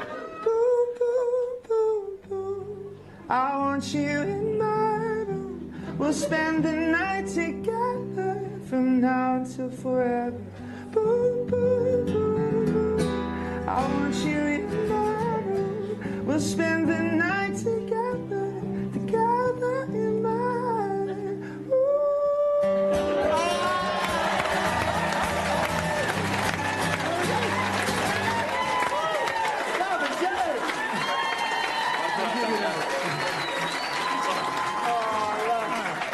Is there anything you can do to like demonstrate your upper body strength? Yeah, I can do it right here in the bar. Oh. Do you want to see you reach on the bar? No, if you get injured, we'll never get another series, right? Right. Whoa! Ready, lads? Oh my God!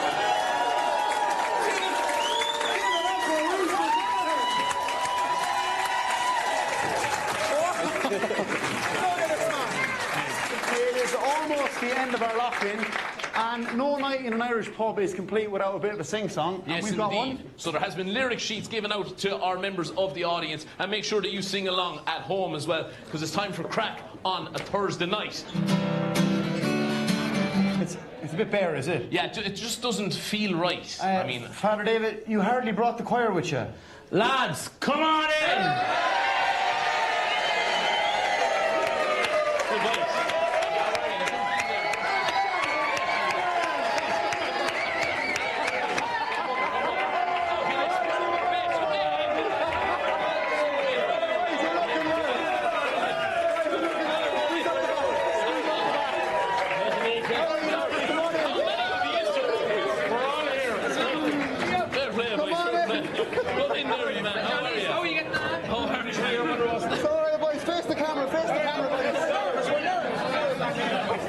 We're multiplying. Right, we get down at the front. Do you want to kneel down in the front there? Good man.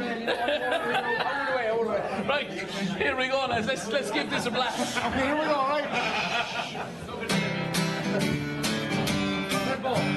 Reese has been training since he was 6. People still think we're a pair of polite people from the country.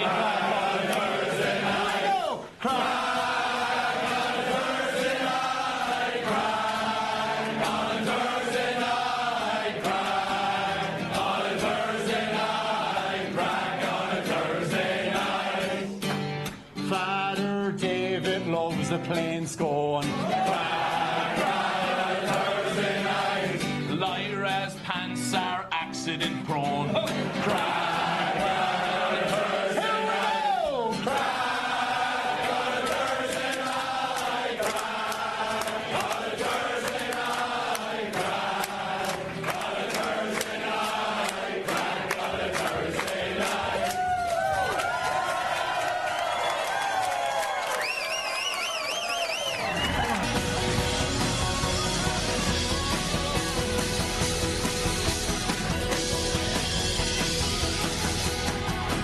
How can we love with our hearts on fire? Is this enough? Or we just burn ashes to dust like a funeral pyre? Can we love with our hearts on fire? And how can we talk when the words just won't come out? Too scared to open up our mouth. Will we walk as the flames get high? And how can we love with our hearts on fire?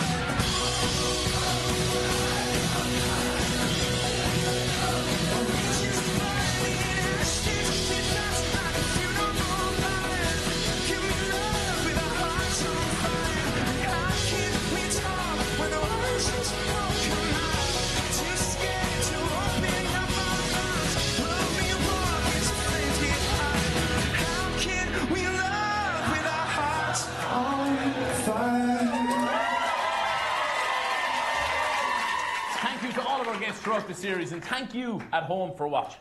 We'd like to leave you with our fellow Tipperary man. He also played county. No, he played in the county bar. Oh, yeah. It's Pat Short. And it's the Jumbo Breakfast Roll!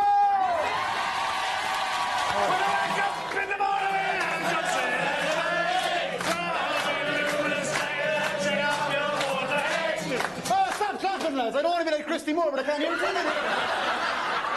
Have a time for the fancy breakfast, the one Tuesday in the ball. Just head to the satellite garage for the Jumbo Breakfast Roll. 2 eggs, 2 sauce, 2 wraps, 2 bacon, 2 bun, 1 black or white. All stacked like a tower on top of each other, round up good and tight. Here, have some tea and mix over there, my sugar in a bowl. Says she, do you want some sauce? And that says I do my roll. Now, whether you're a chippy or a plumber or a bricky or a teen, just down the road. Or a shower of lads come back from the rest in the crowd or on your own.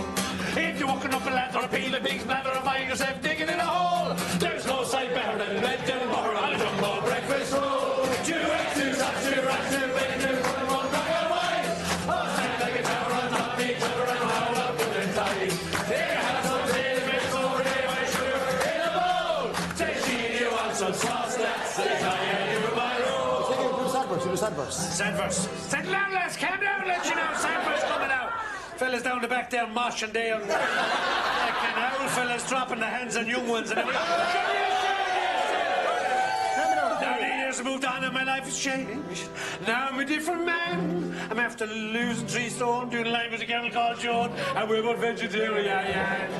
Now my blood sugar levels are good to go, my cholesterol is low. Pulling them all of that sell my soul. To sit outside Annie Max, all emo shell, Stash Isle, Pat McDonough Plaza, and then a Jumbo Breakfast Roll. 2 eggs, 2 sauce, 2 wraps, 2 bacon, 2 from 1 black or white. All stacked like a tower on top of each other and roll up good and tight. Here, have some tea and mix over there, my sugar in a bowl. Say she, do you want some sauce?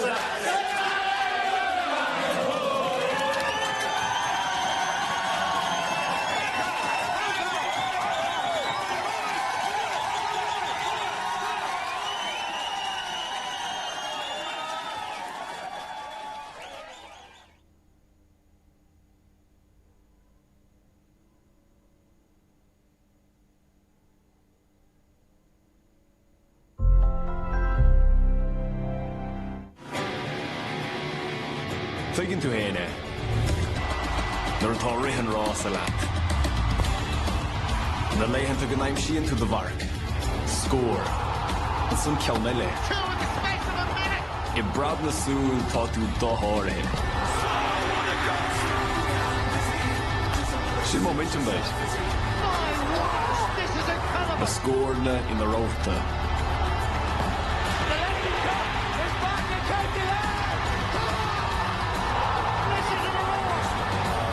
Bhuaile sa bhéin de chéile córaigh clíte.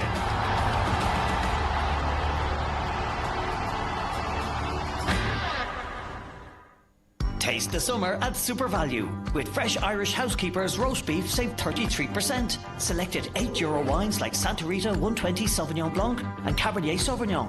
Plus Faustino 7 red and white. Also 6 to 8 pack beer cans like Heineken from €12. Super Value. Still super, now better value.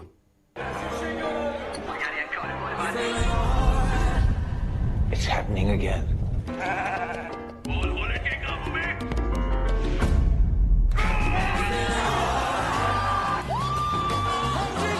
It's time we let it pour. This is not one call for Mexico City.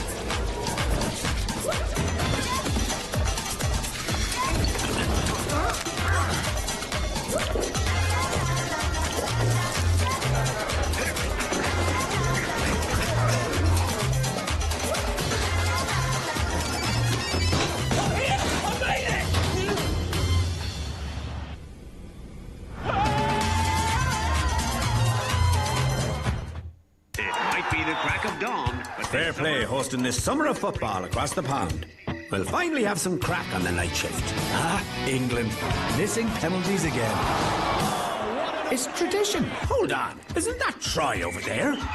Brazil's losing. Why's he celebrating? I had over 2.5 goals on my bet builder with Novibet, didn't I?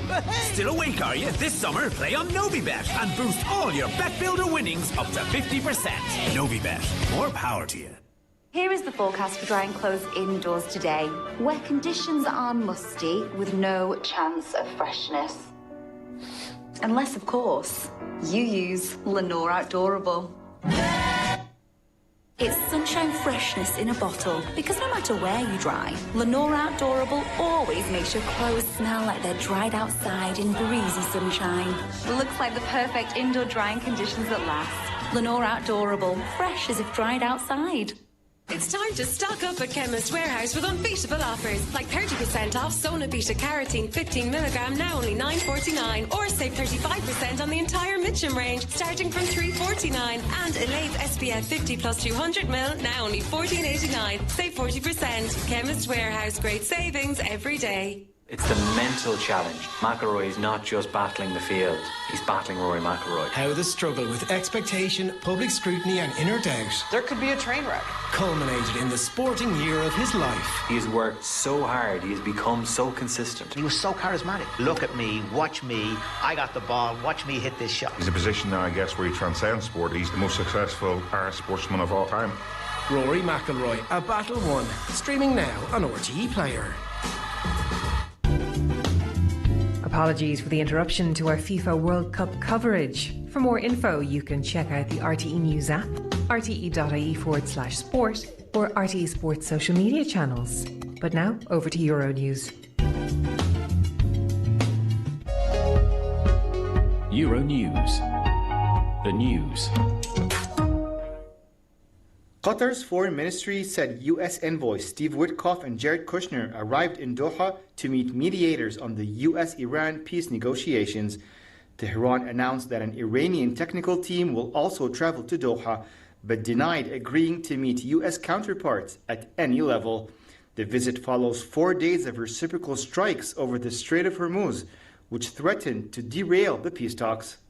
The U.S. envoy, Mr. Steve Witkoff and Mr. Jared Kushner are here in Doha to meet with the Qatari officials, so they are not here for direct negotiations with the Iranians. The technical meetings are still happening, and the mediators are working as go-betweens between the parties.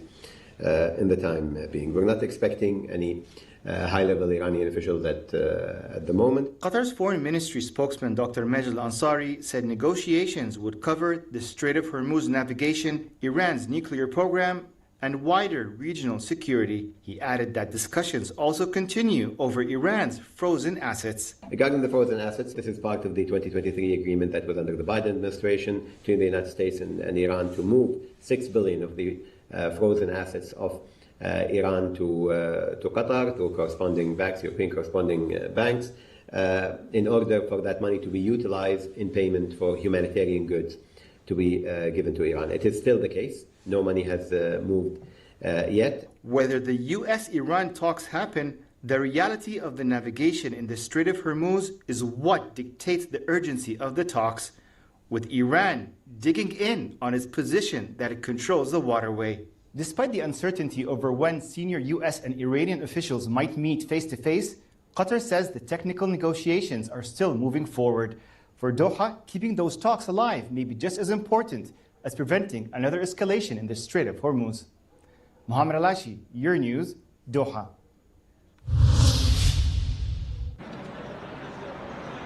More than 1 million undocumented migrants in Spain have sought legal status under a scheme that has defied a wider European crackdown on irregular immigration, the government said on Tuesday, the final day for submissions. The vast scheme was predicted to benefit around 500,000 people, mostly from Latin America, when the left-wing government launched it in April.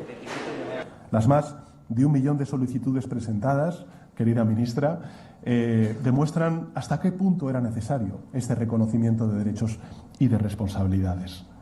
Porque detrás de cada solicitud hay una persona que ya vive entre nosotros, que quiere formar parte de nuestra sociedad con todos sus derechos y, de nuevo, vuelvo a decirlo, con todos sus deberes.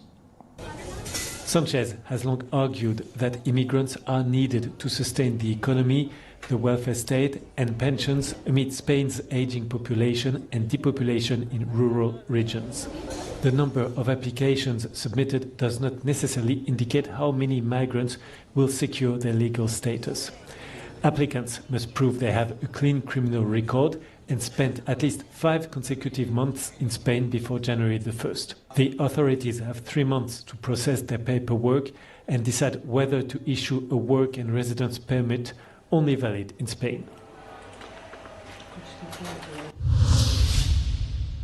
A bomb blast at a residential building in Monaco has seriously injured 3 people. The explosive device detonated at the entryway of a residence near the French border, severely injuring a couple in their 50s or 60s, along with a 13-year-old. Sources close to the investigation have identified the victims as the sanctioned Ukrainian oligarch Vadim Ermolayev and his family. Ermolayev has previously targeted by Ukrainian state sanctions for his alleged commercial ties to Russia. Monaco's leader, Prince Albert II, condemned the bombing as an odious act, confirming that all national security services have been mobilized. Cross-border surveillance footage shows the unidentified suspect fleeing the scene on foot into neighboring France, sparking a joint manhunt by French National Police and Monaco authorities.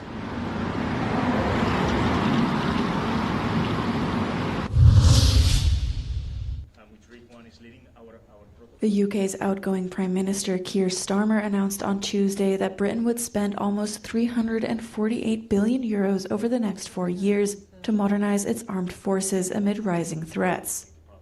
The plan will see increased money for drones and autonomous systems as the nature of modern warfare changes. It follows months of wrangling within the Labour government over the resources required to modernise Britain's fighting capabilities to counter greater aggression from countries such as Russia and a less reliable United States. We must stand more firmly on our own 2 feet. We must do what it takes to meet this new world head-on, to keep our country safe and seize the opportunities that come from investing in our sovereign strength. That is what we're doing. That's why we have reversed at last the corrosive hollowing out of our armed forces. And it's why we're transforming a defence programme that, frankly, for too long has been underfunded and unsuited to threats that we face. The UK's pledge came as US President Donald Trump has repeatedly urged NATO allies to spend more on defense and become less reliant on Washington for security. Starmer said some road and energy projects would be scrapped to help pay for the military. Under the plan, defense spending will hit 2.7% of GDP by 2029. Starmer said the 3% target will be reached in the next parliament, a period that could extend to 2034. The UK remains committed to hitting NATO's target of 3.5% of GDP by 2035, though it's unclear how it will get there.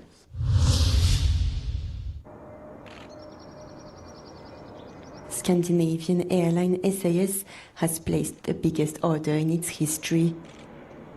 It has committed to buying as many as 40 twin-aisle aircraft from Airbus A330 family to renew and expand its long-haul fleet.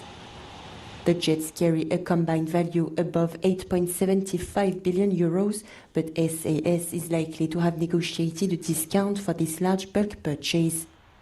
The order includes new, more fuel-efficient A330-900, part of the upgraded A330neo range, and the older A330-300. First deliveries are expected from the early 2030s. The decision is a notable victory for the European manufacturer Airbus over its US rival Boeing. The Airbus deal follows an order last year for 55 Embraer regional jets.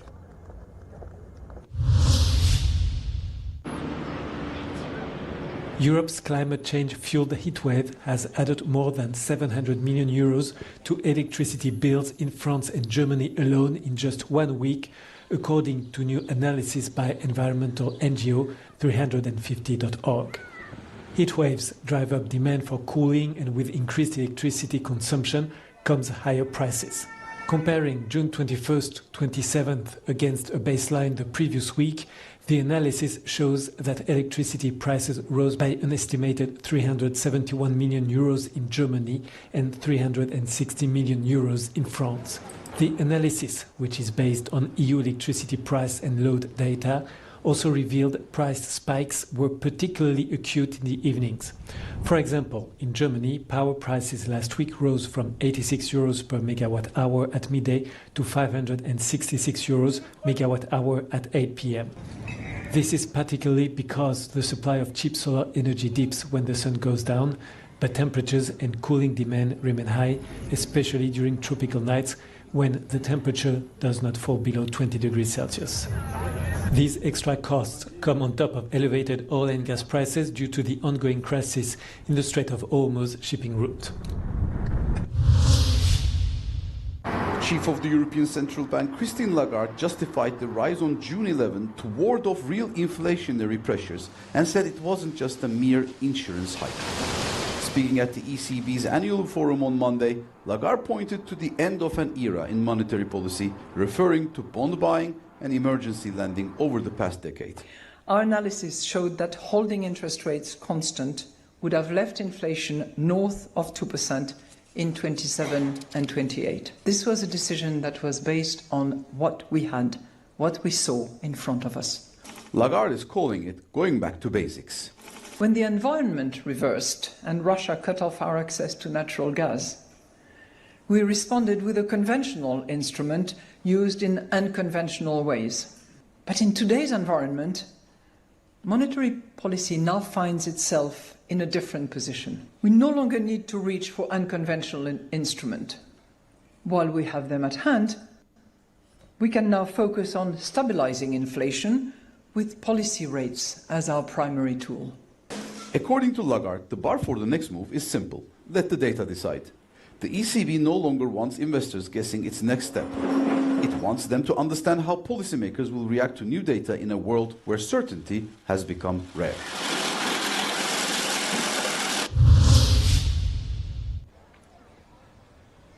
The U.S. Supreme Court has struck down an executive order signed by U.S. President Donald Trump that aimed to end automatic birthright citizenship for children born on American soil. During arguments in April, both conservative and liberal justices questioned the order's legality in a momentous case that was magnified by Trump's unprecedented attendance in the courtroom. Following the decision, Trump wrongly suggested that Congress could easily address it with legislation. It would take a constitutional amendment to overcome the decision. We have, it's become a tourism, birthing tourism, they call it, a trend where people would just come and you just come onto the soil and have your child, and then they're able to avail themselves of the welfare state and everything else. It's been abused. I'm sure the conclusion from this opinion is going to be that you got to amend the Constitution to fix that. As we all know, it's a big challenge to amend the Constitution. It's only happened 27 times in our whole nation's history. The 14th Amendment, adopted after the Civil War, states that all people born on American soil are automatically made citizens. Soon after he began his second term, Trump signed the order declaring that children born to parents who were in the country illegally or temporarily would no longer be entitled to citizenship. The restrictions had already been blocked by several lower courts and had not taken effect anywhere in the U.S. Who offend the children.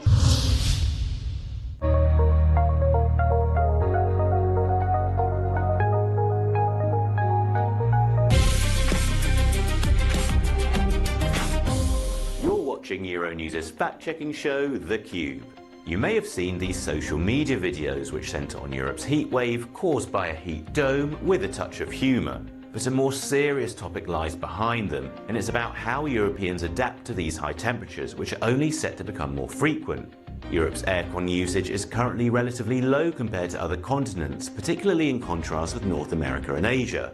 Only around 20% of households across Europe have air conditioning. This is due to a range of reasons, including the fact that temperatures used to be milder in Western Europe. Scientists say that the temperatures reached over the course of the latest heatwave would have been near impossible a few decades ago. Politicians often frame the choice as simple: install aircon or don't. We spoke to experts who broke down the environmental and health trade-offs of aircon. They say the reality is more nuanced. Evidence suggests that air conditioning can play an important role in protecting people during heat waves by reducing heat-related health risks. This is particularly important when it comes to treating vulnerable groups such as the elderly, hospital patients, and people with underlying health conditions. Some air conditioning critics argue that it's unhealthy and can make people ill, but experts also say that the technology itself is not inherently the problem. Risks can arise when aircon filters are not properly maintained, cleaned or replaced. On the environmental front, cooling systems increase electricity demand, especially during heat waves. If they're powered by fossil fuels, this can contribute to greenhouse gas emissions. As intense heat waves become more frequent, experts say that air conditioning will inevitably have a role to play, but crucially alongside other measures such as better insulation, shading and urban planning.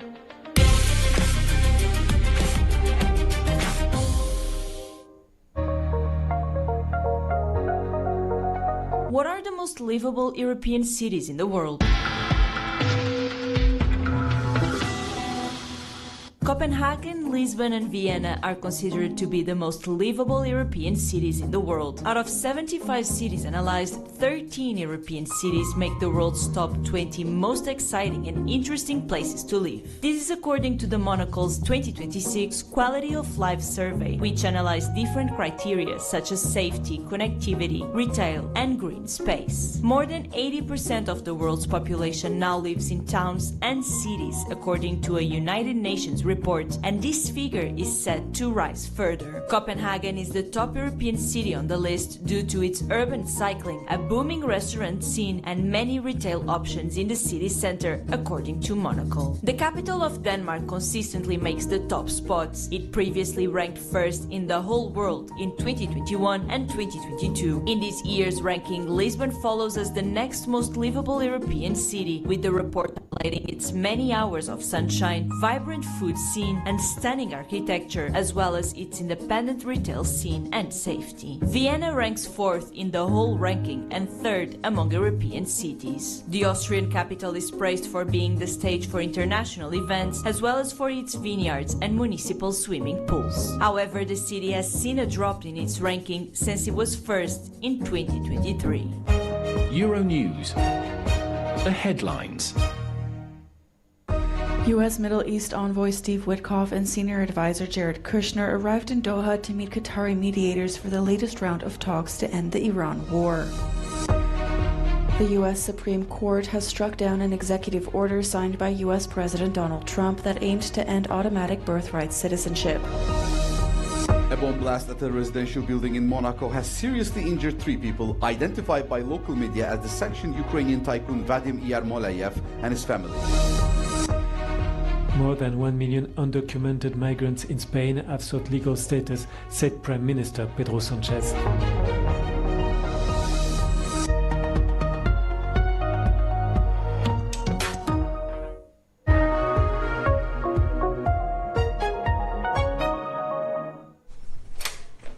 Hi, I'm Deborah, and today you're going to go with me.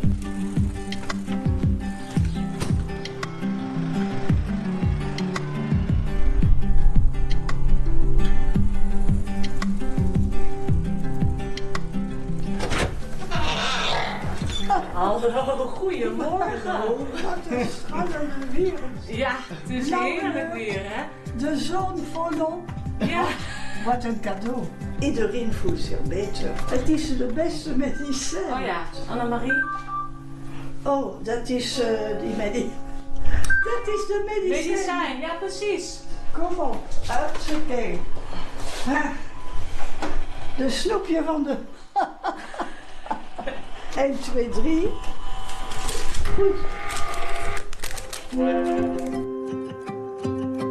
Anne-Marie, 88 ans, vit seule depuis la mort de son époux il y a 5 ans. Elle souffre de démence sénile. Mais pour rien au monde, elle ne quitterait son appartement et sa vie de quartier. Deborah est l'une des infirmières qui lui rendent visite tous les jours. Ik vind het dat het goed is voor de controle van iedere mens in mijn situatie. Ik ben niet alleen natuurlijk. Ja, dat helpt. And she's taking care of herself very well. You prepare your own food, you shower, you dress very well. Je kan me controleren. Ja. Ik kook, ik maak het schoon, ik heb niemand nodig. Afkloppen. Now you need us. Ja. And you're enjoying your life because the life is close to you. I'm living here. It is beautiful and got life, real life. Outside, I see young people, old people. I'm not alone. I'm very grateful that now, with my age, of course, I'm free. I'm free. Deborah est infirmière dans la ville d'Amersfoort, à une 50aine de kilomètres à l'est d'Amsterdam. Elle travaille au sein de la plus grande organisation de soins à domicile des Pays-Bas, Buurtzorg, qui signifie littéralement soins de quartier. Un modèle pensé pour aider les personnes âgées qui le souhaitent à vivre chez elles le plus longtemps possible. Youhou! Atteint de la maladie de Parkinson, Bert garde un mauvais souvenir d'un bref séjour dans un centre de réhabilitation. Voelt het verschil ook in zo'n revalidatiecentrum. Daar ben je een beetje een nummer. Nou, the way of the care for me is extraordinary. Nou ja. He has a lot of professionals around him and we have very close contacts with each other. If there's something happened, we can find each other very quickly. And we hope to, with all kinds of things, that you can stay a very long time at home. Yes, that would be nice. Fondé sur la proximité, la mobilité et l'autogestion, le modèle de Buurtzorg est unique. Nous assistons à l'une des réunions de coordination des représentants des équipes d'infirmières de l'organisation à Amersfoort. We don't have managers, we manage ourselves. Most of the problems are solved just in the teams. Sometimes there is a very easy solution for something, but we don't know it. But other teams know. So it's good to know each other. Créé il y a 20 ans, Buurtzorg emploie aujourd'hui près de 15 000 personnes et représente environ 75% du marché néerlandais des soins à domicile. L'organisation affiche le taux de satisfaction des patients le plus élevé des Pays-Bas et compte des partenaires dans 25 autres pays en Europe, en Asie et en Amérique du Sud. Hello. À l'origine du modèle, Jos de Blok, ancien infirmier devenu entrepreneur social. I thought the system for community care became worse and worse. Nurses were telling that they could not do the best possible care anymore because we have so many people who are telling us what we are allowed to do or not. I thought this can be done very differently. Principe fondateur, l'autonomie des équipes. People feel ownership, they feel accountable for what they're doing, and they try to do day by day the best possible things for their patients. If you do the right things, then you prevent a lot of other problems. We also shown that you can do it in less time. The average time spent per patient went down with 50%. Pour Jos de Blok, mieux soigner va de pair avec efficacité économique. We don't have overhead, almost not. We also showed the health insurers that by working the way we are doing, it costs them less money. My idea is if we should use these principles throughout healthcare, that the healthcare costs would go down by 25%. You should only focus on what's really needed. Good healthcare is really putting a skilled person with a patient that needs something and doing the right things at the right time and involving the people around so that they can participate in the best possible way. Heel hartelijk welkom bij Radio Steunkous.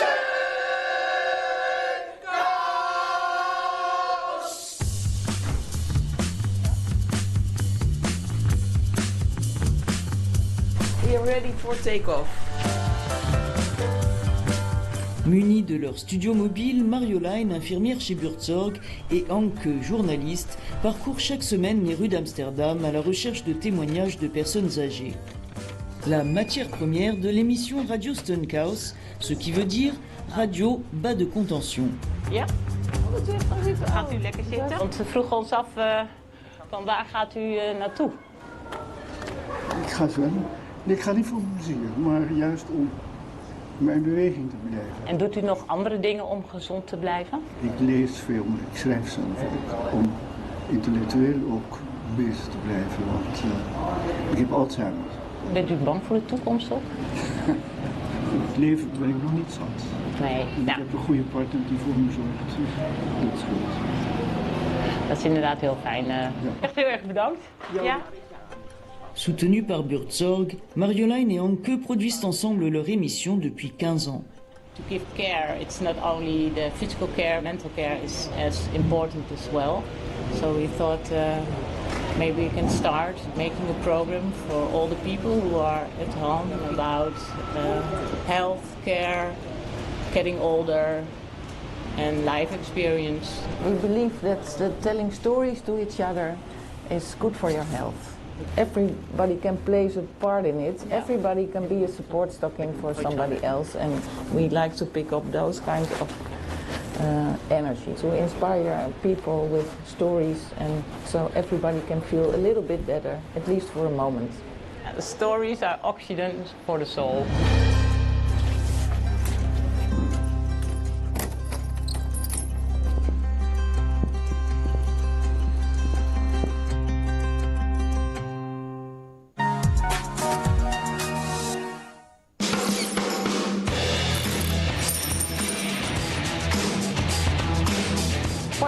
See as the main challenges in the future.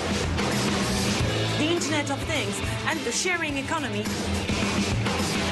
To see the democratization and the creative process and making art. Artificial intelligence is one of the big technology game changers. Let's find out more. We need to develop and deploy breakthrough technologies. The Internet of Things and big ideas. Artificial intelligence is one of the big technology game changers. Let's find out more. What we discover. What we eat. What we do. How we treat. Your guide to health and happiness. Euronews Health. What we discover. What we eat, what we do, how we treat. Introducing Euronews Health. your health and well-being digital destination. With healthcare at the center of our lives, our preoccupations, our future. We decode and demystify health by making facts and markets, policies and updates accessible to understand the future of healthcare in Europe. Well-being is now at your fingertips with Euronews Health, your guide to health and happiness. It draws from our lives, experiences, and creative inspirations. This is Culture. Euronews Culture. Spark your senses, wake your wonder.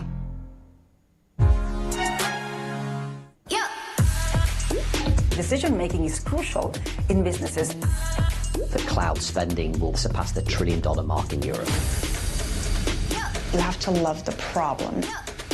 Making equity great again. I don't believe in digitalizing for the sake of digitalization. AI is a new power, a new capability.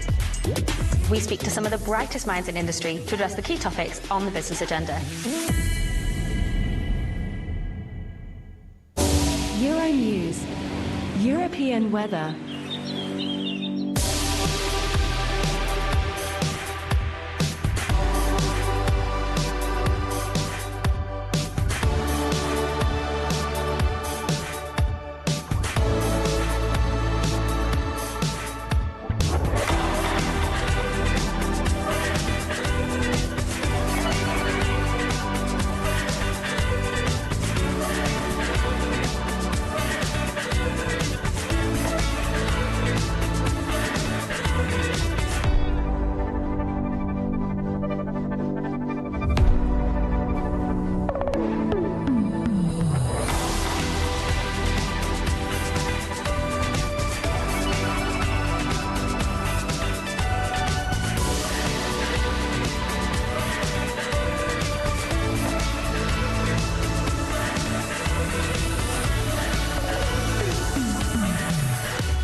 Your next news bulletin on Euronews is coming up in under 2 minutes.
Euronews.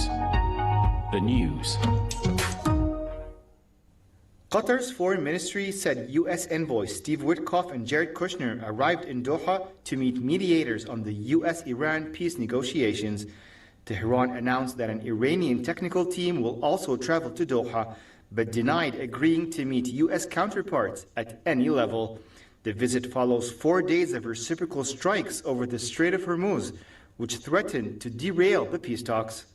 The U.S. envoy, Mr. Steve Witkoff and Mr. Jared Kushner, are here in Doha to meet with the Qatari officials, and so they are not here for direct negotiations with the Iranians. The technical meetings are still happening, and the mediators are working as go-betweens between the parties in the time being. We're not expecting any high-level Iranian officials at the moment. Qatar's foreign ministry spokesman Dr. Majid Ansari said negotiations would cover the Strait of Hormuz navigation, Iran's nuclear program, and wider regional security. He added that discussions also continue over Iran's frozen assets. Regarding the frozen assets, this is part of the 2023 agreement that was under the Biden administration between the United States and Iran to move $6 billion of the frozen assets of Iran to Qatar, to corresponding banks, European corresponding banks, in order for that money to be utilized in payment for humanitarian goods to be given to Iran. It is still the case. No money has moved yet. Whether the U.S.-Iran talks happen, the reality of the navigation in the Strait of Hormuz is what dictates the urgency of the talks, with Iran digging in on its position that it controls the waterway. Despite the uncertainty over when senior U.S. and Iranian officials might meet face-to-face, Qatar says the technical negotiations are still moving forward. For Doha, keeping those talks alive may be just as important as preventing another escalation in the Strait of Hormuz.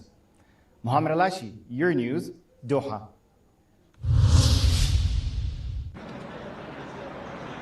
More than 1 million undocumented migrants in Spain have sought legal status under a scheme that has defied a wider European crackdown on irregular immigration, the government said on Tuesday, the final day for submissions. The vast scheme was predicted to benefit around 500,000 people, mostly from Latin America, when the left-wing government launched it in April. Las más de 1 millón de solicitudes presentadas, querida ministra, demuestran hasta qué punto era necesario este reconocimiento de derechos y de responsabilidades. Porque detrás de cada solicitud hay una persona que ya vive entre nosotros, que quiere formar parte de nuestra sociedad con todos sus derechos y, de nuevo, vuelvo a decirlo, con todos sus deberes. Sanchez has long argued that immigrants are needed to sustain the economy, the welfare state and pensions amid Spain's aging population and depopulation in rural regions. The number of applications submitted does not necessarily indicate how many migrants will secure their legal status. Applicants must prove they have a clean criminal record and spent at least 5 consecutive months in Spain before January the 1st. The authorities have 3 months to process their paperwork and decide whether to issue a work and residence permit only valid in Spain. A bomb blast at a residential building in Monaco has seriously injured 3 people. The explosive device detonated at the entryway of a residence near the French border, severely injuring a couple in their 50s or 60s, along with a 13-year-old. Sources close to the investigation have identified the victims as the sanctioned Ukrainian oligarch Vadim Yermolayev and his family. Yermolayev has previously targeted by Ukrainian state sanctions for his alleged commercial ties to Russia. Monaco's leader, Prince Albert II, condemned the bombing as an odious act, confirming that all national security services have been mobilized. Cross-border surveillance footage shows the unidentified suspect fleeing the scene on foot into neighboring France, sparking a joint manhunt by French National Police and Monaco authorities.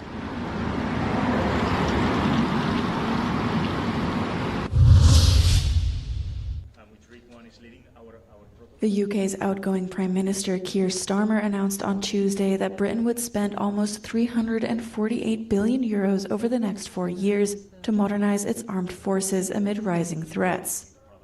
The plan will see increased money for drones and autonomous systems as the nature of modern warfare changes. It follows months of wrangling within the Labour government over the resources required to modernise Britain's fighting capabilities to counter greater aggression from countries such as Russia and a less reliable United States. We must stand more firmly on our own 2 feet We must do what it takes to meet this new world head-on, to keep our country safe and seize the opportunities that come from investing in our sovereign strength. That is what we're doing. That's why we have reversed the corrosive hollowing out of our armed forces. And it's why we're transforming a defence programme that, frankly, for too long has been underfunded and unsuited to the threats that we face. The UK's pledge came as US President Donald Trump has repeatedly urged NATO allies to spend more on defence and become less reliant on Washington for security. Starmer said some road and energy projects would be scrapped to help pay for the military. Under the plan, defence spending will hit 2.7% of GDP by 2029. Starmer said the 3% target will be reached in the next Parliament, a period that could extend to 2034. The UK remains committed to hitting NATO's target of 3.5% of GDP by 2035, though it's unclear how it will get there.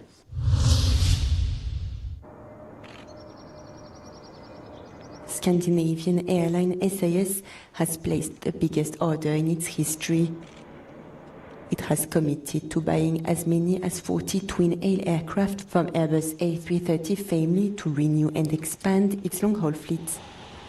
The jets carry a combined value above 8.75 billion euros, but SAS is likely to have negotiated a discount for this large bulk purchase. The order includes new, more fuel-efficient A330-900, part of the upgraded A330neo range, and the older A330-300. First deliveries are expected from the early 2030s. The decision is a notable victory for the European manufacturer Airbus over its US rival Boeing. The Airbus deal follows an order last year for 55 Embraer regional jets. Chief of the European Central Bank, Christine Lagarde, justified the rise on June 11 to ward off real inflationary pressures and said it wasn't just a mere insurance hike. Speaking at the ECB's annual forum on Monday, Lagarde pointed to the end of an era in monetary policy, referring to bond buying and emergency lending over the past decade. Our analysis showed that holding interest rates constant would have left inflation north of 2% in 27 and 28. This was a decision that was based on what we had, what we saw in front of us. Lagarde is calling it going back to basics. When the environment reversed and Russia cut off our access to natural gas, we responded with a conventional instrument used in unconventional ways. But in today's environment, monetary policy now finds itself in a different position. We no longer need to reach for unconventional instruments. While we have them at hand, we can now focus on stabilizing inflation with policy rates as our primary tool. According to Lagarde, the bar for the next move is simple. Let the data decide. The ECB no longer wants investors guessing its next step. It wants them to understand how policymakers will react to new data in a world where certainty has become rare.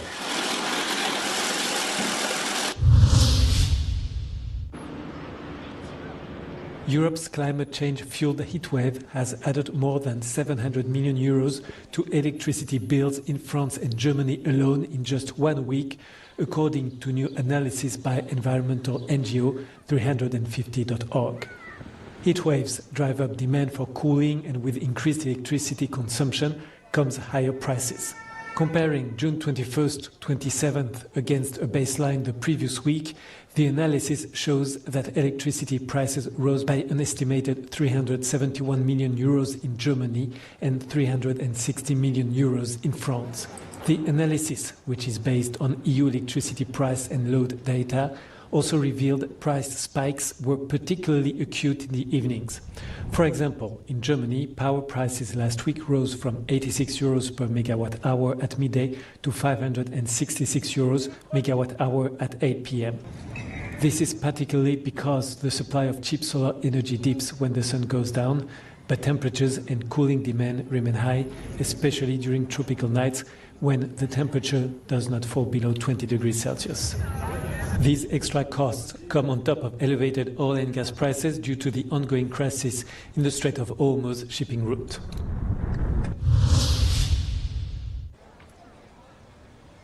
The U.S. Supreme Court has struck down an executive order signed by U.S. President Donald Trump that aimed to end automatic birthright citizenship for children born on American soil. During arguments in April, both conservative and liberal justices questioned the order's legality in a momentous case that was magnified by Trump's unprecedented attendance in the courtroom. Following the decision, Trump wrongly suggested that Congress could easily address it with legislation. It would take a constitutional amendment to overcome the decision. We have, it's become a tourism, birthing tourism, they call it, a trend where people would just come and you just come onto the soil and have your child, and then they're able to avail themselves of the welfare state and everything else. It's been abused. I'm sure the conclusion from this opinion is going to be that you got to amend the Constitution to fix that. As we all know, it's a big challenge to amend the Constitution. It's only happened 27 times in our whole nation's history. The 14th Amendment, adopted after the Civil War, states that all people born on American soil are automatically made citizens. Soon after he began his second term, Trump signed the order declaring that children born to parents who were in the country illegally or temporarily would no longer be entitled to citizenship. The restrictions had already been blocked by several lower courts and had not taken effect anywhere in the U.S. Who offend the children.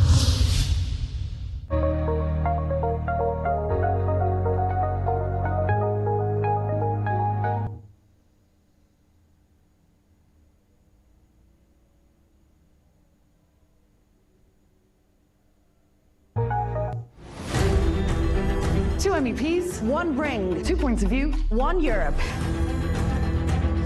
They'll fight for their ideas. We'll make sure they do it right. With one rule. Straight talk. No noise, no filters. Just politics.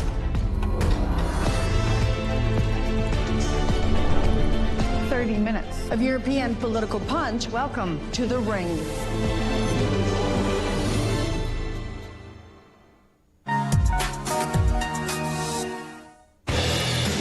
To develop and deploy breakthrough technologies.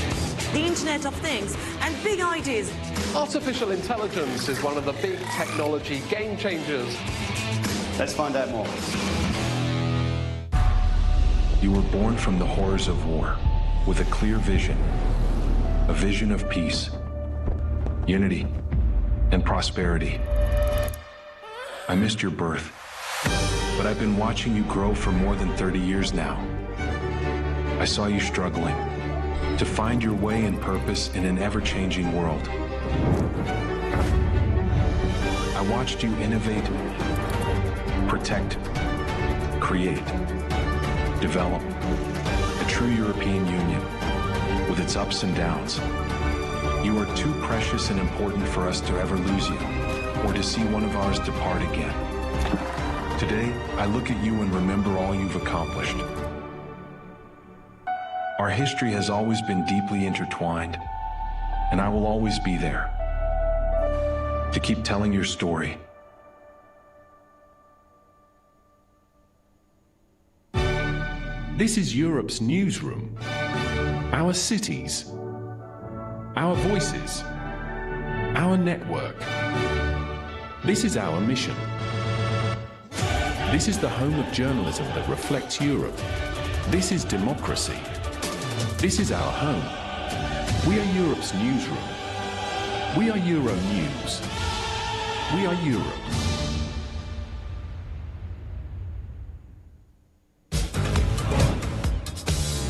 What we discover. What we eat. What we do. How we treat. Your guide to health and happiness. Euro News Health.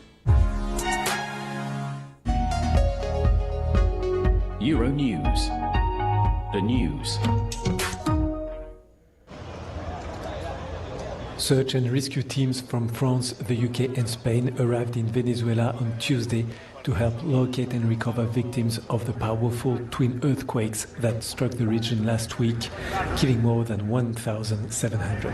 Tens of thousands of people remain unaccounted for, and time is running out to find survivors following the quakes of magnitude 7.2 and 7.5.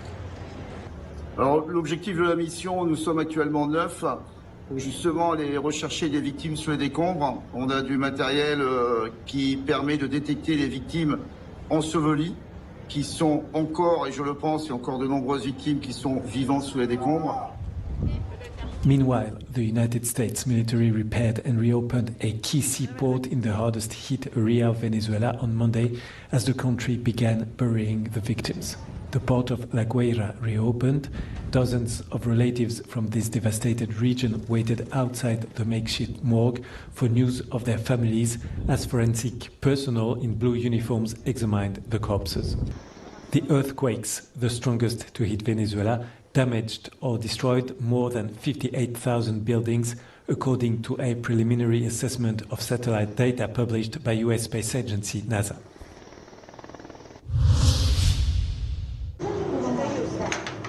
In Warsaw, a group of Ukrainian volunteers are putting together much-needed drones and camouflage netting for Ukraine's front line.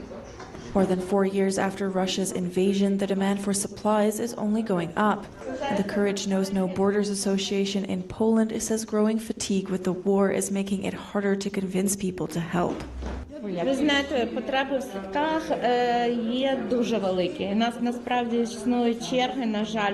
Не дивлячись на те, що в Україні теж плетуть, але запитів на шалено багато. The group gathers every Saturday to weave nets and assemble FPV drones at a site not far from the Russian embassy in Warsaw. Volunteers have produced some 35,000 square meters since they started in February 2023, equivalent to 5 football pitches. А вони працюють, а деякі на 2 роботах. Сім'я, діти. І вночі 2 години, замість того, щоб лягти поспати, вони щось роблять, якісь брошки. Хто що може робить. Volunteers say the project also benefits them on a psychological and social level, helping them maintain a sense of community and purpose in difficult times, supporting one another in everyday life in exile. Мети проекту є 2. Явно відкрита мета – це допомога нашим військовим. Друга мета – це розвиток громадянського суспільства в Польщі, щоб показувати прикладом, що має бути під час загрози для держави. Ukrainians in Poland are also facing difficulties amid an uptick of anti-Ukrainian sentiment. At the start of the war, Poland opened its doors to people fleeing the Russian invasion. It still hosts around 1 million refugees, the second most in Europe. But the 2025 presidential election won by nationalist Karol Nawrocki saw a surge in anti-Ukrainian messaging. And a recent survey found that 48% of Poles support accepting Ukrainian refugees, the lowest level since the start of the war. As Greece prepares for yet another intense wildfire season, a new defense system is emerging from space. A dedicated constellation of satellites, each roughly the size of a toaster oven, will monitor the country for the earliest signs of wildfires. In May, 4 small satellites, each smaller than a standard carry-on suitcase, were launched into low Earth orbit. This pioneering initiative has the potential to save lives, safeguard communities, and strengthen Europe's ambition for greater technological autonomy. We scan an area, we use these photos, we send them to our AI models, they analyze them down to a 4x4 meters analysis. Then based on that and based on the information the AI models have, they can detect if it's a fire or not. And then we take that information and we send it to the fire service or any other service that's connected with the system. Greece became the first country in the world to incorporate a dedicated satellite constellation into its national wildfire response system. Μια πυρκαγιά σε ένα αστικό τοπίο είναι εύκολα ανιχνεύσιμη από κάποιον κάτοικο, θα δει το καπνό, θα ειδοποιήσει. Μια πυρκαγιά όμως σε έναν εθνικό δρυμό ή σε ένα απομακρυσμένο σημείο μπορεί να εντοπιστεί πολύ πιο γρήγορα από έναν τέτοιο δορυφόρο. Δορυφόρο ο οποίος με θερμικές κάμερες μπορεί να εντοπίσει αυτά τα θερμικά spots. The satellites are equipped with thermal sensors capable of identifying newly ignited fires as small as 4 meters across, significantly outperforming conventional satellites which typically detect only much larger fires. Artificial intelligence algorithms have been developed to filter out these false positives before any alerts are forwarded to emergency services. With the 4 nanosatellites that OroraTech has launched in May, we will have every hour this kind of information. There will be no gap. But it's important not only for the early detection, but also for the fire spread model. So we will know what the fire is doing every 1 hour. The satellite network funded by the European Union represents an investment of 200 million euros.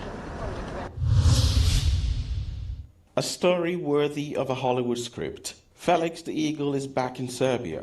The young Eastern Imperial Eagle, who had set off on his first migratory flight last August, only to be caught by poachers in the Middle East and illegally sold, arrived back in Serbia aboard a military transport plane on Friday. His rescue came after 3 failed attempts until the Serbian army used its troops serving in a UN peacekeeping mission in Lebanon for the eventual rescue. It was a complicated mission, actually, because there has been some clashes on the borders in that day. And there has been a storm, rainstorm, and the river that separates Lebanon from Syria, the level of water was very high. So we had to wait 9 days. Ono što je dobro i što nekako uliva optimizam jeste što, mislim, trebalo je leteti do te Sirije, tako da on je naučio da leti, zna odlično da leti, da lovi. Teško da mu je taj instinkt nekako zamro, tako da se nadamo da će samo malo da se oporavi, jer nije leteo skoro pola godine i više, nije u tom smislu u kondiciji, da se malo još izvrši to proletavanje i podivljavanje, kako se to zove, i da onda opet mu stavimo naravno prsten, telemetrijski odašiljač i da se nadamo da mu neće biti dosadno sad u mirnoj Bačkoj. While Felix returned home safely last week, his ordeal highlighted both the widespread practice of profit-driven illegal animal trade and an unfaltering struggle by animal protection groups to counter it. Bravo.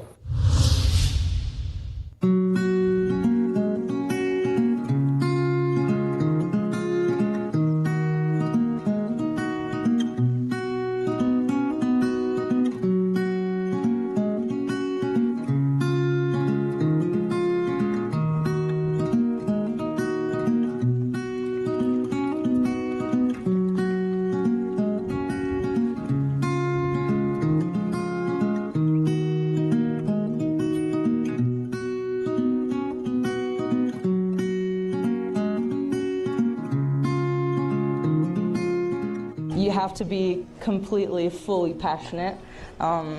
We really all work with our heart. Actually, I could even get emotional speaking about it. We give them everything, you know, from morning till night. You know, we're there. I'm actually going to get emotional.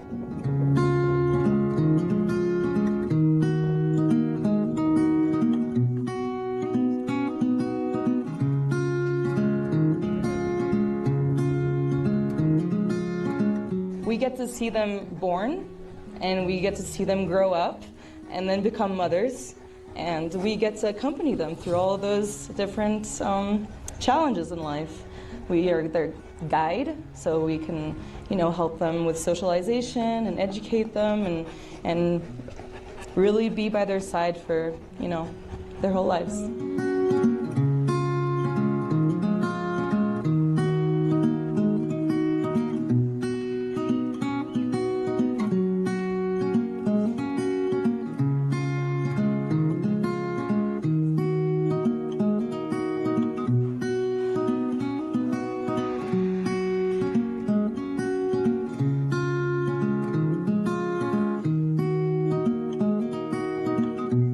Our job at the Foundation Barré is to perpetuate the traditional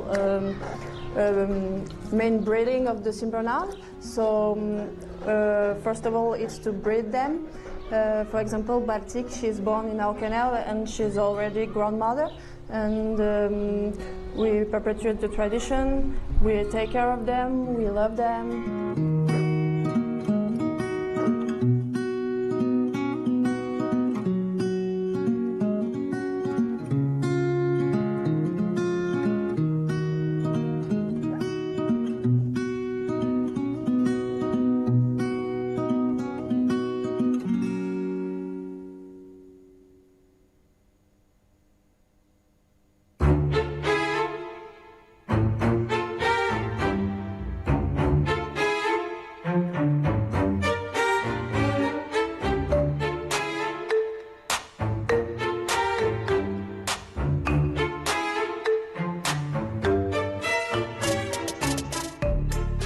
Siden jeg har været meget lille, har jeg været meget sådan lidt kristen. Aldrig rigtig sådan troet på Gud og sådan noget.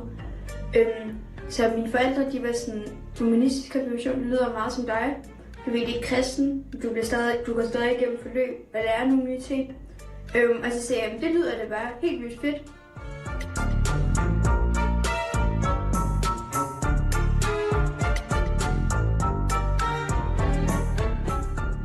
We didn't think it was essential for her to do a ritual, but I think it's pretty much everyone does something or gets something, or so it would be unnatural not to. There's so many young people who are not getting the Christian confirmation, but then they have a party instead, but then they feel they lack something, which is more like the knowledge and the kind of like the whole ritual, which is in a ceremony.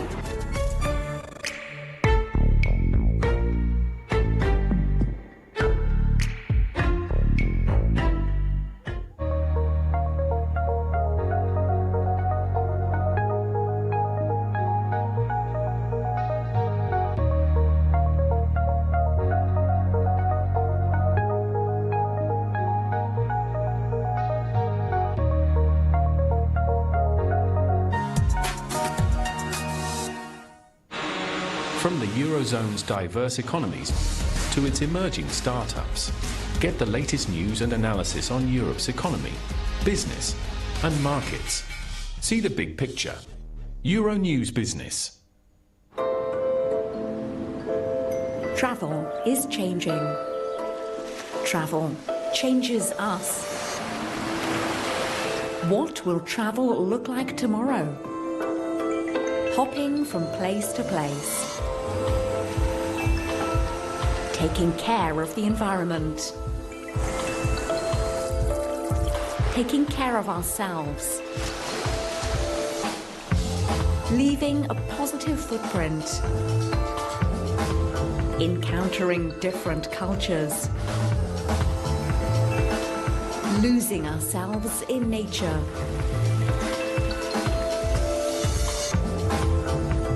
Our journeys are changing. And so is the way we travel. Change how you see the world.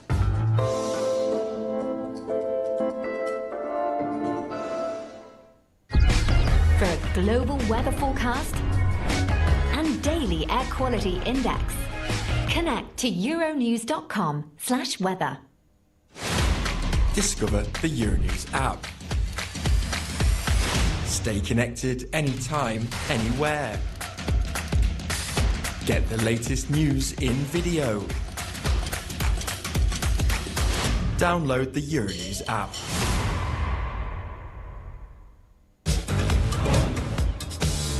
What we discover, what we eat, what we do, how we treat. Your guide to health and happiness. Euronews Health. Made in Europe, showcasing big success stories from across the continent. We develop talent and inspire to businesses. Discover how European businesses and people are shaping the future. This is the challenge of our generation. Because Europe is where ideas and innovation thrive. Want good news for a change? To make a difference in Europe. Tune in to Made in Europe on Euronews and Euronews.com. Euronews. World weather.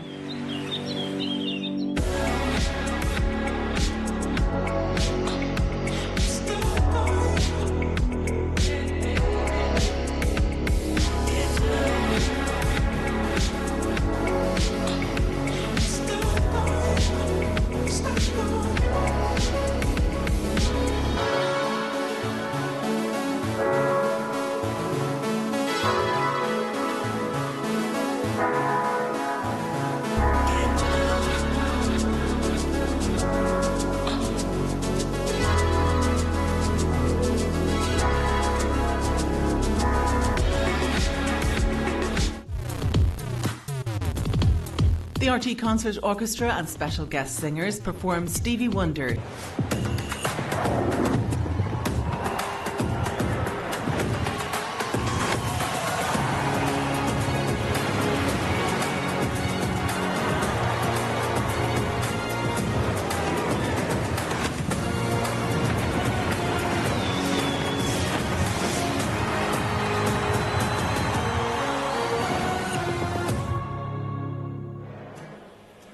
Hello and welcome. A little later than expected. As you can see, thunderstorms have hit the Mexican capital and have delayed the start of this round of 32 tie. But the weather has cleared and we are ready to go for this Latin America clash between Mexico and Ecuador. They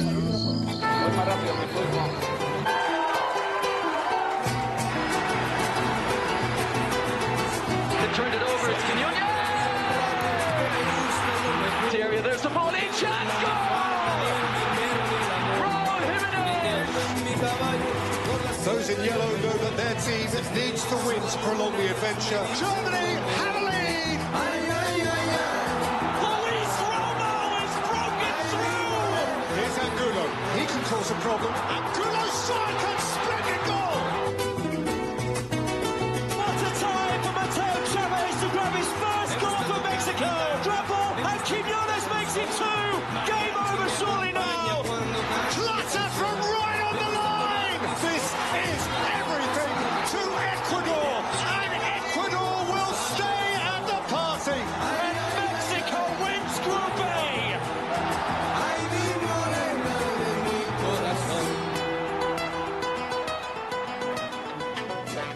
Mexico were one of only 3 teams to get maximum points from the group stages, so they will be confident of going far in the tournament. The quarterfinals are as far as Mexico have ever reached, but the omens are good, as the 2 times they achieved this were in 1970 and 1986, when they also hosted. This is only Ecuador's second time gracing the knockout stages. They came into the World Cup on a 19-game unbeaten run and were many people's dark horses, but they started slow. However, a dramatic late win against Germany in their last game has them dreaming again. And you can see there that the round of 16 is filling up, and Mexico will be hoping to become the second host nation, along with Canada, to make it to the next round. Live from the famous Azteca Stadium, where El Tri have never lost a World Cup game, it's Mexico against Ecuador. Kickoff is coming up shortly. Hello, Stephen and Kenny are with me for this late shift. Well, in 9 games across 3 World Cups, Mexico have only ever conceded 2 goals at the Azteca Stadium. Ecuador, meanwhile, have a formidable defence, only conceding 9 in their last 23 games. So it sounds like Christmas has come early for you, Kenny, with this one. Can't wait. I was in here 4 hours before kick-off. And now we have an hour delay. So what about this weather delay, Stephen? Players did arrive at time. Was supposed to be 2 a.m. Irish time kick-off. They weren't allowed to go out and warm up until much later. So they've been hanging around a while. How will that affect things? Look, you can't control it. I think it is what it is. Yeah, refocus and they'll be nice and calm. You don't let things like that bother you because, like I said, you've no control over it. Yeah, it's better late than never, I guess, Kenny, isn't it? Yeah, you get the Trivial Pursuit out, have a quick game with the lads. Yeah, I think you do have to switch off. Can't maintain focus and concentration, Claire, for that amount of time. So, yeah, every individual is different, but yeah, I think so. You just keep yourself loose and gradually ramp it up again as the kick-off approaches. Yeah, we had experienced this for the France-Iraq game. That was delayed by 2 hours, it turned out, at half-time, because the FIFA rules are that if there's a lightning strike within 8 miles of the perimeter of the stadium, the clock goes to half an hour delay, and every fresh strike brings another half an hour. We assume those rules also stand in Mexico, so it's a case of fingers crossed, I guess, now that it will all go ahead, Stephen, as we hope in the next half hour, less than half hour. Yeah, this is the worrying part of your player in terms of now you're out warming up, and then if it's delayed, that does knock you because you're halfway through a warm-up and then you have to sit back down and go again. So that's the bit that can disrupt you, but hopefully it's all behind them now in terms of weather. It's moved on and yeah, the game goes ahead as planned now. Yeah, the Mexico team then, Stephen, let us take a look at their lineup. There's a young man given a start tonight. Yeah, it's a strong team, as we know. Both centre-backs, Montes and Vasquez are marshalled the back four. Midfield, you have Lira and Romo that will keep them solid at the base of it, but the key to their selection tonight and their team is Gilberto Mora. He's only 17 years of age, and they're calling him a generational talent in Mexico, and by the looks of it, all the big hitters around Europe are after him and are trying to sign him. He's a 10 that likes to play in pockets and make things happen, and I think that's an indication of what type of game the Mexican thinks that it will be in terms of looking for someone to unlock the defence, the Ecuadorian defence. So, yeah, I'm expecting big things from him, and he's a lot of responsibility tonight. Yeah, he sure does. He's the second youngest player, Kenny, to start a World Cup knockout game, just behind Pele by 20 days. So it's a brave call, isn't it? Yeah, no pressure. Maybe it is a brave call. Obviously, he has a huge amount of confidence in the young man, and the player himself should take a huge amount of confidence. The manager has actually selected him, and Stephen will know better than me. Some of these young players, absolutely fearless. They don't feel the pressure. I think that pressure comes later in your career. When you're young, don't think about those things. Just enjoy the moment. So, yeah, really looking forward to seeing him play in a really kind of pressurised environment. Yeah, and he'll contribute, no doubt, to the Mexican energy, which is something you've been impressed by so far, Stephen. Yeah, look, obviously they're the one that hosts of the tournament, but I've been really, really impressed with the high press, the real energy they bring to the game. If you look at here, the amount of bodies they're committing to the press, they nick it here and score a goal off the back, and you watch them. This is a real feature of their play. They're really, really good at this high energy press out the pitch. They do 2 jobs when they press. It looks man for man, but they do 2 jobs. They force errors and they score goals off the back, which is the reason they do it, most importantly. And when you've got Jimenez in the team, you always have a chance of scoring goals like he does there. But yeah, they're high energy, they're press, and they're doing it from a structure. They're not just running around aimlessly. You can see it's from a real structure, and that's what makes it really dangerous.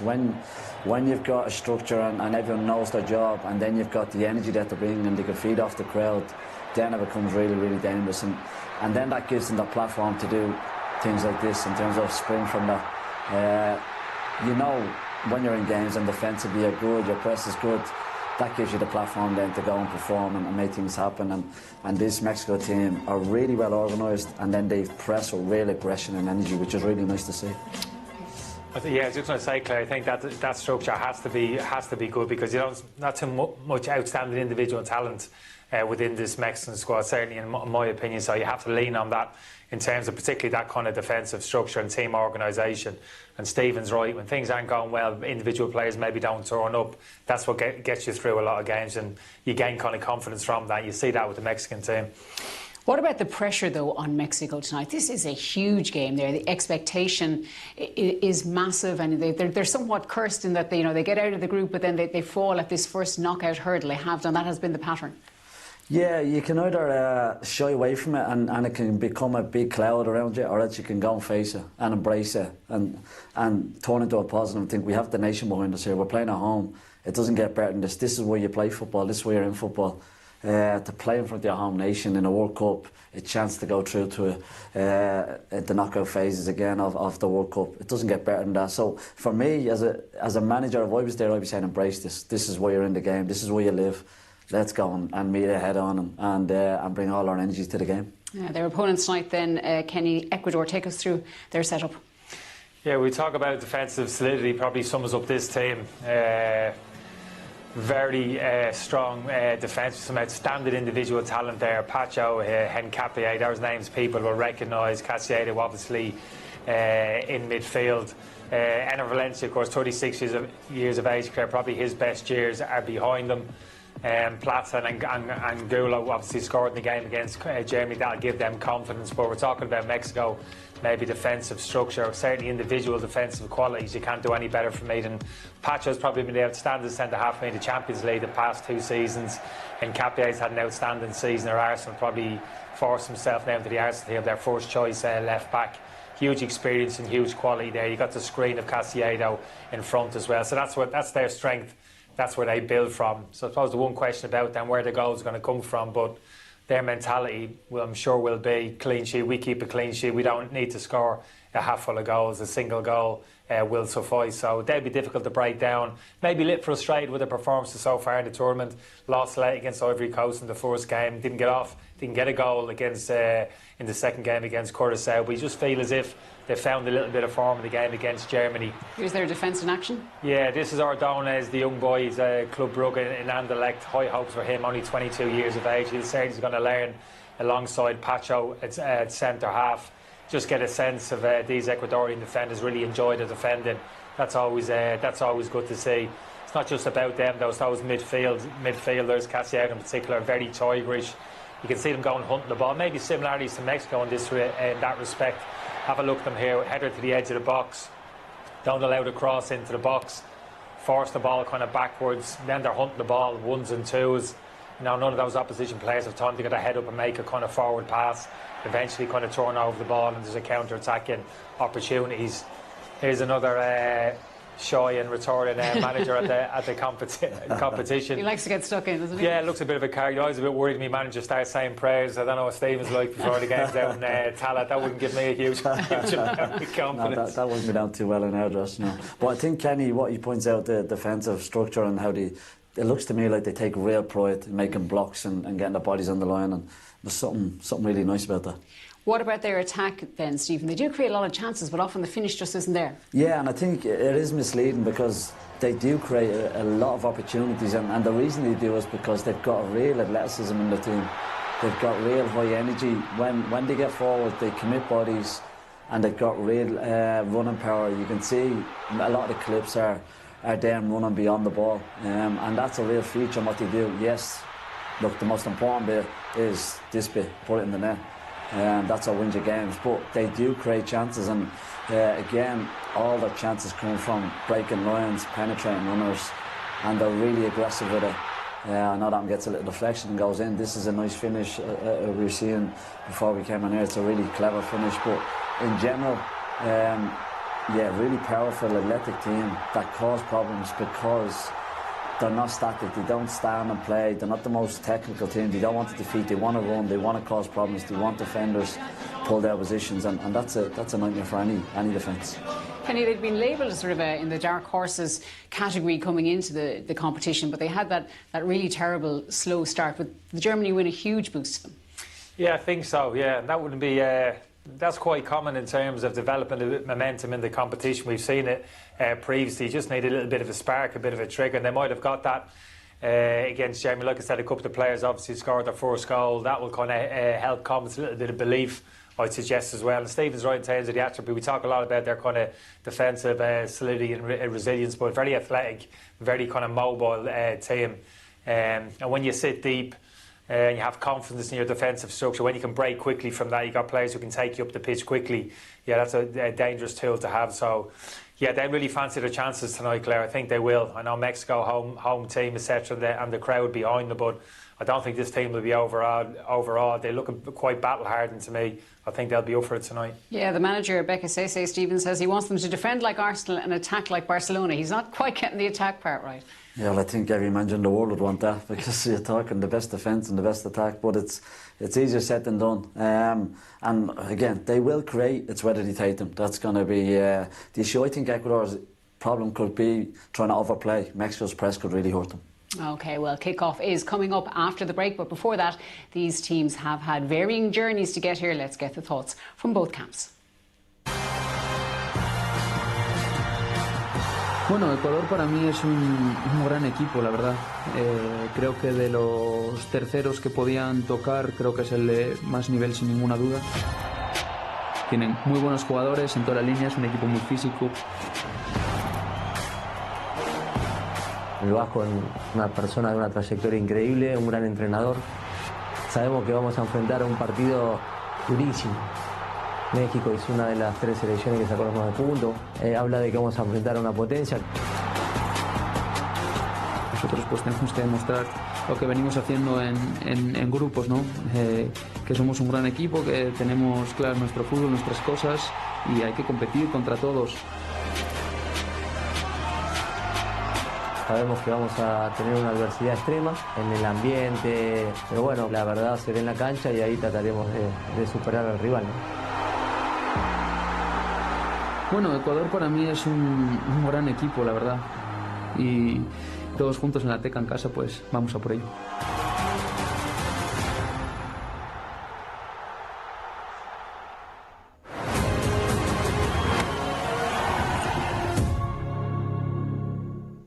Strangers at kickoff. Jane, from 43. Come in, the match is about to start. Friends by full time.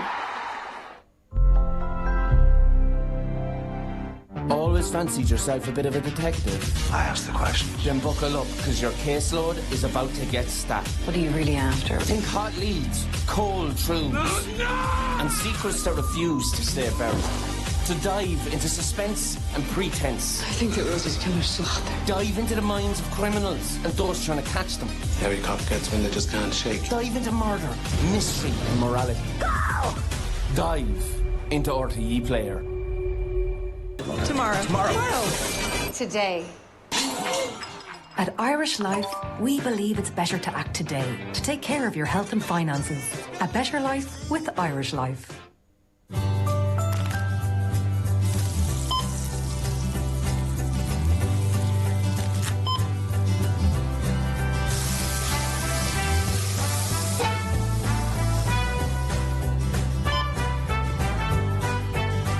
With over 700 everyday savers to choose from, this chicken spice bag for 4 is the most delicious way to save. Dunnes Stores, always better value. It might be the crack of dawn, but fair play hosting this summer of football across the pond. We'll finally have some crack on the night shift. England, missing penalties again. It's tradition. Hold on, isn't that Troy over there? Brazil's losing. Why is he celebrating? I had over 2.5 goals on my bet builder with Novibet, didn't I? Still awake, are you? This summer, play on Novibet and boost all your bet builder winnings up to 50%. Novibet, more power to you. Ooh, let's see. Score one of 6 legendary player cups with the FIFA World Cup meal. Thank you. Happy birthday, Mum. If you like being one step ahead, you love YouKnow Energy. With an app that gives you daily updates on your energy usage and personalised usage data. Save up to €636 a year on gas and electricity. With YouKnow Energy, you just know. Strangers at kickoff, friends by full time. Fans have more friends.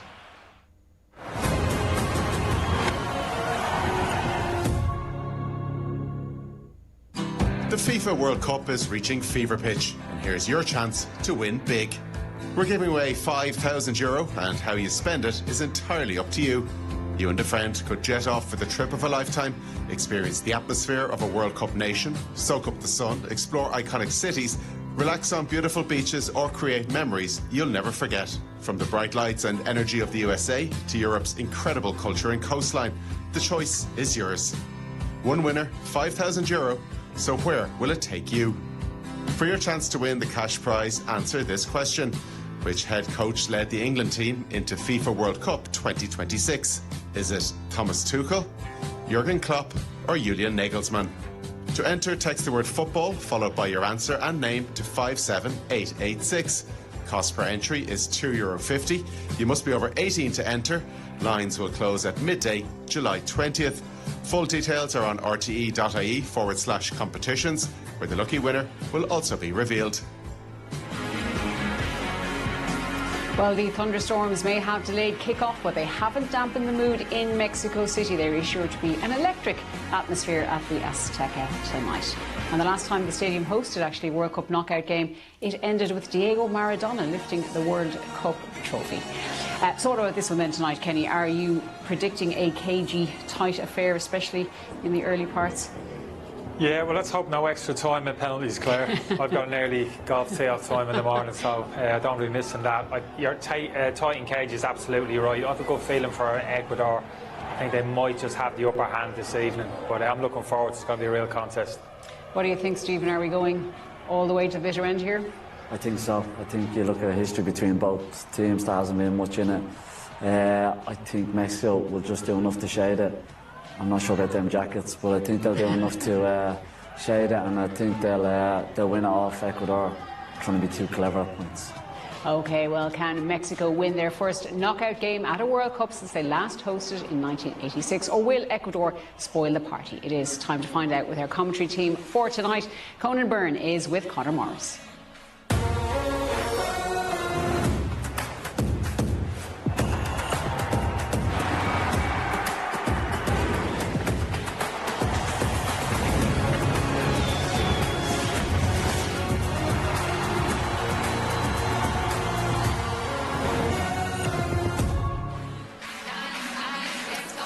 Claire, thank you and welcome along to the iconic surrounds of a stadium steeped in World Cup folklore as the record 3 times hosts Mexico take on Ecuador at the Mexico City Stadium, or as it's more readily still referred to as the Estadio Azteca, where both Pelé and indeed Maradona have famously hoisted the greatest prize in football. The prize on offer this evening, a little more modest perhaps, is nonetheless huge in the context. A round of 16 meeting with England or DR Congo back here again on Sunday night.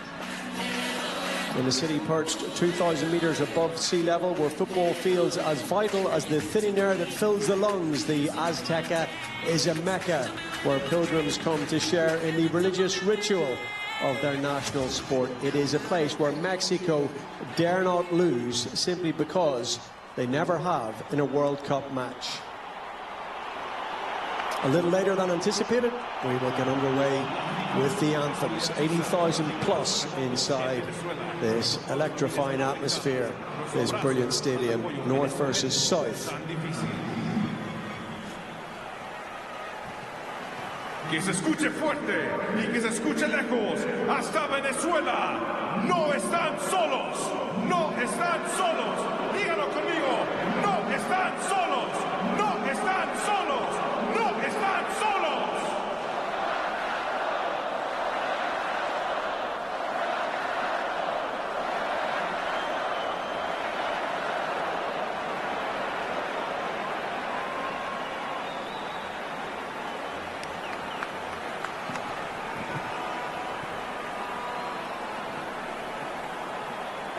Please rise if you're able for the national anthem of Ecuador.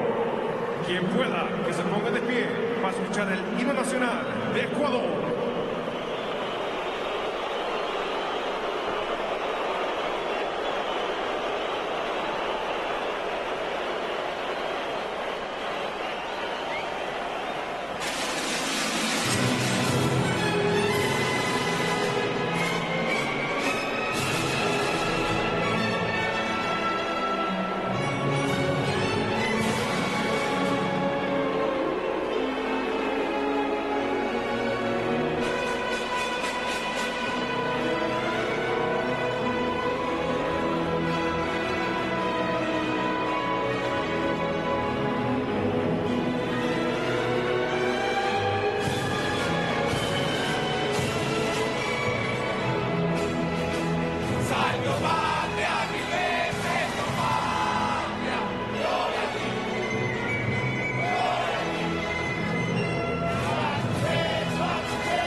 Please remain standing if you're able for the national anthem of Mexico.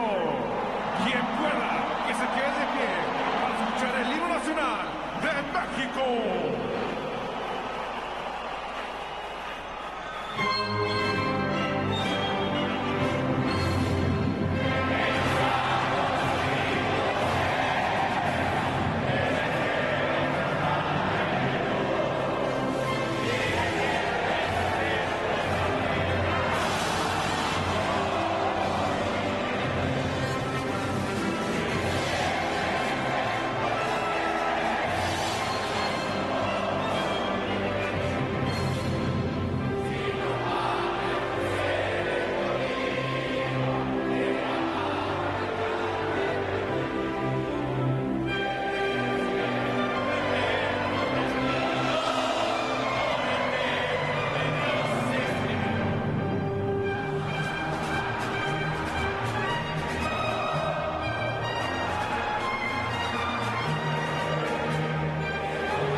Rangers at kickoff. Jane from 43. Come in, the match is about to start. Friends by full time.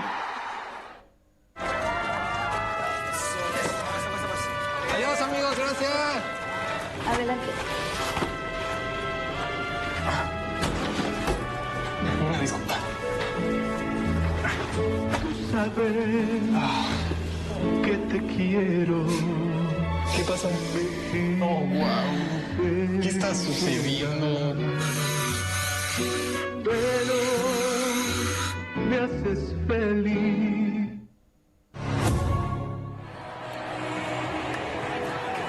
All set to go then, and accounting for the weather delay of around about 60 minutes. Some of the supporters have been in and around the stadium for well over 3 hours now. We spoke about Mexico and the sense of anticipation and expectation when they play at this famous ground. Well, Ecuador have already defied the odds in many respects and rewritten their own piece of World Cup history to reach the knockout stages for only the second time in their history. The South Americans win over Germany in East Rutherford, New Jersey last week. Very much the stuff of World Cup dreams, prompting incredible scenes on the pitch at full time. Eulogies from that man in your picture, and indeed a public holiday and a day of celebration back in their homeland by decree of the president. Match officials tonight from Slovenia, led by Slavko Vincic, officiating at major finals for well over a decade now. He took charge of the 2024 Champions League final at Wembley.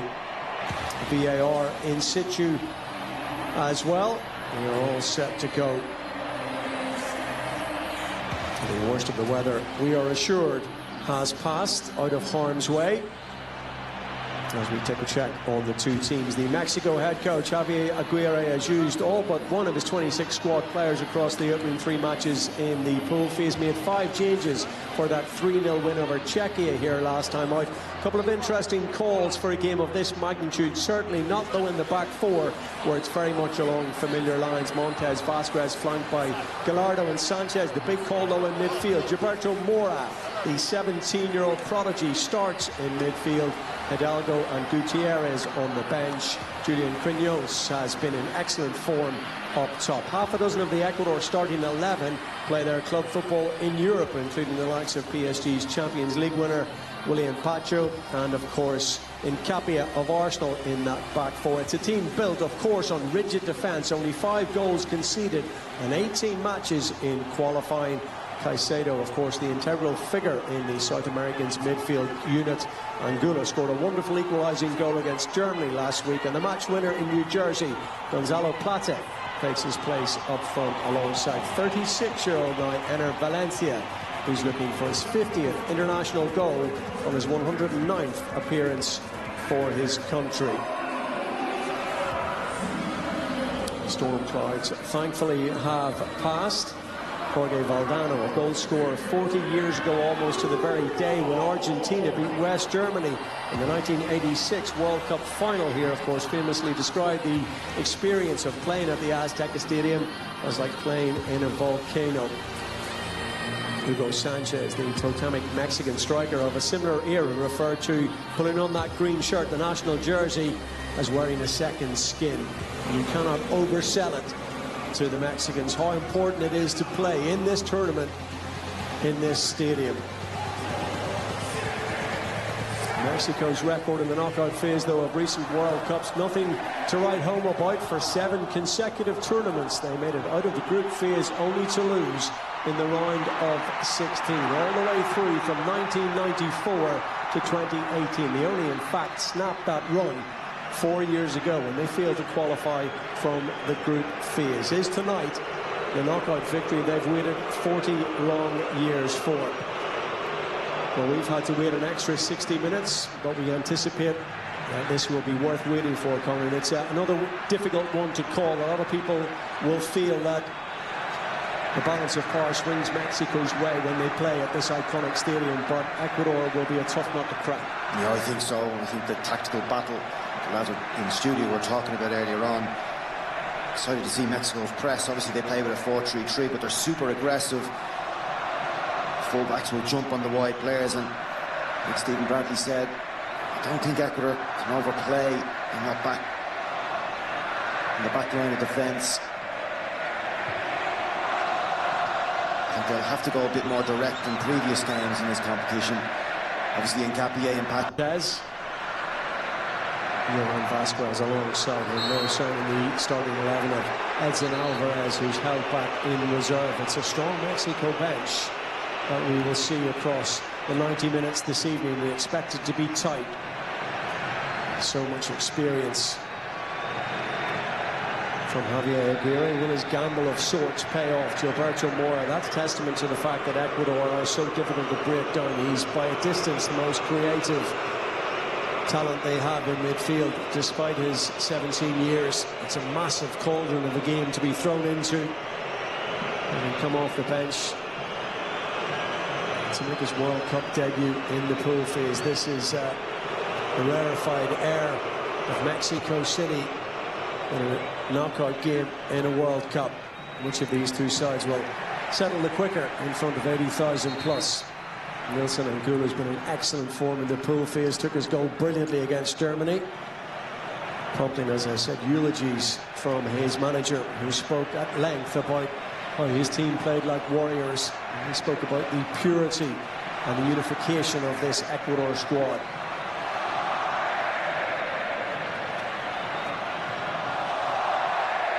Montes into midfield, the first opportunity for Mexico to try and build something from the back, and they use the full expanse of the pitch. Jesus Gallardo in his regular starting position in left back. No sign of Mateo Chavez. There was one or two calls for him to start after an excellent performance last time out.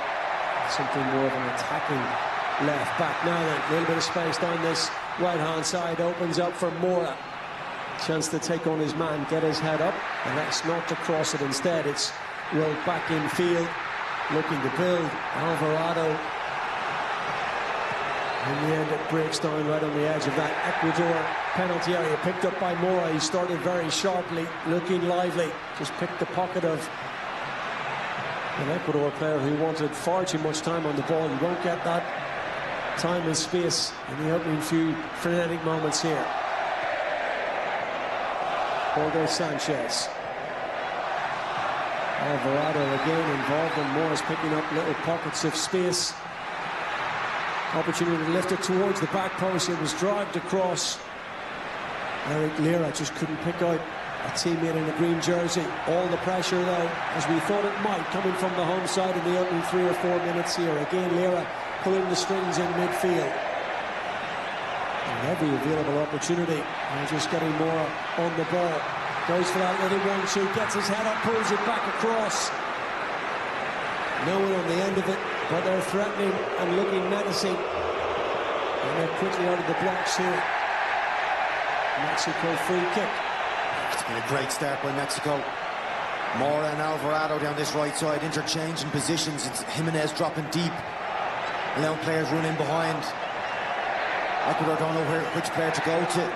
Mora has that free roll.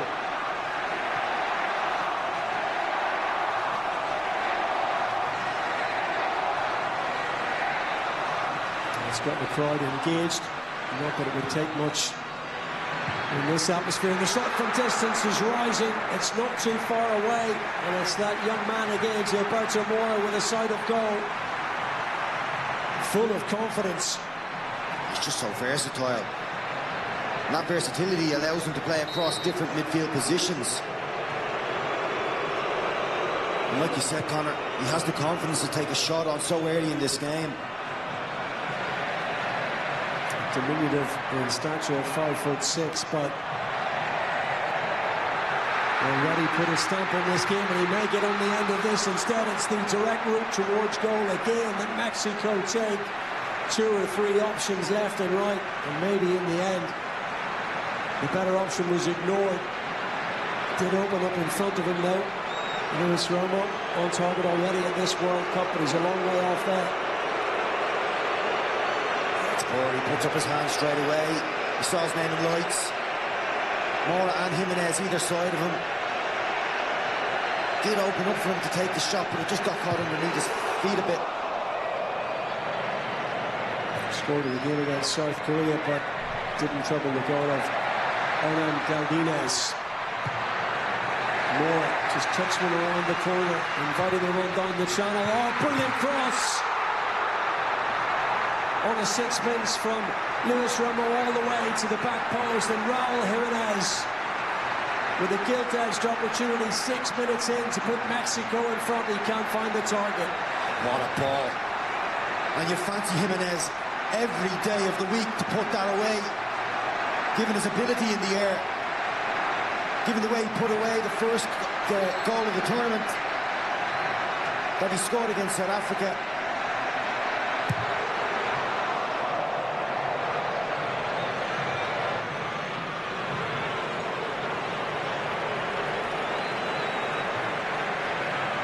Well, we wondered how this game would start off. Would it be a little bit cagey?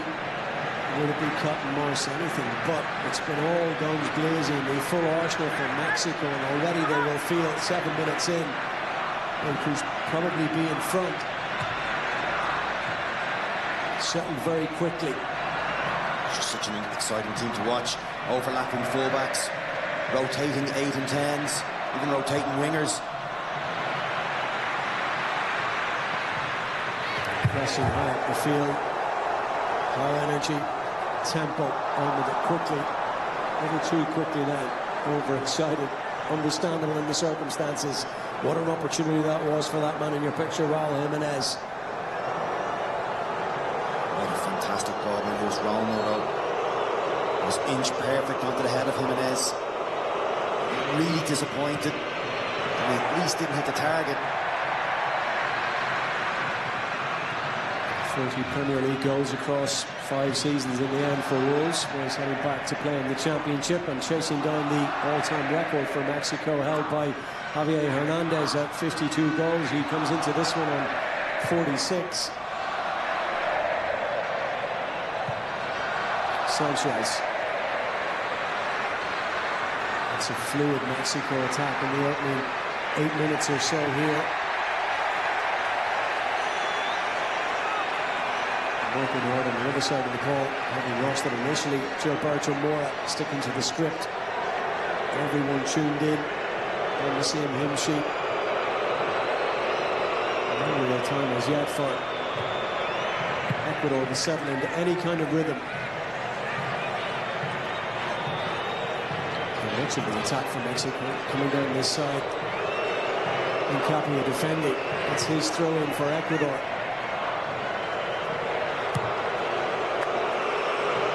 First all the way back. Caicedo to his goalkeeper, Galindez. I think that's clever midfield play by Caicedo. He just puts it back to the keeper, just to settle Ecuador for a couple of minutes, because he knows Mexico will just drop off that little bit, where they can retain possession, even if it's just for a minute or two. Calm the nerves. Great leadership by Caicedo there. Gonzalo Plata, a hero against Germany. Plays his club football in Brazil with Flamengo. And there's that pressure, that intensity, that appetite to win it back and hunt in packs by Mexico.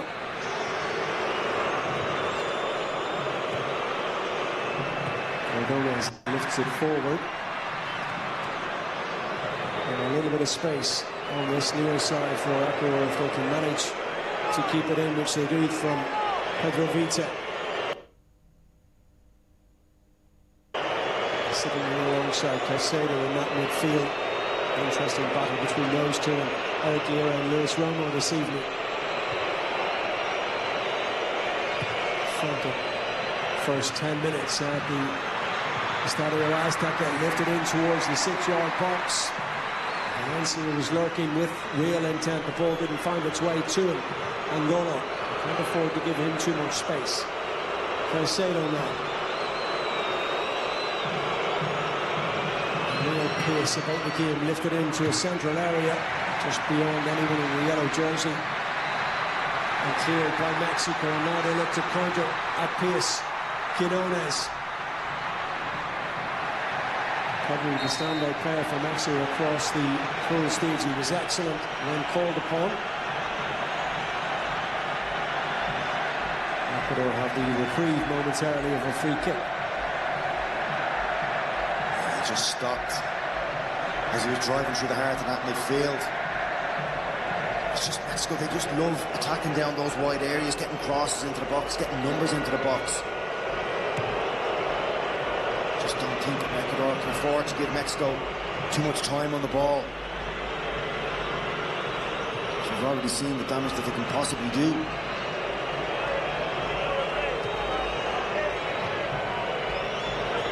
Plenty of movement up ahead. And for the time being, Angola doesn't have an out ball. 3 Mexico players converging, putting all the pressure on Ecuador every time they look to settle. Lira once more as he bundled over. Referee's assistant on this near side certainly thought so. The referee agrees. Mexico free kick.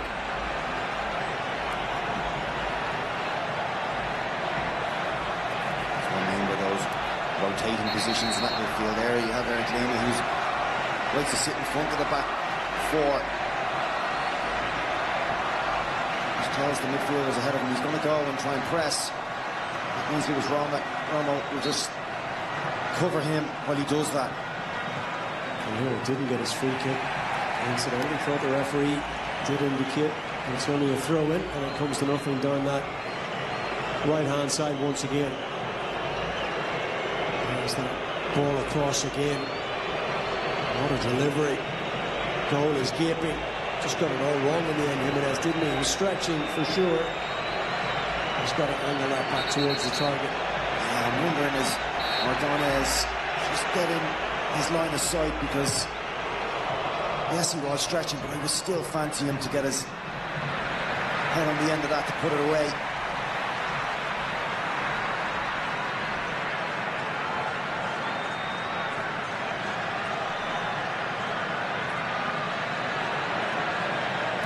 .46 international goals. Half a dozen off the record.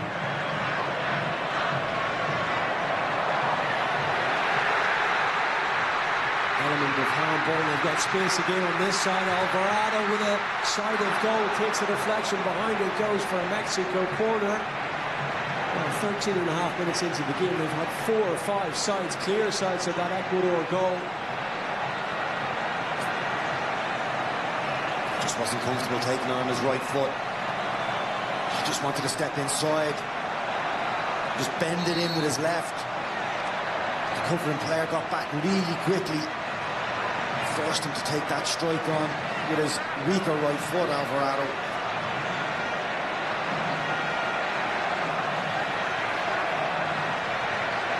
Committing plenty forward here. Gallardo and Roma in and around that 6-yard box.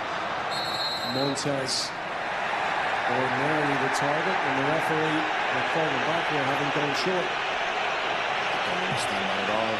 This was already taken before the whistle had been sounded. Should be a free out or a penalty in that regard, because the ball was in play.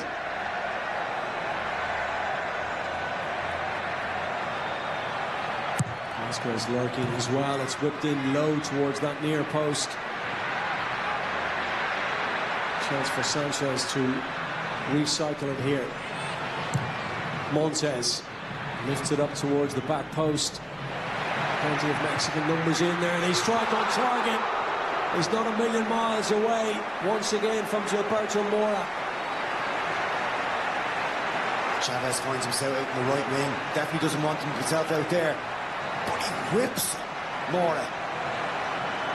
He's playing this game like he's a seasoned professional, around for years. That is an outstanding effort. Just didn't get the right whip on it to get inside that far post. It's getting closer at every angle we see.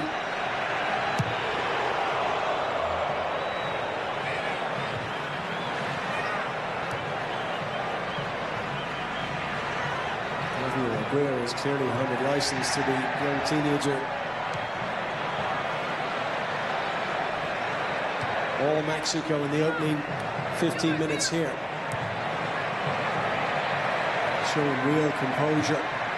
Passing's been on point. The outball is just fractionally overhit. You can see the intention to release the space of Quinones down that far side.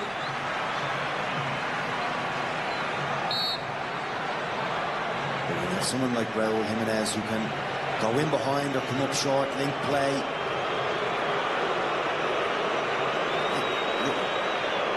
Baller in there like Mora. He's just not afraid to get on the ball.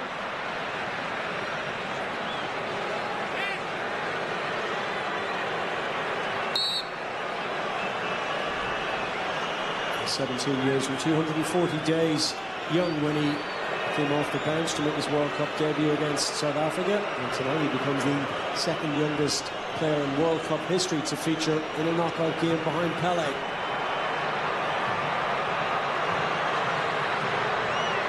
Strong one from Gonzalo Plata. Options aplenty here for Ecuador in and around that Mexican penalty area, and the shot flashes narrowly wide. Toe poke in the end by John Yeboah. All his own work on the edge of the area, nutmeg the defender. It's brilliant by Yeboah. Montes doesn't know what to do. It's a brilliant save by Rangel, but referee doesn't see it, pushes it onto the post. It was a touch that was needed. It's not been picked up by the officials.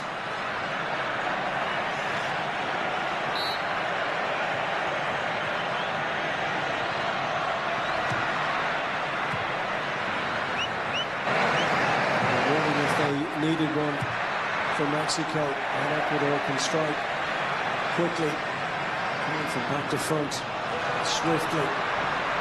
A little bit of a lapse in concentration. Gallardo out of play on that far side, couldn't pick it up from Johan Vasquez. Loose pass.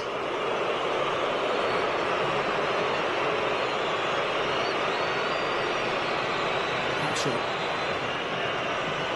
The heart of that defence, which is so difficult to break down. One of 19 games unbeaten, remember. Pre-World Cup throughout the qualification campaign, during which time they kept 13 clean sheets. Only 5 goals conceded across the 18 matches in its entirety in qualifying, which is some record. It's actually 2 years since they conceded more than 1 goal. As we know, they don't get too many. It's 20 and 20 pre-World Cup since the new manager took over.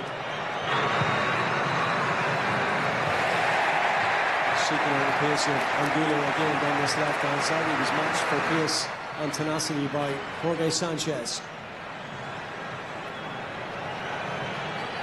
That's what Ecuador need to do more of. To play it in behind, beat that press, that Mexican move. Get a little bit of joy down this left-hand side from it. And Capia delivers it into the Mexico penalty area, from where it's comfortably hooked clear. Strong collision as that ball was kept in. And there it is. And there's a real lead down in the technical area. Cluster of players coming out from the dugout.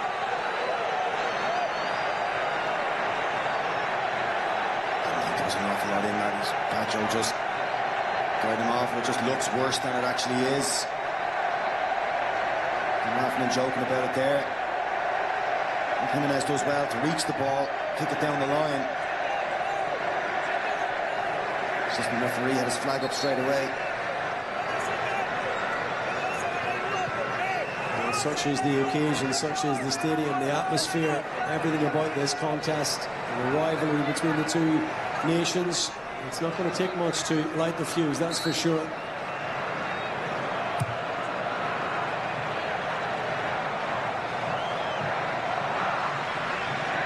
The opening 20 minutes have flown by. Dominated by the home side. They will feel that they could and perhaps should have been in front.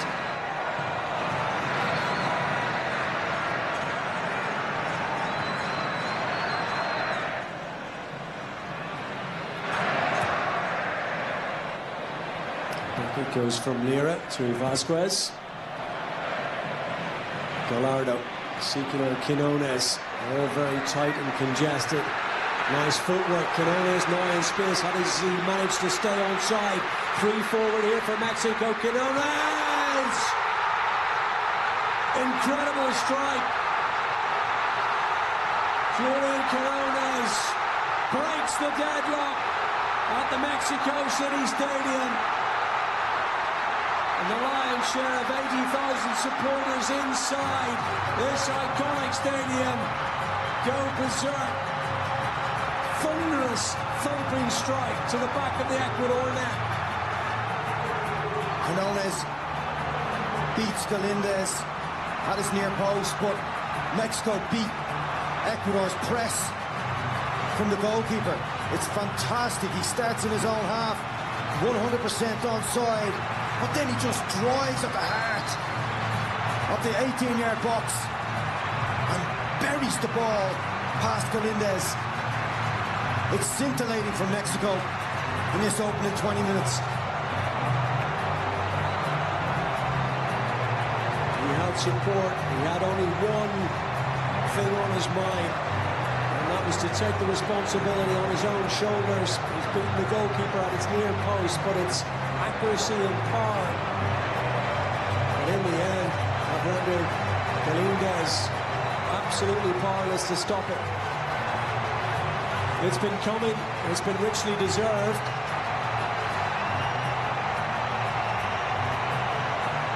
He has scored an awful lot of goals at club level before this World Cup, so he's come in some amount of form. And let's see how Ecuador respond, because they'll need to.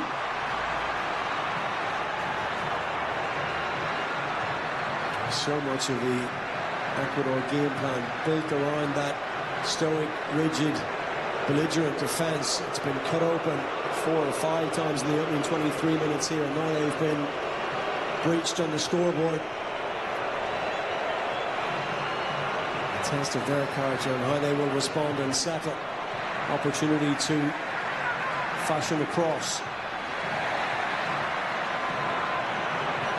And we'll get it back on this near side on goal. Fite keeps it moving over to the right-hand side. Franco. And Yeboah has come closest for Ecuador. Over to Vite again. And this time the ball wide to Angola wasn't good enough. Straightforward to be cut out by Alvarado. That's what I mean. Trying to overplay it. They just can't get by that Mexico press. And here we go again. Neatly done by Vasquez. They've been called back by the referee's whistle here. Luis Romo was off and running.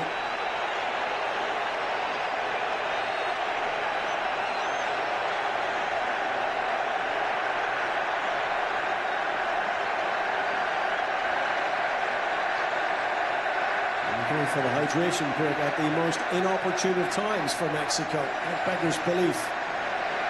I thought initially there was a whistle for it.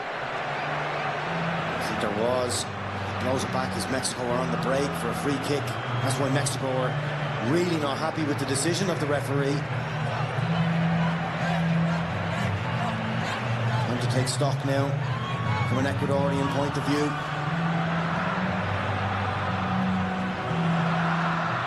They will need to do something over the next couple of minutes to rally his troops, because they've been outplayed, outmuscled, outfought in this opening 25 minutes. Well, they've stayed on the bus, in cliche terms, Ecuador a little bit. Maybe all that racket that the Mexican supporters were creating outside the Ecuador hotel last night has had an impact. There's been an official complaint lodged by Ecuador. A crowd of several hundred outside the Ecuador hotel, beating drums, blowing horns all night long. Mexico have come out of the blocks here. It's a brilliant strike. Superb strike, but hopefully the lads in studio will get to see it from the start when they do the analysis at half-time, because we're only getting to see a snippet of the full play that was involved in that goal. Just started from the goalkeeper, and Ecuador was really trying to break that press, but Mexico kept getting there first. Great play, eventually ball over the top to Quinones, and no mistake. His goals ratio better than a goal a game in the Saudi League this season, 33 and 31. It's been an excellent outlet off that left-hand side in the group stage. We did wonder just how much we could learn and take encouragement from Mexico's performance in that group stage, where they won of only a handful of sides, not even to win all 3 games. An opening night out against South Africa, winning by a couple of goals to 0. Getting the better of South Korea, and then having made 4 or 5 changes, much too strong in the end for a rather inept Czechia side, winning by 3 goals to 0, but they've upped it by a level or 2 on the evidence of the opening 27 minutes here.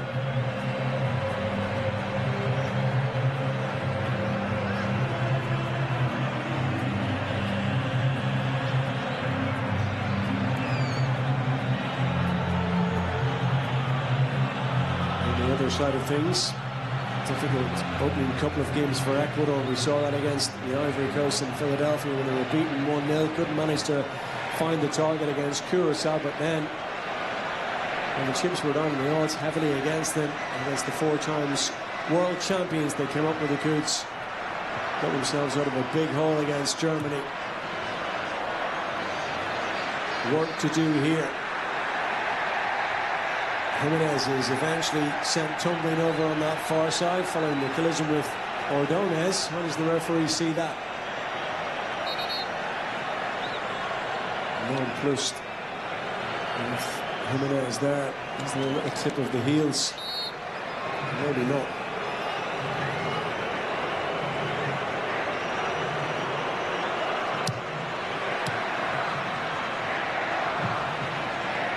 Sometimes that hydration break is a momentum shifter. We'll see what the next 5 minutes or so bring. This World Cup is played in quarters now, rather than halves. It's ridiculous the amount of time is given to an hydration break. It's Pato's flick on from Franco's throw-in. You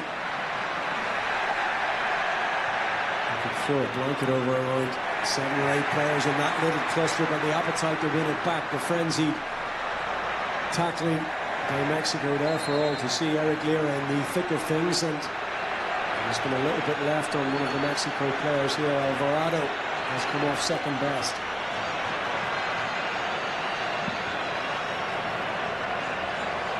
He doesn't really like taking anything on his right foot, and he cuts back inside again. Valencia sees it.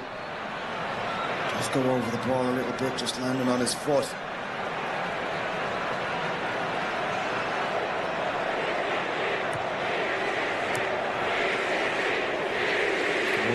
Eight caps during the years for Enner Valencia, 5th most cap Ecuador player. One shot of 50 goals. Mora again just utilising that free roll, popping up all over the park, left and right, in between the lines, head on a swivel. Looks very comfortable.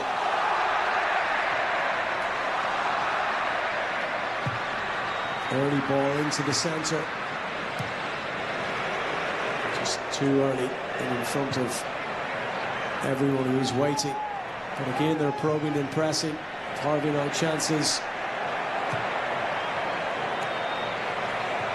And dominating and playing with real confidence. Sure, that's a mistake. Jimenez now will pick it up. He's got 2 to his left-hand side. Quinones with more outside. Jimenez, 2-0. Sensational. Raul Jimenez. Mexico capitalize on an Ecuador mistake at the back. And Raul Jimenez doubles the advantage on the half-hour mark. Mexico absolutely flying. I've said it already. Ecuador just cannot play out because Mexico's press is just lethal. Again, Jimenez takes it up here, puts it through the legs to Caicedo. But Quinones, great little touch. But Jimenez' two-touch finish is outstanding. First one to open it up, and the second one to put it into the top corner. It's brilliant centre-forward play. And Ecuador already look dead and buried.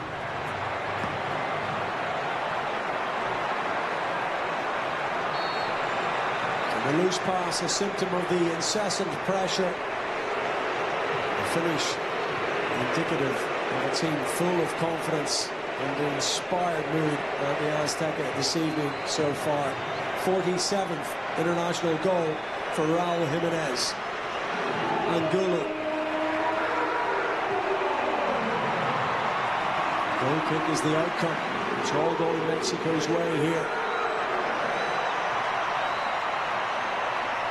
Initially, I thought when it came to Jimenez from Quinones, he was going to lay Roma in. Decides to go himself.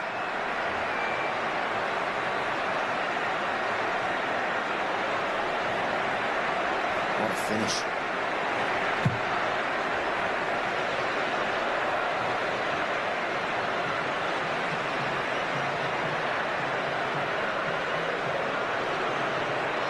First time in a long, long time, certainly inside 35 minutes, that Ecuador can find themselves in a 2-goal deficit.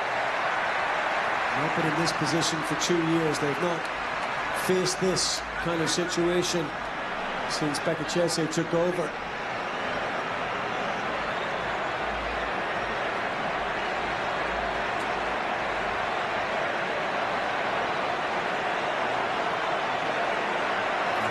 Frenzy called them. You don't get time to put your foot on the ball and try and take stock. Playing their way back into the game. It's too high tempo. Can they fashion something from this corner?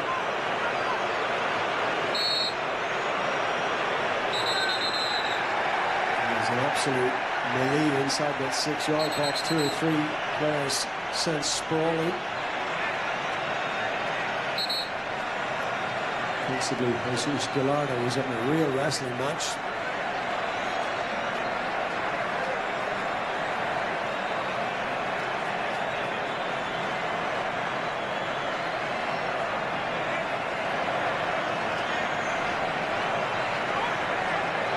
He's laying down the law. I'm not sure it makes any real difference. We so seldom see teams punished or penalised, certainly with a penalty kick for what goes on inside there now. Then hoisted high. Strong goalkeeping. Big hand on it here from Raul Rangel. Pumped back in at the first time of asking, and that's wasteful. And all the lead-up was about the Ecuadorian rearguard and how strong it has been, but seem to forget that Mexico's has been excellent as well. They haven't had a qualifying campaign, obviously, because they've been co-hosts. And they haven't conceded a goal yet in this tournament. See why they're so well organised, well drilled, well coached.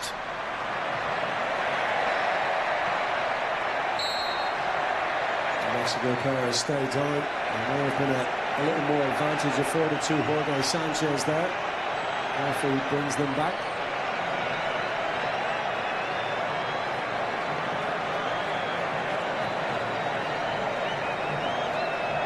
Just quicker to every 50-50 ball. The footwork they're passing is sharp, the movement is excellent.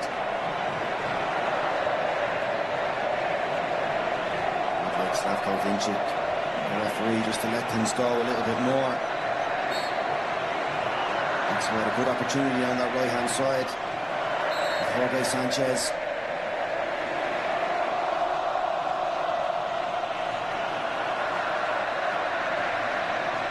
40 years since Mexico won a knockout game at a World Cup.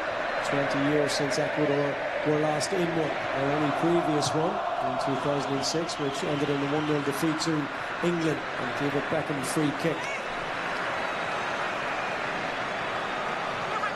under the pump here. A little under 10 minutes of the first half remaining.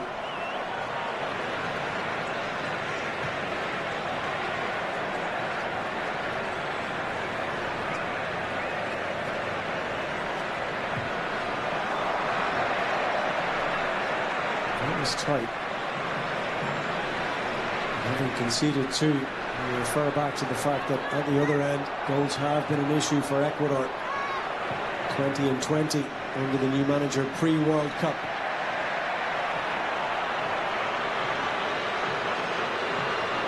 Coming forward now in numbers, but hunting back in numbers as well. Mexico to turn it over once again. They just haven't been able to get the likes of Quesada or Vite on the ball and string passes together. You see Capi is just trying to encourage them to spend some time with the ball. They seem lost. Ecuador. Structure's all wrong. Out of position. Mexico are just so relentless with their press. Angulo taking it forward initially, and there's a little tip of the heels from Quinones this time on Caicedo, which brings an Ecuador free kick.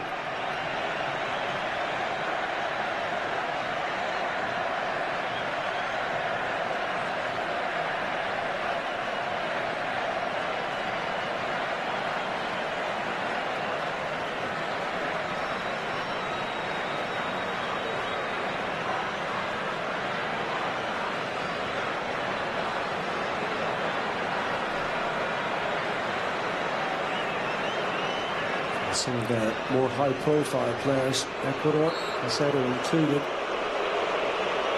despite their pedigree, still a discernible lack of experience at 24. That's another indication of their more than rattled. They're all at sea here, all over the place. That's really out of character. Player of that caliber. By contrast, look at the confidence here of Jimenez when the opportunity comes his way. Ordonez really struggles. Initially with obviously giving the ball away to Jimenez, but then just dropping off and not getting close to Jimenez to get the strike when he got the strike away. Montes standing